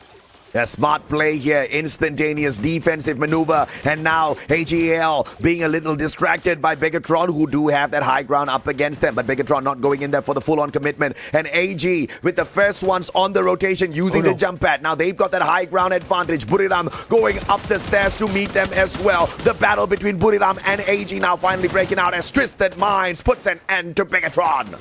Yeah, I mean, not so much of elimination coming from Begatron, and it's just playing with placement at this point. Jonah, though, gets above the rest of the teams. Heavy puts a god nade and slowly dwindling into the lives of Twisted Mind. But AG going and beating Buriram United and taking the spot, but a shot from Moshi brings Baros down. The pickup can still be done, and there's no Riptide Rhythm to break down those glue walls. What an unbelievable play here by the Vietnamese squad of Heavy. Still alive and kicking. They need 15 points. There's a high chance they get their own champion rush activated. Is this the season that Vietnam becomes champions? It's not done just yet. EVOS very close to them as Buriram makes that rotation. Jonah tagged up, but all the boys still up on their feet. Has Twisted Minds, the first game that they've improved in so much, finally comes to an end as they falter in the 5th spot. Heavy right now moving in. Good position to take. And after that shift in the circle, everyone would be forced out in the open. Only Twisted Mind and AG has a good chance to get close to the center before it eats off their HP. Now, Buriram United dealing with Evo's Riptide Rhythm, breaks down those glue walls, and Heavy from the other side. Alan taking advantage of that, stealing away the potential elimination for Buriram United, and Heavy still on the roll. What a play as EVOS gets snuffed out. Heavy with 10 eliminations. They have definitely activated Champion Rush for themselves. Unbelievable effort by Vietnam's Heavy. The sleeping slots did not keep us waiting this time round. The 37% potential win rate here. It's a standoff between 2 Thai squads and 1 from Vietnam. The first one to make the move will be the Circle, leaving AGAL in a pickle. As Buriram takes advantage, get high with the first connection. Kabi drops Barros, confirms the elimination as well. Heavy helping out Buriram. Get high takes down Dew. Cypher the final one. And finally Buriram turning their attention over to Heavy as well. Hell, let's see. I mean, Wasana already on top of everyone. If in case Heavy would be moving away from those doors, that would be it. But Cypher might have a surprise hit against Moshi, but he did went in onto the other side, trying to survive a little bit longer, ganging it up, but unfortunately Moshi hits Cypher down. 4v4 situation, and Buriram United Wasana has fallen down. Heavy still alive, but 4 and strong. It seems like the SWAT will not be slowing down. Team Heavy grabs this booyah against Buriram United. Vietnam, stand up and bow down. The representatives to activate Champion Rush for the nation. The first ones in here, Team Heavy. And they just need to do this one more time. They needed 15 points. And the 15 points all came through the eliminations. When they wanted it, my goodness me, fate just told them to go grab it. Oh, definitely. They grabbed it hard. They grabbed it on the neck, and they just choked it out. At this point, Buriram definitely didn't expect this to happen. And Team Heavy was just waiting for that perfect opportunity. From the looks of it from the final circle, it does look like Buriram United has better advantage of getting close onto the center of that safe zone. But Wasana already went ahead above Team Heavy, expecting them to run away from the compound, probably run behind the compound to go for a flank, but no, the patience coming from Heavy, the anticipation as well as the planning, good communication has made them grab that booyah. You know, now I'm nervous, man. I'm damn nervous for Buriram because Buriram needed more points than Heavy. Buriram needed 17 points to activate Champion Rush. And because Heavy ripped away the final spot, no 12 points out of there. And the last time I took a peek at Buriram's total eliminations, they had 7. 9 points out of placement plus the 7 elimination gets them 16 points, which is not enough. The question is, did Buriram pick up more eliminations after I saw that number? If they did not, my God, I don't know if that's gonna nerf their confidence here a little bit. Let's see, though. Let's see if this is the time that things will turn up to the favor of Buriram United. But as you calculated it, it seems like the disappointment would be huge. That 1 point would be a potential downfall for their morale. That would hurt a lot, and then with the number of points that the other teams has grabbed, it would bring more of a challenge against them. I mean, can you believe it? Heavy from Vietnam. Heavy is the first team from Vietnam to activate the champion rush condition. WAG, unfortunately, although they are the champions of Vietnam, currently the worst performing Vietnamese squad down at the bottom. They need to step it up a little bit. But congratulations to Team Heavy for joining RRQ in what seems to be the hardest mission of them all. Getting a booyah after you surpass 80 points. Well, let's see though. Some teams have been quiet at this point. RRQ tried to do so, but unfortunate for them. Like, it's not just for RRQ, I would say. For everyone else, it was a tough circle. It was a tough all the chaos is really tough for everyone. Not a lot can find any real estate. Not a lot can find an opening as well. As they move out, all the crosshairs are on them. That made that booyah even more difficult for RRQ. That made Champion Rush all difficult for the other teams to be activated other than Heavy. So it does seem like if they are brought into Nextera for our next game after 6, then it would be more troublesome. I mean, I don't know where we're gonna go. I don't know how we're gonna get there. All I know is Buriram is now pissed. All right, they got so close, yet they were so far. They had massive knocks out there on the battlefield, but they just kept getting their elimination stolen away from them. And when these numbers matter so much, it has got to piss you off, right? Buriram, I think they did not activate the champion rush because we saw the highlight earlier on as well, close towards the end of the game, and it was just them up against Heavy. They were getting the knocks, but no eliminations were being confirmed. And I think that is a huge missed opportunity, which also means Falcons don't activate the champion rush condition.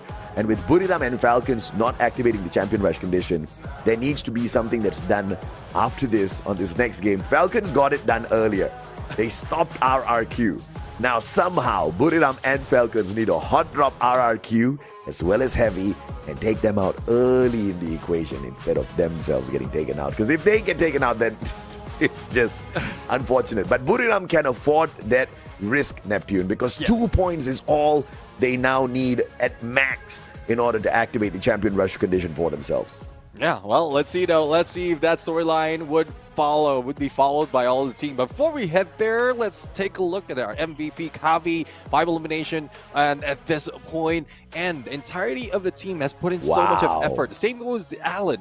All that damage being put in by both Kavi and Alan. And that's just like the combined effort of all the team. They're trying to survive, plus they're chipping in so much of damage against their opponent. And I'm loving this side of Team Heavy. It's not this time. This is not the only time that we've seen Heavy move up. Even from knockout stage, they are already showing up. Yeah, absolutely. Heavy just needs to be proud of themselves. Unbelievable effort. 15 elimination. They needed 15 points and they did it with such flair out there. Grabbing an extra 12 placement points as well. All they needed was 15. But now they've boosted themselves even past RRQ based on this performance, because RRQ just ate up 2 points in this match and they could not believe it, just like the rest of our fans out there. And Heavy joins RRQ, overtakes them, and has done something RRQ hasn't been able to do, which is get the booyah. No booyah, big problem. Definitely. I mean, number 1 spot being taken by Heavy, and it's just so unfortunate that they didn't activate the champion rush condition from the previous match. If they could have done so, this could have been the end of our day, and Heavy would be declared our champions. But it's not over. There's still that second part. But before we go there, I think we have a good chance to spot on the next map. as well as what's going to unfold later on. Probably an interview as well to Team Heavy, because they did perform that well and taking that number one spot after game number 6. Yeah, I mean, I would love to take a break right now, man. So thank goodness we've got an interview. Let's hear what Heavy has to say for themselves as we gear up to continue our grand finals past game number 6, Neptune. It cannot get better than this. I wish we get to see a little bit more from this. But in order to see that, we need to see Heavy and RRQB stopped here. อยู่กับลิมิตจากทีมฟอลคอนเย้เดี๋ยวเรามาสัมภาษณ์เขาสักนิดนึงดีกว่า เมื่อกี้มันเกือบแล้วแสดงว่ามันต้องมีจุดที่แบบทีมตรงข้ามเขาสร้างความลำบากให้เราอ่ะเล่าให้ฟังหน่อยมันเกิดอะไรแล้วเราปรับตัวหรือรับมือกลับมายังไงให้เหลืออีกแบบ6 คะแนนจะปลดล็อกแล้ว After 6 games already, 2 teams unlocked the champion for the first thing, which is RQ and also Heavy.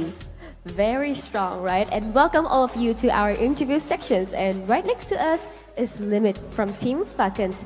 Into our first questions, your opponents put up a tough fight. What was the biggest challenge they presented, and how did your team adapt to overcome it? ก็เมื่อกี้น่าจะเป็นความผิดพลาดของพวกเราเองครับแล้วก็เรื่องของวงด้วยที่วงไม่ได้อยู่บนสะพานครับเพราะว่าทีมเราอยู่บนสะพานก็เลยต้องเลือกหาที่เล่นถ้าเมื่อกี้ไฟชนะ AT ก็น่าจะปลดล็อกแล้วครับแต่ว่าพลาดแพ้ไฟ So it's about their mistake. It's about their position is on the bridge, which is when the areas just come is not on their way. So that's why. And about the fight, they just lost to WAT also. So that's why. Understandable.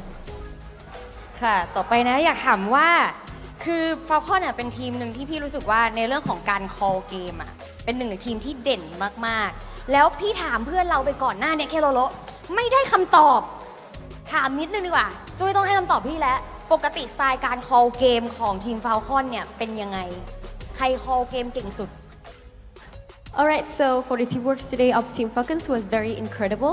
Can you talk about the team's communication? And is there a special shout out you want to give for your teammate for a key play? คอเกมก็ไม่ค่อยเห็นนะมีแต่คอกับสาวครับทีมผมครับ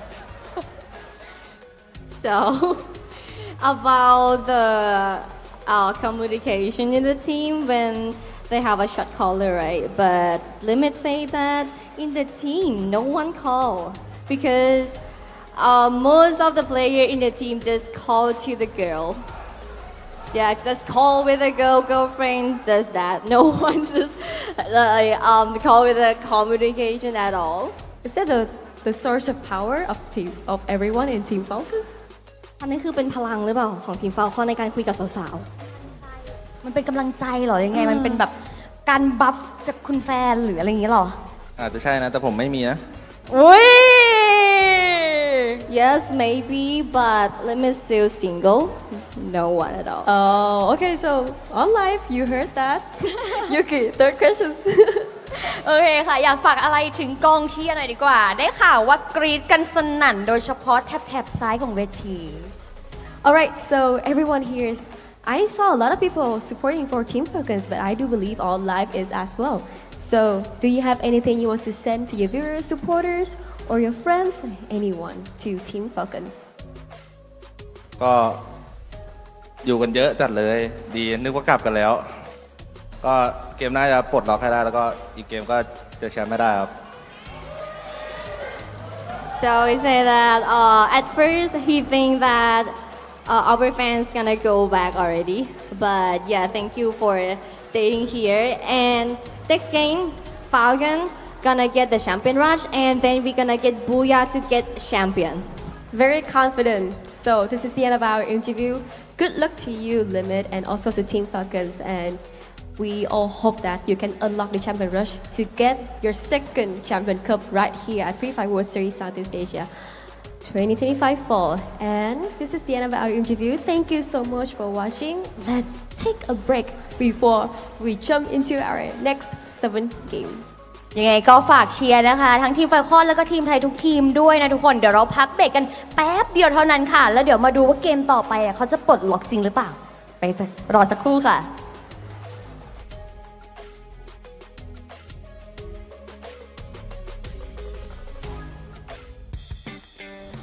Swadia, hello Survivor, welcome to the Free Bible Series C 2025 Fall.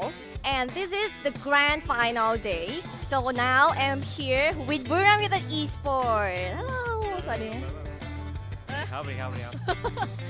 Okay, so now we're gonna go to the booth that is one of the booth in our event, which is Hot Shoot Headshot. So let's go. And now we are here with the hot shoot headshot. So the rule is we can fire 3 times. If one target, we're gonna get the pump. If the got the 2 target, we're gonna have this lucky royal. And if you got all of it, which is 3 targets, we're gonna also get the backpack steel barrier. Okay, let's see that Buriram can do it or not.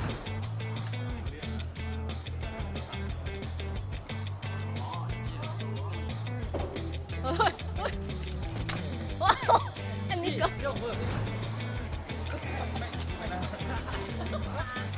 Get high got 1 target. Have to do more. Here is a hot shoot headshot that you all see. So if you want to play, come to the Samyan Midtown. So we now in the 5th floor, and you gonna meet with all the players that come from a lot of country. And here we're with the eSport. So please come to Free Fire World Series C 2025 Fall. See you in the event. Bye bye. Xin chào tất cả mọi người, mình là LPT đến từ B Sport. Còn mình là Nolan đến từ BS Sport. Hôm nay tụi mình sẽ xếp hạng vũ khí theo từ cao đến thấp. Xin chào các bạn, mình là Alan đến từ đội tuyển Heavy. Mình là Muasa đến từ đội tuyển Heavy. Hôm nay hai tụi mình sẽ sắp xếp sức mạnh các loại súng trong tựa game FIFA. Đầu tiên thì chắc là MV5. Đối với mình nó khá yếu nên chắc mình sẽ xếp hạng C. Tiếp theo về khẩu Plasma. Đối với mình khẩu này khá là mạnh nên mình xếp hạng A đi. Không mạnh. AWM mình nghĩ là tier F. Dragon mình cũng nghĩ là Đây là Dragon, một cái súng cũng khá đáng nhớ và kỷ niệm với mình, nên mình sẽ xếp hạng S cho cái Dragon này. Này anh cân 4G Beyond thôi, hết meta rồi. Tiếp theo là khẩu Beyond đi. Khẩu này khá là mạnh nên em xếp hạng là B đi. M24 C. Tiếp theo là Aduk. Cái súng này thì gọi là có thể là mạnh nhất Free Fire rồi, nên là mình sẽ xếp hạng S. Gỡ đi mày. 1887 bắn cũng được, cho đứng chung hàng với. Tiếp theo M1887. Khẩu này khá là mạnh khi bắn vào đầu. Em thích bắn khẩu này lắm, giao S đi. Thích luôn hả? MB40. Lại thêm một cây tỉa nữa, đó chính là M24, cực kỳ yếu nên là mình sẽ xếp hạng C. GB8 không thích khẩu này, đáp dù cầm hoài, cho C đi. Tới với khẩu M873 đi. Khẩu này em thấy khá là cùi bắp, em không thích bắn khẩu này. Khẩu này cho C đi. B910 đáp dù còn nhiều lắm. Tiếp B luôn đi. VSS cây này bắn cũng tạm được, hoặc dòng A hợp lý á. Tới cây Vector thì cây này đã từng một thời gọi là hot meta nhất, nên đối với mình hiện tại bây giờ chắc cũng xếp hạng B. Tiếp theo đi, lại là một khẩu súng lục. Khẩu này khá là mạnh trong tử chiến, nhưng mà đối với em mình chơi sinh tồn nhiều nên khẩu này nó hơi cùi á. Cho C đi. K98 để B. Đây là một cây tiểu liên khá hot trong gọi là tử chiến, nên mình sẽ xếp hạng S. Plasma cây này đầu game bắn cũng khá là ok, cho dòng A. AK47 B. Tiếp theo là khẩu B90 đi. Khẩu này lúc mà mình hồi sinh 60 xu thì mình sẽ được khẩu súng này, và nó sát thương của nó khá là đau. Khẩu này khá là ok á, cho xếp hạng là A đi. MB5 cây này bắn cũng ok, Nếu mà không có súng mình ưa thích thì xài cũng ổn ha. Tiếp theo là cây VSS. Đối với một người chơi game lâu và dùng tư duy thay vì kỹ năng như mình thì mấy cây cắn trộm như này thì nó có ít với mình nhiều hơn, nên là mình sẽ xếp hạng S đối với VSS này. Vector. Em thấy khẩu này đầu game mạnh, có thể để vị trí B. Tiếp theo là cây K98. Cây này em khá là thích bắn nếu mà nó có 3 chip. Vì cái lúc mà địch bay trên trời bắn auto dính, nên em xếp hạng nó S đi. AK47, AK rộng xanh. M1873. Cây này không thích chút nào, đầu game hơi phế. Tiếp theo là khẩu AUG. Khẩu này thì lúc mà mình bắn được nhiều đam thì được nâng cấp lên 3 chip. Khẩu này khá là mạnh. Em xếp hạng cho B đi. M4A1. Mấy khẩu này em chưa cầm bao giờ nên em để C. Bắn thì nhanh nhưng mà tâm thì nó hơi bự, nên đối với mình chắc cũng hạng C. UMP.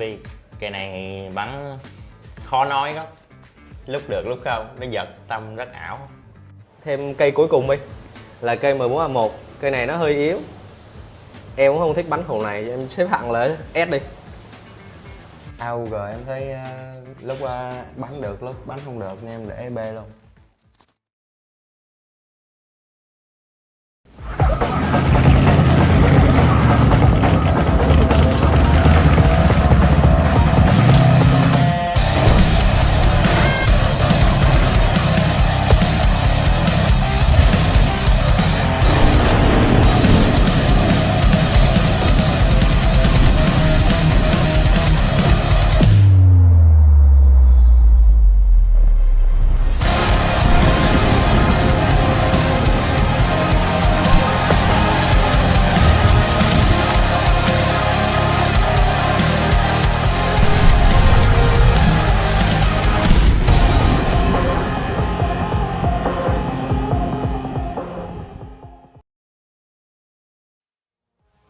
Ladies and gentlemen, welcome back to the show. This is the Free Fire World Series Southeast Asia Fall 2025 Battle Royale. 6 matches has ended and only 2 teams has the potential to be able to end it with just 1 Booyah. The only question is, who would it be? Whether it's Heavy, RRQ, or will they be denied? And the next one follows. I am Neptune the Gentleman Garcia, joined by the one and only Mustachio AJ, and we'll be your casters for today, as well as we are powered up by Red Bull, the true energy of this competition with Red Bull Zinc and vitamins from Thailand that supplements us with zinc, B3, and B6 with that wild taste, plus keeps you highly focused to seize opportunity to get those stylish booyah.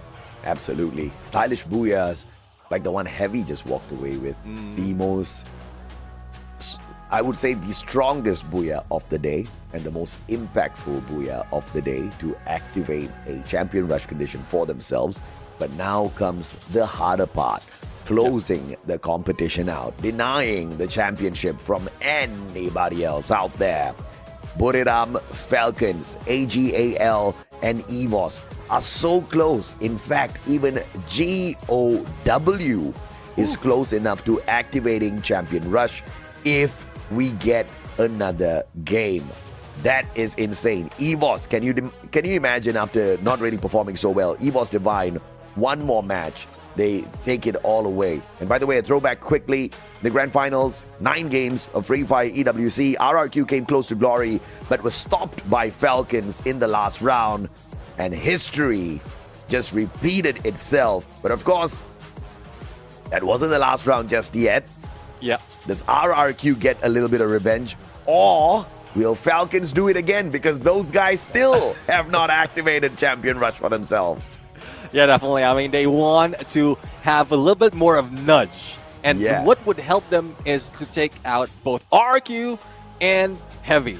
And then that's where they move up. It did mention it's very, very close. I mean, for Brim United, only 2 points remain. Be able to activate it. 6 points for Team Falcons. AG would need 8 points and 10 from EVOS. Now, let's see though which map we're going to play into. And this might dictate who would be taking advantage. And we go to Purgatory. And you know how it is. What I wish for Purgatory is to have a cruel flight path to start those engagements. Absolutely, man. And earlier in Purgatory, it was WAG that rose up to the top to grab the Booyah. This time, I mean, they could do it again, but they're so far away down at the bottom. 38 points in total. They need 42 points in order to activate Champion Rush. And I don't know if I would be dreaming if I say that's possible in just one game for WAG. Let's see now. Let's see. I mean, there's one game. If they'll be able to catch up, then that would be phenomenal. But we've seen how they tried. They tried their best, but they have been pushed down too deep into not even into like close to catching up. They were too far behind in spite of them grabbing that Booyah for the earlier games. Yeah, absolutely, man. And of course, we have a few other contenders here. Buriram and Falcons, you guys know. But AGAL and GOW are now close enough to activate Champion Rush for themselves as well. AGAL has already done that Booyah game. They secured it at Kalahari. What if AGAL unlocks the Champion Rush condition in this game? They only need 8 points. And in the next random map, we secure a Kalahari. What happens then? Could AGAL go on to take that home ground advantage and run with it all the way to the end? So much of drama here at the grand finals. Definitely. I mean, a lot more of drama if some teams will be denied once again of that opportunity. We've seen how some has been hurt. And that is just one preview from earlier, from one of the fun facts that has been shown to us. And it might happen once again. It might continue on with that. It's up to the teams from keeping that from happening again. Get away from Team Falcons. If I'm RRQ, try to avoid as much engagement as possible. They have potential of spotting out their opponents with the help of Maal and Dukes. They have the sniper capability, and if they just plan their rotation quite well, it would get them closer and closer to grab that Booyah, as we are getting closer to see if this would be heaven, or this would be hell, or will this continue on to limbo for all the teams aiming to be champions? With this cameraman, we are always going to be in heaven, Neptune. Let me assure you of that. Man still deserves a race. We'll get back to him in a little bit as we head on into game number 7. The first ever game number 7 we are seeing here at FFWSC Fall. All thanks to the fact that our RQ just couldn't close the game off. And now we've got Buriram, who are hot on their tails to find that activation alongside Falcons, AGAL, EVOS, GOW. Big fight for Twisted Minds up against Heavy. Do we see the fall of Heavy early here? They just activated Champion Rush, for heaven's sake. Oh, it seems like the only time that they're expecting Twisted Mind to falter is not happening, and Mufasa, despite of knockdown, still couldn't finish it. It's a good thing that one of the players managed to pull away in here, and the vehicle could have been used at that point. But don't cry. Well, not crying just yet. They will be able to gather a few more coins, survive a little bit longer, because Twisted Mind is not on a roll to go for the hunt. Now, it is RRQ and Team Falcons in a potential fight. I saw them earlier in the drop spot near Central, and this is where everything might falter for RRQ once again. If Team Falcons, though, decides to move away, then that is good news for the team waiting to be champions. Falcons really trying to make history repeat itself again and again and again. And they are the defenders in this particular situation. Let's see if or not they try to take their chance up against RRQ in a little bit. If fate just has it to happen in that way, then so be it. RRQ, of course, not going to be leaving their compound because of that vending machine and lumber mill held by Falcons here. as they have 2 compounds to loot up. They're not going to be running away just yet. Mufasa, on the other hand, a timely revival as he's about to get snuffed out. And Mufasa, what a dash! But it comes to an end either way. And Don't Cry instantaneously returns the favor as Mufasa makes his way back.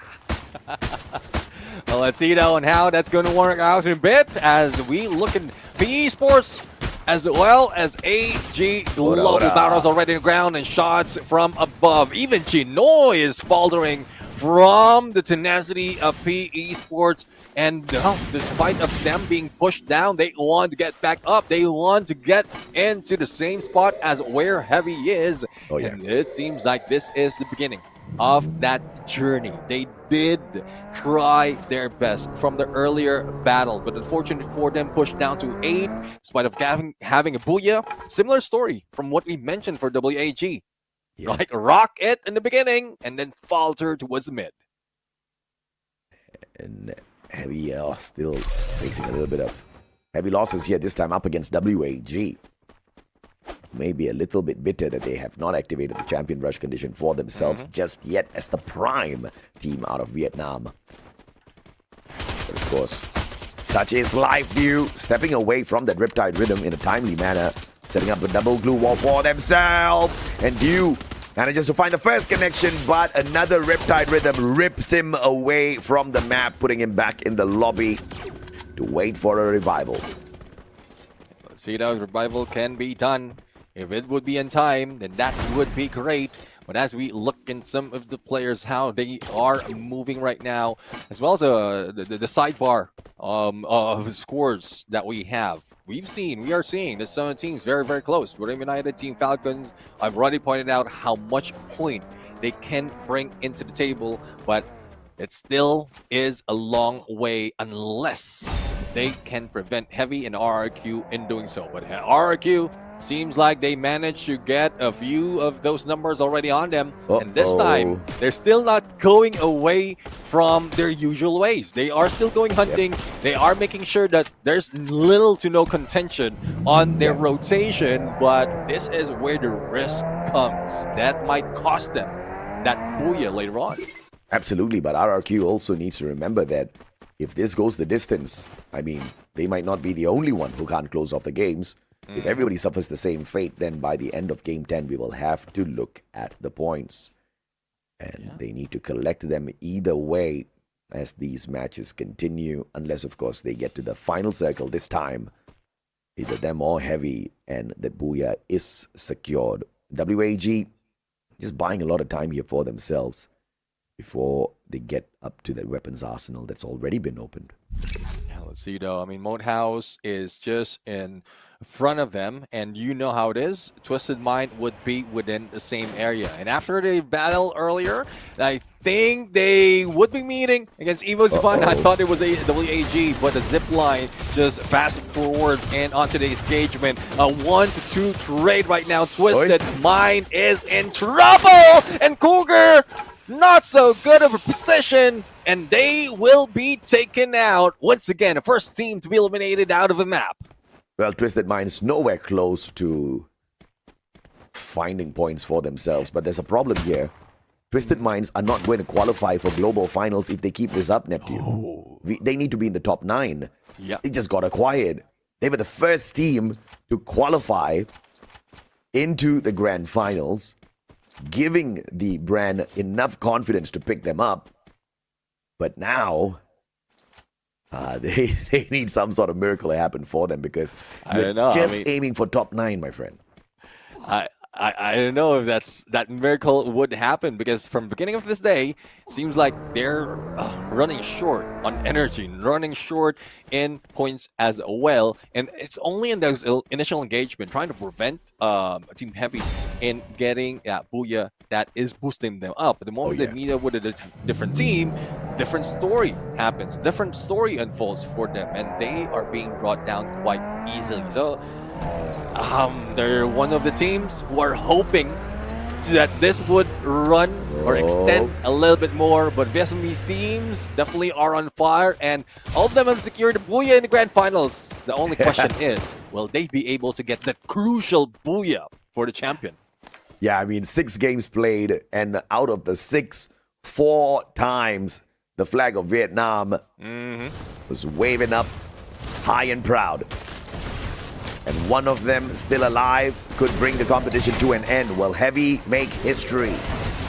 As Bigatron now finds themselves a little bit of food out there. It's WAG.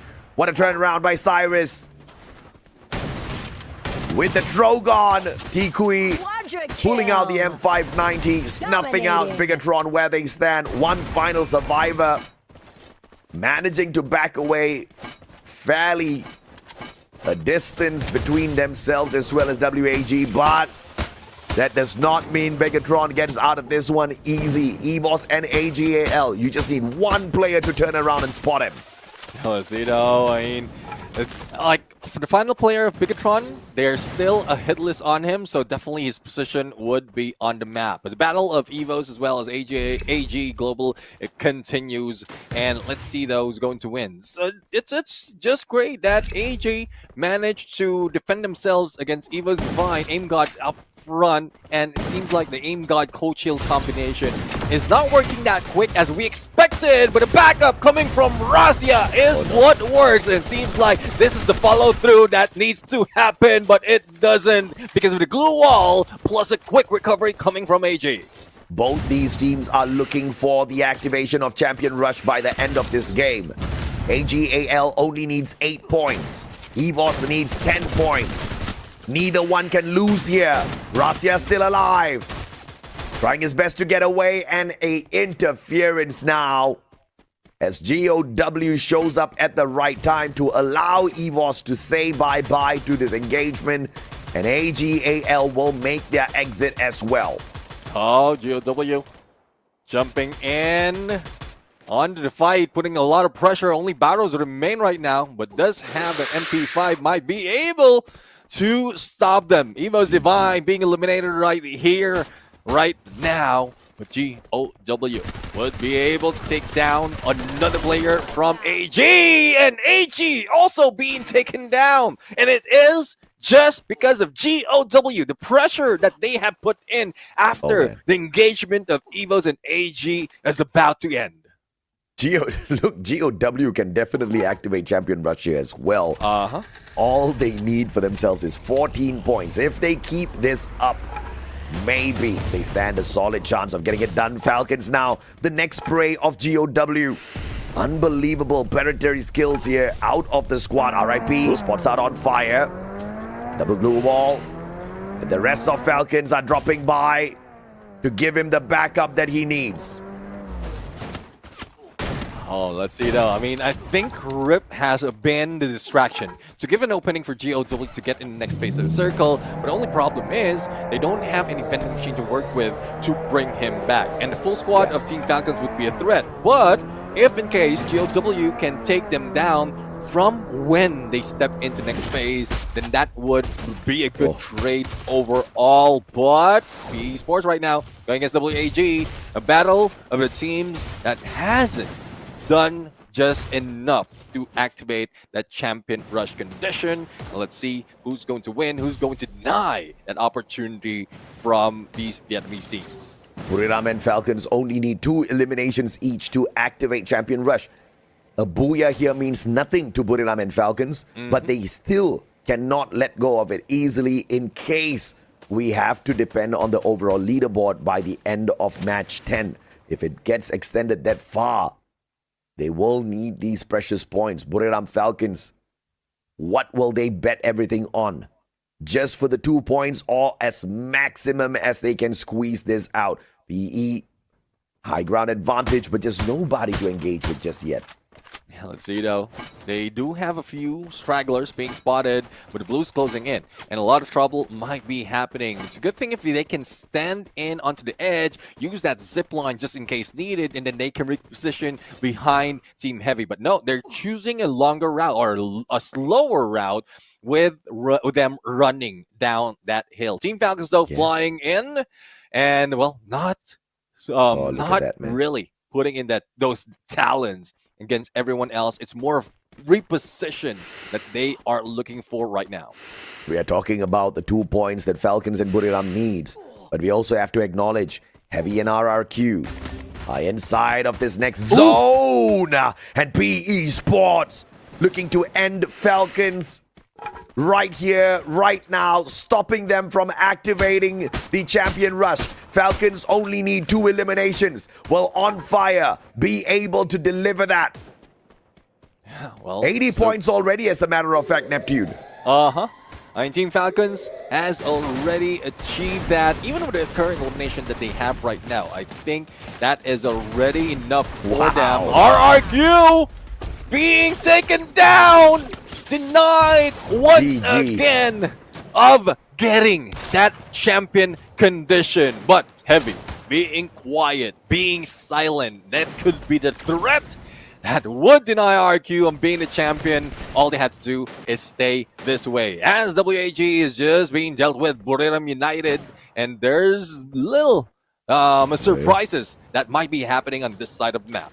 Yeah, Buriram just needs 1 more elimination here. They've already gotten 1 out of the bank in a double Riptide Rhythm, aiming for the final 1 here. And that's going to secure them. The champion rush condition. Get high, does get return fire here by X-Boss, still standing. Ooh. And the valiant dash through those glue walls. And Buriram activating champion rush for themselves finally. But Heavy is still alive and kicking. Up against Onyx now, they do have a little bit of a vantage area as well. Defense is on the outside. And the blue against Onyx. Oh, let's see on how well Heavy can defend themselves. They've seen this before. They managed to defend themselves against top dogs. Now, Onyx Olympus is one of the team who has been stealthy, but in terms of survivability, they're just trying to get away from all those engagements. So Onyx Olympus slowly moving in ahead of Heavy, and Kabi right now managed to take down G'day, but unfortunate for Heavy, they lost a few HP from 1, but the pickup is possible, so they're still a full squad. Yeah, absolutely. Now, let's not get too excited about the activation of Champion Rush for Buriram here. Let's not get too excited about the activation of Falcons on the Champion Rush condition. Heavy could end the competition right here, right now. And Vietnam makes that rotation. Is this too early? Buriram gets distracted by Falcons. Heavy does not get shut down. Onyx right behind. Riptide Rhythm sent the way of the Heavy players, but Allen wins that out big time against Putra. Oh, and Buriram mowing down Falcons, eliminating them from the equation. And that's 1 less big team for Heavy to worry about. Yeah, I am 1 down already for the teams of Buriram United. Can they get it done? Wasana looking for 1, but Mufasa dropping back. And Mufasa, desperate attempt, but Moshi strikes down Alan from afar. Kabi ended as well. Buriram single-handedly getting rid of the team that could end it right there. And they take the fight up to Onyx. Yes, they do. Stand a great chance of walking away with a massive booyah here as they activate Champion Rush, but it's not over just yet. As this is the game, they make themselves eligible to walk away with the trophy, but they need 1 more booyah. Definitely 1 more booyah to end this day, to end this grand finals. And there's more teams that would be added to RQ and Team Heavy. And we thought that that could have been it. Heavy could have grabbed that championship. Buriram United says no. They will continue on for another match. And, well, also a few more teams. We mentioned earlier, Buriram United, Team Falcons only needs a few points. Even AG and EVOS, but I don't think EVOS had gathered that much, like 10 points needed because they were taken down a little bit early. But I might be wrong. But with this, some teams are moving up. The pressure will be building. It's not just RQ and Heavy right now who's depending on the booyah anymore. But I have to say, man, like my good old friend who failed his English test used to tell me, Yes, a win is sweet, but revenge is sweeter. So let's see if or not one of these teams will be able to get the revenge by the end of this, because Buriram, ending Falcons early, but also ending Heavy, who was so close in walking away with the trophy with $100,000. That would have been massive for Vietnam. That would have been massive for the underdog squad. I mean, when they were introducing Heavy, there were no fancy sentences, but Heavy is just getting it done out there all on their own. This is amazing. But one more game and they will have to tussle with 3 other squads. RRQ, Buriram, Falcons, and they are the only underdogs there who have activated the champion rush condition alongside them. And that's the one thing. I mean, they don't have that element of surprise anymore compared to what we've seen in the previous season. Onyx Olympus had that element of surprise. They are not targeted towards the very end and them grabbing the champion. But this time, Heavy made too much of a flair out of how they activate that champion rush condition, and everyone might be targeting them overall. But with more numbers, with more teams, and we're not talking about like chumps of teams, like everyone on the top is already a top dog together with Heavy. From knockout stage, I think Heavy is also considered as a top dog overall because of how well they have adjusted and really made a difference in this season. And let's not forget that the battle is not just happening at the top end of the leaderboard. The battle is also happening at the bottom side of the leaderboard, because the top 9 teams will qualify to FFWS Global. They get to play for the big bucks. Like, Southeast Asia has big money, but that is a whole other level. I cannot wait. Neptune, you and I are sure as hell going to have a lot of fun during the grand finals together. But this one out here just shows why Southeast Asia is the most popular of them all. Because of how tight the competition is, because now you see, spread out across the board, Buriram's the only one to get a double booyah from the day. Yeah, definitely. I mean, the double booyah, and they were a little bit too late in activating that champion rush as well. Now, you did mention about top 9, and for those viewers who might be confused, I know it's the top 8 that everyone's targeting, but let's not forget, Evos Divine has already qualified themselves because of being the champion of EWC. So if they're part of the top 8, it pushes the threshold a little bit lower. So we will be looking at top 9, unless Evos falls off the grid, and that's the only time that we go back to top 8. But it excites me even more on how this is ending up. I want to see how many points that they have, but because of how close it is, before that game started, we have an idea on how many teams have activated that champion rush condition. Even AG has put in so much of early engagement that could have also breached that, but that is yet to be seen. Now, AJ, if in case, earlier we were looking at heavy RRQ. Denial can be done by both Buriram United and Team Falcons. But now that Buriram United and Team Falcons are there, who's going to deny all of 4 of those? You mean now that Buriram has joined the party, who's going to play chicken, right? Because this has been the trend. Everybody that activates Champion Rush starts to play chicken out there. They just get so jittery, scared to get into engagements. I have never seen a team who goes out there, activates Champion Rush early, and then has the confidence. Onyx did exactly that. They were so mind blown that as the underdogs, they had activated Champion Rush. The following game, they just smashed up the lobby, walked away with a solid booyah. People call that luck, but no. Maybe activating Champion Rush could be luck. But right after that, getting that booyah and running away with the championship, that's not luck. That's just taking some blessings and making it explode in the right direction. But of course, the one guy that has woken up on the side of Buriram was Sana. But as you can see, the damage is high, but the spirit is quite low if you want to compare the usual Wasana, because that's not what he walks away with on the usual case. I mean, the monster Wasana is still not here. Yeah, definitely. I mean, we haven't seen that threat to everyone when Wasana steps into the battlefield. But let's see though. I mean, we've seen that despite of all that silence in this game, even from knockout stage onto the grand finals, they're still slowly making their way. They do moves that really matter. It's more of like important action that is being done, and even from that final moment, they don't have to go all in aggressive, chase down everyone else, because they know that they're very, very close.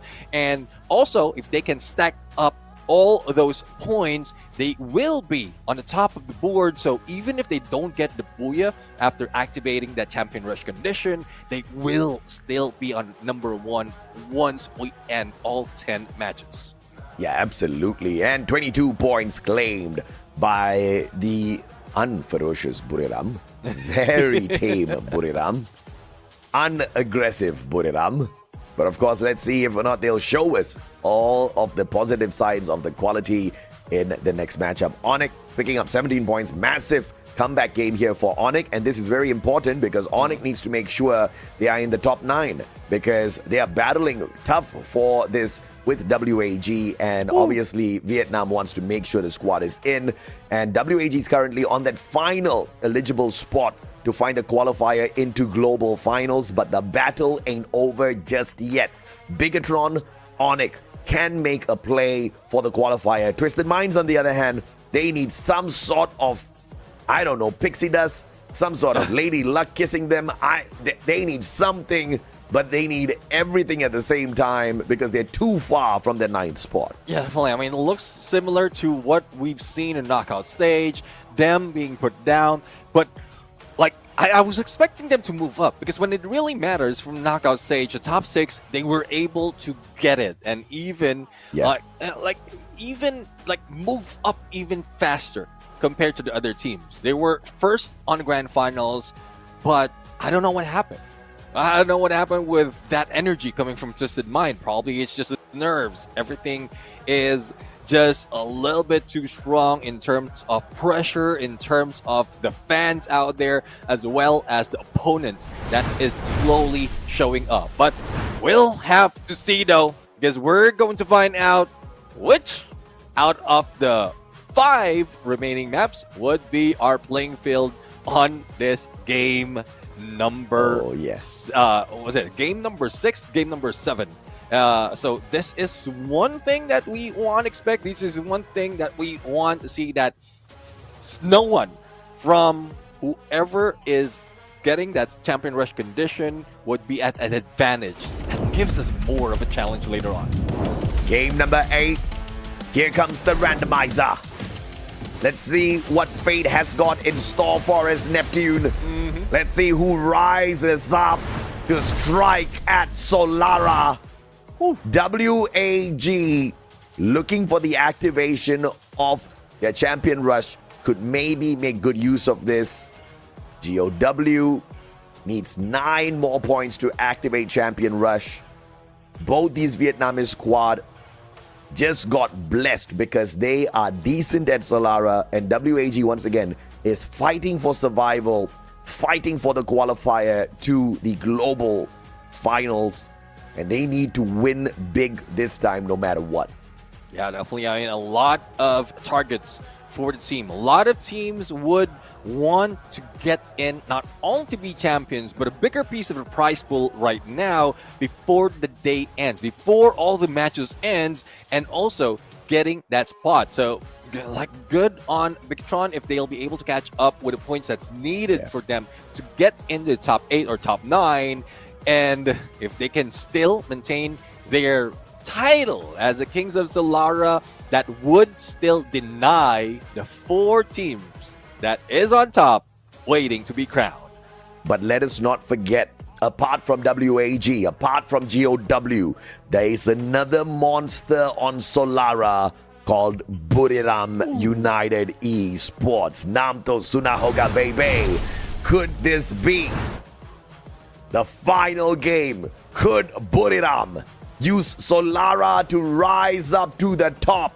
Wasana needs to strike, Moshi needs to snipe, Jonah needs to nade everybody out of the way and get high. Just needs to pump some adrenaline through their veins with that electrotherapy. Buriram could just run away with it unless someone ends them early in this next game. Oh, a lot of storyline unfolding. And, well, right now, with the cheer of the crowd, especially as two of their teams is already on the board to be able to get that champion, seems like the pressure is on. Not just for those who are catching up, but also those who are trying their best after, 2 maps to be able to grab that booyah. But, well, yes, this is where it might end or it might continue because there's still hope that some other team will grab it away from Heavy, Buriram United, RQ, and Team Falcons that would let the story continue for everyone else. Oh, I'm nervous.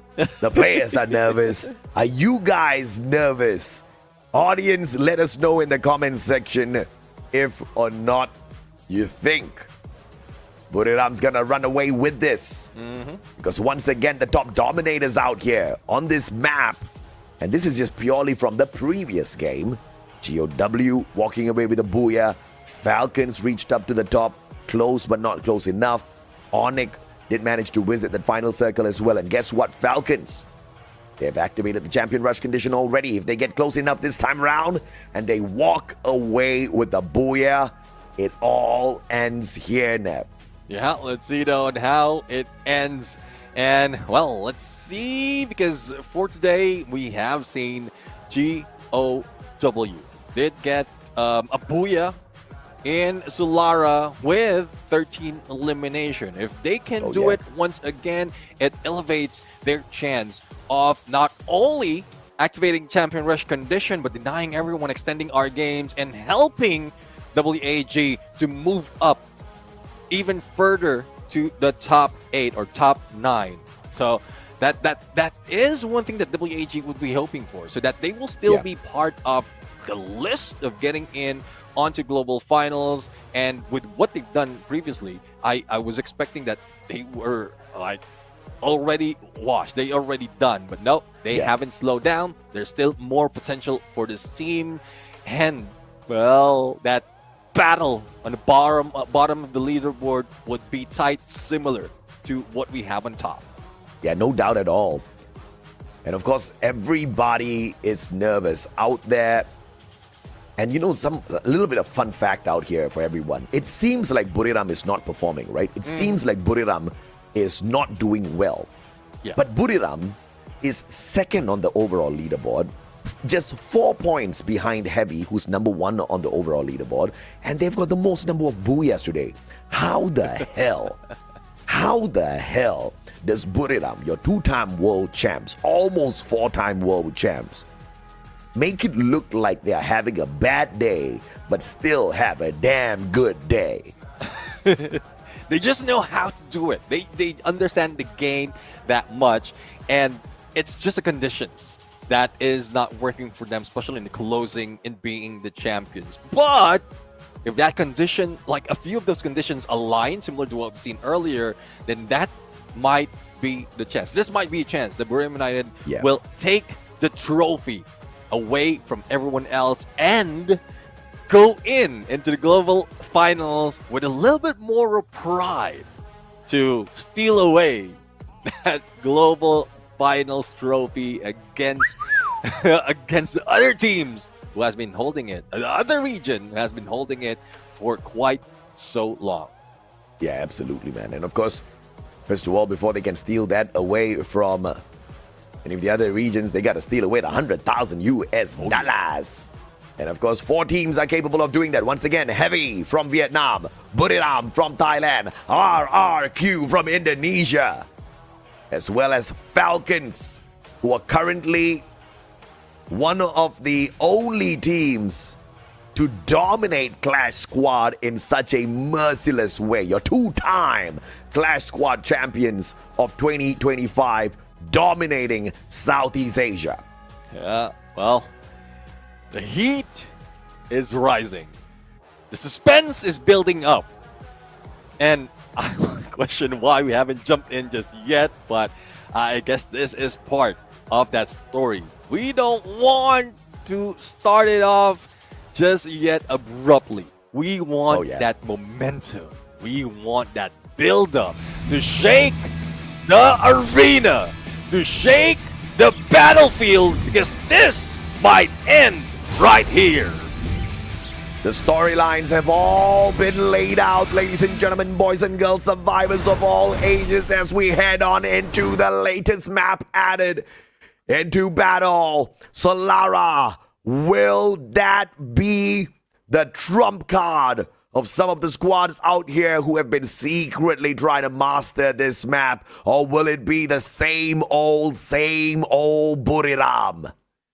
We get to see it right here, right now, Mr. Neptune. Let's see, though. I mean, it would depend on their drop spot, and the hub, I think, is pretty clear out of everyone. But we know there's a few unsuspecting guests at this point that might disrupt their rotation. Onyx Olympus, though, would be on the other side. And, well, most of the time when they jump in Solara, there's a few contention that's happening because of how well they are positioned. But speaking of position, BTR right now, just showing that the dominance in Solara is still in their hands. BE Sports LBT, Rebel Rush right now coming from Nolan, just disrupted that accuracy from one players of BTR, but also pulls in the rest of the team. So, well, all engagement aside, Joel beats Nolan with an AN94 that has been buffed as well, and BTR would be able to survive 2 to their name already, and the battle continues with 12 teams in the first 2 minutes of game. Oh, that's the way you play a little bit of survival out there. Kyong taken down, but Bigatron, again, remember, it's not just about the teams who have activated Champion Rush. It is also about the teams looking for the top 9th spot and beyond for the qualifier into the FFWS Global Finals that does boast a much more heftier prize pool, baby. I mean, I'd rather fail at the Global Finals. Still walk away with something much more decent. And of course, I get to fly around the world as well.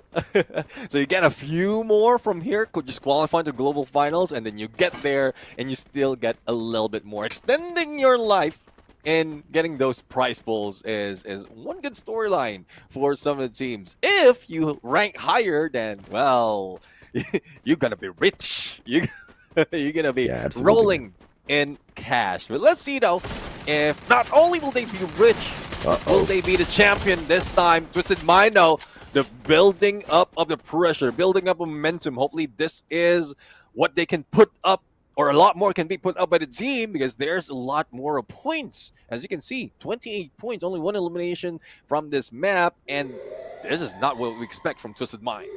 Hey, yeah, at this point, you just got to scratch your head and wonder what in the world is happening with Twisted Minds, man. Their minds got twisted too much, right? Yeah. I mean, they definitely twisted themselves inside out on their own. No other teams needed to really dispatch them and dismantle their gameplay. They've just not been feeling it. Oh, what a nade response here. Even tagged up. Hans losing half his life. Don't cry. Walking straight into the clip of a nade, but it's not gonna make him pause at all. Don't Cry and Mufasa setting up the ground floor as Alan tries to flush them out from the second floor.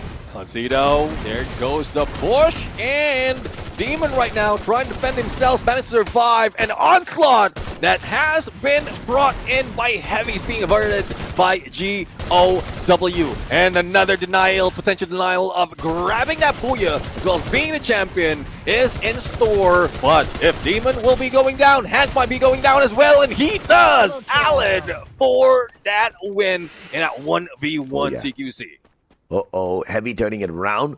But if I'm not mistaken, on the very edge of the minimap, we saw Falcons heading straight in towards Heavy. Maybe this is what the Falcons need, or maybe this is what Heavy needs. It is the weapons arsenal that is the target of Falcons. And thankfully, that was the target because Heavy using that opportunity will be able to back away far, far away from Fusion. Yeah, I mean, despite of how far, they still have less than a minute to get away so that they will not be spotted. They will not be tracked because of the hit list. Now, we have Heavy already in Archway dealing with GOW. 3 eliminations already. Don't Cry will be coming back. And Demon still firing back. Hands, though, has a higher ground, P90 in hand, but it's not putting that much of pressure. Not even connecting with Demon with that basic therapy that will slow down their movement against Heavy. So it's still a good story for both of the teams. GOW can maintain their role, not really risking that 7th spot. Oh my God, it is about to be a party. And it's not going to be a fun one for the players, but it's going to be hella fun for all of us watching. Because look at this setup, Neptune. Onyx, Twisted Minds, Bigatron, they all have defensive spots.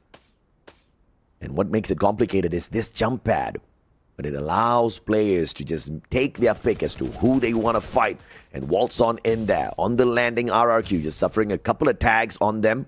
But that's not going to put a pause onto their stride just yet as they go on in for the shutdown. They take that high ground, tossing in a grenade. That's going to bounce off the wall. Bigatron has a little bit of a lifeline here. Extra time picked up by them. And they use a decent glue wall setup to rotate around far, far away from the ravaging RRQ who wanted a fight. Bro, I mean, looking at the minimap as well, it seems like the how available the hit list is has been spammed all throughout every team. Everyone is marked on the map. Everyone would be like anxious right now being seen on that minimap. So let's see who will have their nerves broken. Because all that challenge, all of those, like spotting out all those opponents might break someone right here, right now. And, well, no one would be playing Clash Squad at this point. It would be difficult to deal with more than 3, if not more than 4 opponents in one area. Yeah, I think the hit list is mainly to give them information on where the next group of opponents are, and therefore they can more accurately use their binoculars on another side of the map. So, because not a single time have we actually seen these hit lists. Many hit lists out there. Not a single time have we seen this hit list really being taken advantage of aggressively. At least not in Southeast Asia, man. Nobody makes that mistake. Nobody. Because you never know who the hell you've hit on that list. And when you go knocking on some door, that door could just belong to Falcons, RRQ, Buriram, and you get burnt down where you stand. Yeah, well, definitely. I mean, you know for a fact as well that when you have that hit list, it's not just your position being shown. Your opponent's position is being shown as well. So they're expecting you to run into wherever you are. So you can prepare for that battle. And I do agree. No one would be taking advantage of that because of how well they can prepare for the battle at hand. Now, see though, for Evo's Divine, they are just chilling like a villain at this point and might have WHE on their crosshairs, but they're not part of those within this area. And, well, RQ, good position for them. The blue closing in bid from second to the third phase of the circle. And earlier as well, we've seen a few teams like Team Falcon was hanging back away from this potential engagement. 12 teams remain, 8 close to 9 minutes of the game, and it's building up, bro. It's building up. Have you ever operated a pressure cooker, Neptune? Yes, sir. Yeah, the whistle's about to pop here, bro. I mean, these teams are building it up. And what I know from a pressure cooker is it speeds up the process of cooking, which means the next circle is going to speed up the process of eliminations. Many squads are going to go down depending on who is left out of luck, because this next circle is going to be determining quite a number of rotations, and we just don't know who's going to be the ultimate lucky ones. Buriram staying far, far away from all of that heat. So does Falcons. Smart positioning, and that's why Buriram is one of the best here on Solala. Yeah, definitely. I mean, this is one thing that they practice in different maps, and Solara is one of those that they remain silent first 10 to 15 minutes, and they're not even getting close compared to what we are seeing right now in Bloomtown. Because Bloomtown, similar to your analogy of the pressure cooker, moment that someone opens that lid, everything explodes, and it seems like they're slowly peeking in, and it's about to explode because battle after battle, engagement after engagement is happening all throughout. Yeah, the secret about a pressure cooker is, first of all, you need to be Indian. Second of all, you need to wait for it to cool down before you remove that lid. Or it's going to just explode in your face, man. Oh, yeah. Doesn't happen in an Indian household. Problem is, none of these teams are Indians. So they're about to get burned. Heavy up against AGL. Oh. They don't realize that Don't Cry and Mufasa are right down there outside their glue wall. Yeah, let's see though. I mean, Heavy almost being burned because of the FGL, and Sypha trying to go for the chase. Not quite sure if this is a smart move from him. He used up that Valiant Dash as well as that Zane, and I think there's not so much that can be done, but Battle's the first one to go down. Heavy being eliminated, losing the chance of being a champion from this game. 3 more though. We have Brim United, RRQ, and Team Falcons, and we've seen where the 2 are already. Only RRQ is in this mix of teams fighting in the blender. Oh, Heavy missing out a huge opportunity to really rock the whole of Vietnam. But of course, we've got 3 other contenders alive and kicking, like you said, Neptune, Buriram, RRQ, Falcons. And the last we checked, Buriram has joined the chaos. And Twisted Minds beside them just means that Buriram doesn't need to worry about too much, but there's a huge potential of Falcons making that rotation and dropping straight on the heads of the players of Buriram. Now, let's see though. I mean, Team Falcons just buying their time, making sure that they will not be spotted. The element of surprise is on them whilst everyone is busy in Bloomtown. I love this. I mean, it seems like all they have to do right now is wait. Find that final circle and then wait, grab that booyah, and that's it. They will take 2 champions in 1 competition. But easier said than done. Now, as we go, fly above everyone. No one's moving an inch. They're just waiting for that next phase of the circle to show up before they make any move at all. Oh my goodness, what a tensed up situation here in Bloomtown. The flowers may be blooming, but some of these heads about to be popping. GOW deep freeze in there first. Everybody in here, Falcons. Undisturbed, but the next circle won't go straight to Falcons. Buriram needs to travel, but that means putting themselves out in the open grounds. This is that pressure cooker moment. This is where it explodes. This is where multiple teams will now fall. Now let's see if they'll be able to take advantage of the situation, especially the position they have right now, because most of the teams who will be flying towards that safe circle would be heading to where Team Falcons are. Imagine having high ground, better cover as well, and this is what Twisted Mind is trying to do. But unfortunately for Twisted Mind, not only do we have to deal with Team Falcons, a lot of teams is trying to clear the area, and that is RRQ's doing as well as Buriram United. And what surprises me is how close BRU and RRQ is. They're not engaging against each other. They're just looking far away. Absolutely, and RRQ taking shots up against Twisted Minds and Falcons both, but not managing to put anyone down on the ground just yet. The battle between the other squads who are trying to desperately survive has already broken out. AGAL finding the players on the side of GOW as well, calling in the monster truck, hoping to bust through some of those glue walls in a little bit. But they got to focus on their defensive gear first, barricading themselves in through those glue walls, making sure Onyx does not reach them, as well as the fight just drags in more of these teams, but they could not avoid Onyx. Barros put down onto the floor. GOW buying a lot of time, but now they're going to get stuck and tagged up by the blue. Oh, let's see though. I mean, blue will be damaging them, plus the gatekeepers would add more to that damage. GOW will try to play and dance around all those glue walls, as well as the Riptide Rhythm, as well as the zone, and it would not be easy. And GOW slowly trickling down. RQ denied. Only 2 remains. Brittum and Team Falcons, both coming from Thailand. And will Team Falcons take advantage of this situation right now? They haven't dealt with Twisted Mind, another threat to their survival. Yep, and Falcons though still in a great position. And the circle, the next circle will still be with Falcons, the gods of RNG, Lady Luck, all of them smiling at Falcons, waiting for them to pick it up. But WAG now attacking Buriram from the back. Wasana, the final survivor, will be put down. Jonah picked up by Moshi, dropped back down. And the denial by WAG will make sure Buriram does not get the championship. Falcon though, still alive.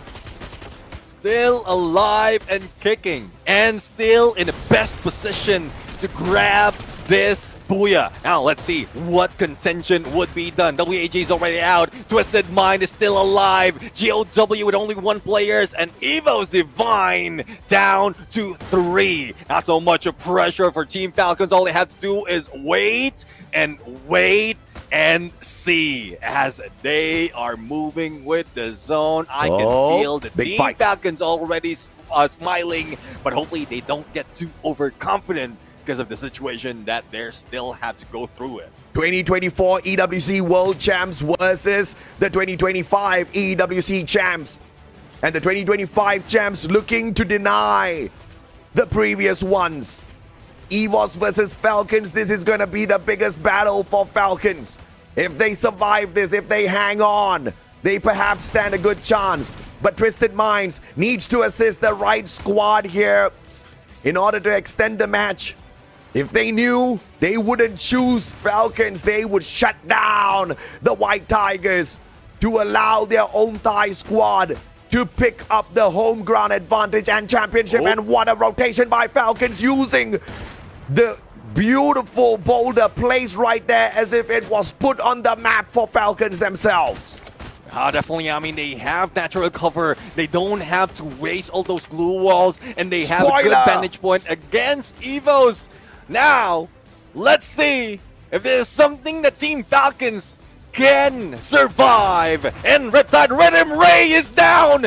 Aim God trying to go for the push. Guerrero not out just yet. And Evos will be meeting with some players of Twisted Mind from behind. It seems like Falcons is on their way through. It's a 4v4 against the Thailand teams. Well, Twisted Minds actually prevent Falcons from running away with this from the very bottom. Can Twisted Minds do it? Can they keep the competition alive? Zenzi with the M590. Drogon in hands as well. Cougar smartly breaking down the defenses. Pina makes a mistake. The champ is out from the side of Falcons. On fire. Desperately trying to flank around from the left-hand side. But Limit and Kororo saving the day. Cougar with the Mag 7. Still up on his feet. On fire drops him. One final player from the side of Twisted Minds. 3v1. Make that 3v0. Falcons, your back-to-back Clash Squad and Battle Royale champions. The dominators of Thailand. The dominators of Southeast Asia. The true champions. They have stayed low for the longest time after getting that EWC 24 championship. They didn't put themselves on the board. But now, as they rise up, as they fly high, the green Team Falcons is not green anymore. They are red with rage, red with anger, and red to be the next big thing after being silent for so long. Silence just means they were preparing for this very moment. They acquired one of the best snipers in Thailand, Limit X7. And they X7 every single one of their capabilities. The only missing piece in the Falcons lineup was a solid sniper and they fixed that problem. They called themselves the Kings of Clash Squad, and now they call themselves the Kings of Battle Royale. A question was asked, who do you fear the most? The answer was nobody, and they sure as hell got that right. Fearing no one, showing mercy to no one. Seems like the storyline of Team Falcons is back. And as we crown Southeast Asia's FFWS overall champion from Clash Squad to BR, this is Team Falcons. What a proud moment. A clean sweep for Falcons. Again, Clash Squad yesterday, $30,000 in the bag. Battle Royale today, $100,000 in the bag. MVP bonus yesterday, MVP bonus today. They are rolling in that good solid cash right now, but more than that, the boys are glad to be back. They are back, taking back to back. A lot of prestige, a lot of hope. The energy of Thailand is on them right now, and they are still on. Team Falcons always on for this fight. The prestige, the tenacity, the stealth, and aggression is them. Now let's give it up to the host right now to present our champions. Are ready to be crowned. It is time to honor our champion of Free Fire World Series C 2025 for Team Falcons!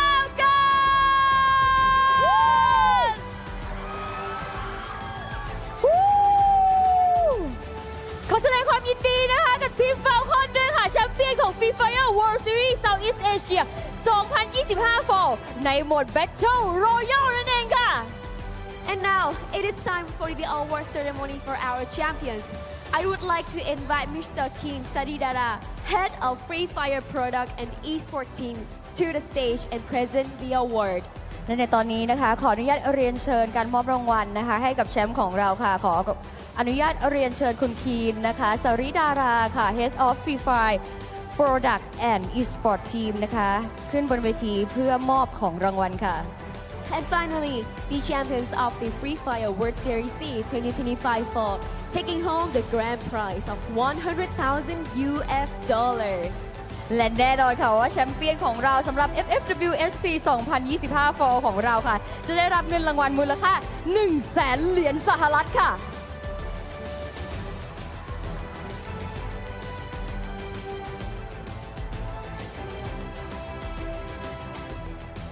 Alright, I think all of us have been prepared for the next สุด part. ยอด Yeah, the FMVP everyone.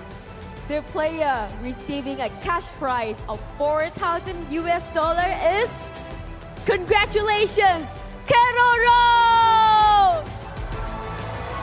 และแน่นอนค่ะทุกคนค่ะเคโรโลก็คือ FMVP ของเราประจำทัวร์นาเมนต์นี้และจะได้รับเงินรางวัลมูลค่า 4,000 เหรียญจ้าสุดยอดไปเลยไม่ธรรมดาจริงๆสำหรับทีมฟาลคอนเหมือนกับที่พวกเขาได้สัญญากับเราไว้เมื่อวานว่า2ถ้วยและมาจริงๆ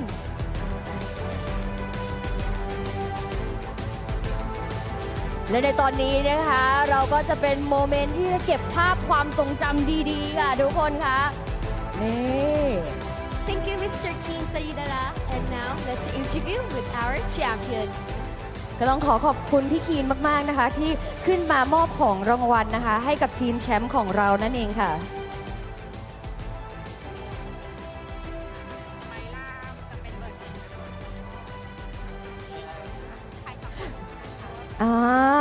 เรียกได้ว่าโอ้โหจังหวะนี้หลายๆคนคงอยากจะพูดคุยแล้วก็ฟังความรู้สึกนะคะของน้องๆกันแล้วค่ะยุน please Congratulations, our champions. How does it feel to be crowned the champions of Free Fire World Series Southeast Asia 2025 Fall? นาทีนี้ก็ต้องถามเลยว่าวินาทีที่ ชูถ้วยแชมป์อะมันรู้สึกยังไงบ้าง เพราะคุณสัญญากับพวกเราไว้ว่า2ถ้วยแล้วมันมาจริงๆก็รู้สึกดีใจมากครับ แล้วก็รู้สึกว่าที่ทำมาที่ซ้อมมาทุกวันนี้ก็คือหายเหนื่อยเลยครับ So we really happy to get this champion and have to say that Team Falcon practiced so hard. So when they got the trophy, it's like all of the exhausting and tired is gone. Very well deserved. Alright, so as you guys can see in our tournament this season, right?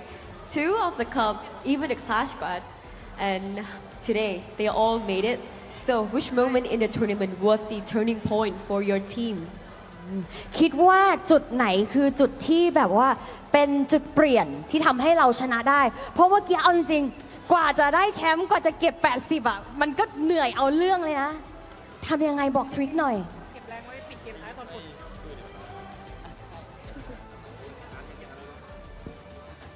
จังหวะไหนที่เป็นจุดเปลี่ยนที่แบบมาแล้วแชมป์มันต้องมาแล้วจุดเนี้ยน่าจะตั้งแต่เมื่อวานนะเพราะน่าจะรู้ว่าแชมป์ตั้งแต่เมื่อวานแล้วครับ Wow, so it's not about today, but it's yesterday that Team Falcon already know that we gonna be a champion. Well, the winner is always gonna be a winner, right? He can say anything and everything he say is true. And third questions. So I think this is your time to express your feelings, your love to your supporters, your fans, family or friends or anyone who has always followed after Team Falcons. และแน่นอนค่ะทุกคนตอนนี้นะคะเรียกได้ว่ากำลังส่งแรงใจแรงเชียร์ให้กับพวกคุณมาตลอดทั้งซีซั่นไม่ว่าจะเป็นญาติพี่น้องหรือว่าแฟนคลับทั้งที่อยู่ที่นี่แล้วก็ออนไลน์ด้วยฝากอะไรถึงพวกเขาหน่อยดีกว่าก็ฝากขอบคุณที่เชียร์ฟอลคอนมาถึงทุกวันนี้ครับก็ทำเต็มที่แล้วครับก็ไม่ผิดหวังหรือเปล่า แล้วก็ป้ามาดูอยู่ใช่ไหมลูกทำได้แล้วนะ Wow. So thank you all the fans which is here and also online that keep supporting Team Falcon. We did our best and got the champion. And also for the parents of Limit, he say that, did you watch me? Because now I did it and I got the champion. Very proud of Limit. So what about one more? แล้ว one more ล่ะคะมีอะไรอยากจะพูดไหมก็ขอบคุณแม่ครับที่แบบเชื่อใจผมตลอดที่แบบคอยเชียร์ผมตลอดก็ขอบคุณมากๆครับ Oh, so sweet. น่ารักมากคุณแม่อยู่ที่นี่ด้วยนะคะทุกคนนี่ For one more, he say that his mom is over there. So thank you so much that trust in one more and keep supporting him all the time. Very lovely to hear that. Very touching, right? It's really sweet that when you follow your passions, you always have your parents, your beloved one, follow right after you and support for you everything. What a beautiful scene about esports, right? So touching. Oh my God. So again, congratulations to Team Falcons. You are the champion of Free Fire World Series Southeast Asia 2025 for very well deserved. All right, thank you so much. And with that, the battle. Oh, and actually, I think you want to talk with our MVP, right? Our FMVP, right? Yeah. Yes. Okay, Keroro, can you step up first? Is our interview with our FMVP. So let's ask our FMVP how it feels to be the FMVP this time. รู้สึกยังไงบ้างคะเพราะว่าตอนนี้คุณมันไม่ได้เป็นแค่แชมเปี้ยนแล้วอ่ะคุณเป็นแชมป์ยิ่งกว่าแชมป์เพราะว่าคุณเป็น FMVP ด้วยอ่ะก็รู้สึกดีใจครับแล้วก็อยากขอบคุณแฟนคลับทุกคนที่คอยซัพพอร์ตกันมาตลอดครับแล้วก็ขอบคุณโค้ชด้วยครับที่คอยแนะนำและผลักดันมาตลอดครับ So thank you all the fans. He feels so really happy to get the FM MVP and also the champion. And thank you for all the fans that keep supporting me and keep supporting Team Falcon. And also our coach that give us an advice and make us improve to get this champion. Okay, so for as an MVP, FMVP, so during the game, was there any pressure and in which game did you feel you played your best? พี่เชื่อว่ากว่าจะมาจุดนี้ได้อะมันไม่ง่าย มันจะต้องมีจุดที่รู้สึกว่าโคตรกดดัน มันมีเกมไหนไหมที่เรารู้สึกว่ามันกดดันเอามากๆจนลุ้นแล้วแบบมันอาจจะทำเราใจแป้วไปสักนิดนึงว่าเกือบแล้วจะไม่ได้ปะวะหรืออะไรอย่างเงี้ย ก็ตั้งแต่เล่นมาก็ไม่รู้สึกกดดันครับ ก็รู้สึกไว้ใจเพื่อนร่วมทีมครับ แล้วก็คิดไว้แล้วว่าต้องแชมป์ให้ได้ครับ So he didn't feel any pressure at all because he trusts his teammate and yeah, they have a lot of confidence that we're gonna get this champion for sure. So that's why we are all here to witness Team Falcon is our champions today. Thank you so much, Kadoro, and again, congratulations to Team Falcons. You are very well deserved with the thing that you got today. And with that, the Battle Royale competition of the Free Fire World Series C 2025 fall has now concluded. Congratulations once again to our famous team, Team Falcons, and a huge thank you to all the teams that competed in the tournament. และตอนนี้นะคะการแข่งขันของเราค่ะสำหรับ FFWS 2025 for รอบ Battle Royale ก็ได้จบลงไปแล้วค่ะขอแสดงความยินดีอีกครั้งหนึ่งสำหรับแชมเปี้ยนของเราทีม Falcon ขอเสียงตบมือหน่อยแล้วและต้องขอบคุณทุกทีมมากๆเลยนะคะที่ร่วมเข้าแข่งขันกับเราในครั้งนี้ค่ะ And now we have to say goodbye, so let's meet up again next time, shall we? And now let's back to the casters. และในวันนี้พวกเราทุกคนต้องขอตัวลาไปก่อนแล้วนะคะจนกว่าจะเจอกันโอกาสหน้าสำหรับตอนนี้ขอสวัสดีและขอส่งเวทีนี้ต่อให้กับชาวแคสเตอร์ตบมือหน่อยแล้ว So delighted with their victory. They went for the clean sweep. They went for the jugular. They activated it and they got the job done. They personally put a stop to RRQ. They personally put a stop to Heavy as well to claim the throne finally for themselves. Falcons truly deserve it after dominating Clash Squad yesterday.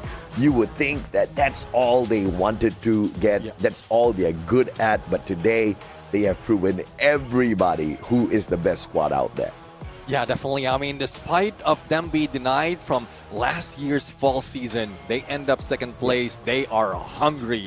They have tried their best in so many cases, and now they have succeeded in both. And salute to Team Falcons right now. Had to change my background to green just to give prestige to our champions. Absolutely, man. And of course, we still need to see where did the other squads drop on the overall leaderboard. We still need to see who's in our top 9. We need to see which are the squads that managed to find the qualifier into the global finals. That is the next destination. That is the next goal for all of the squads out here. Yeah, let's see though. I mean, this is one thing that excites me to see which team was able to cross over, because now the threshold has been moved. Eva's Divine is still part, I believe, of that top 8, and we will be looking at the top 9. So Team Falcons, Eva's Divine, sure enough, they will be part of global finals. But how it ended up down the bottom was BTR able to catch up with the previous season's champion, was able to get as much point to be able to put themselves on that board, or would it be any different team that would be seen in a bit. I'm really excited. I mean, my heart is still racing right now, because despite of seeing that wonderful Booyah as well as that the finisher in this game, there's still a lot more at stakes from some of the teams. A lot more that might make them question, have they done enough to secure their spot on the global finals? And Twisted Minds just not lucky enough to work themselves out of the 12th spot. They had a rough start today, and they end the day rough. We do not need any prizes for guessing whether or not Twisted Minds will make it to the global finals, because they just could not get a good spot out there. Let's take a look at the overall standings now. Finally, to find out if or not Vietnam managed to save a couple of their squads. WAG and PE Sports will make it to the global finals alongside GOW and Heavy. Every single Vietnamese squad that got here to the grand finals will be there at the global finals as well. Unfortunately, we say goodbye to Bigatron, Onyx, as well as Twisted Minds down at the bottom. They will not be joining us at the global finals. Yeah, they might not be joining us, especially with Bigatron as well as Onyx Olympus, but I'm pretty sure being in the same region, we might be seeing some of them, especially for those going in Indonesia. But again, all efforts has led to this, and despite of how much they tried, those who want to get that #1 spot has been denied by Team Falcons. Finals MVP, once again, prestige overall from Keroro, well-deserved 20 elimination, 14,264 on the damage, and we've seen his dominance, not only in Clash Squad, and now Battle Royale. Overall MVP, I would say, not just for BR. Yeah, the only thing missing from this whole equation was the Deagle. And of course, the top 9 teams that move on to the Free Fire World Series Global Finals 2025 will be EVOS. And the one and only RRQ representing Indonesia, Falcon, Buriram, AG Global from Thailand, and Vietnam, sending the most number of representatives out of them all. Heavy, GOWP Esports, and WAG will be there at the global finals.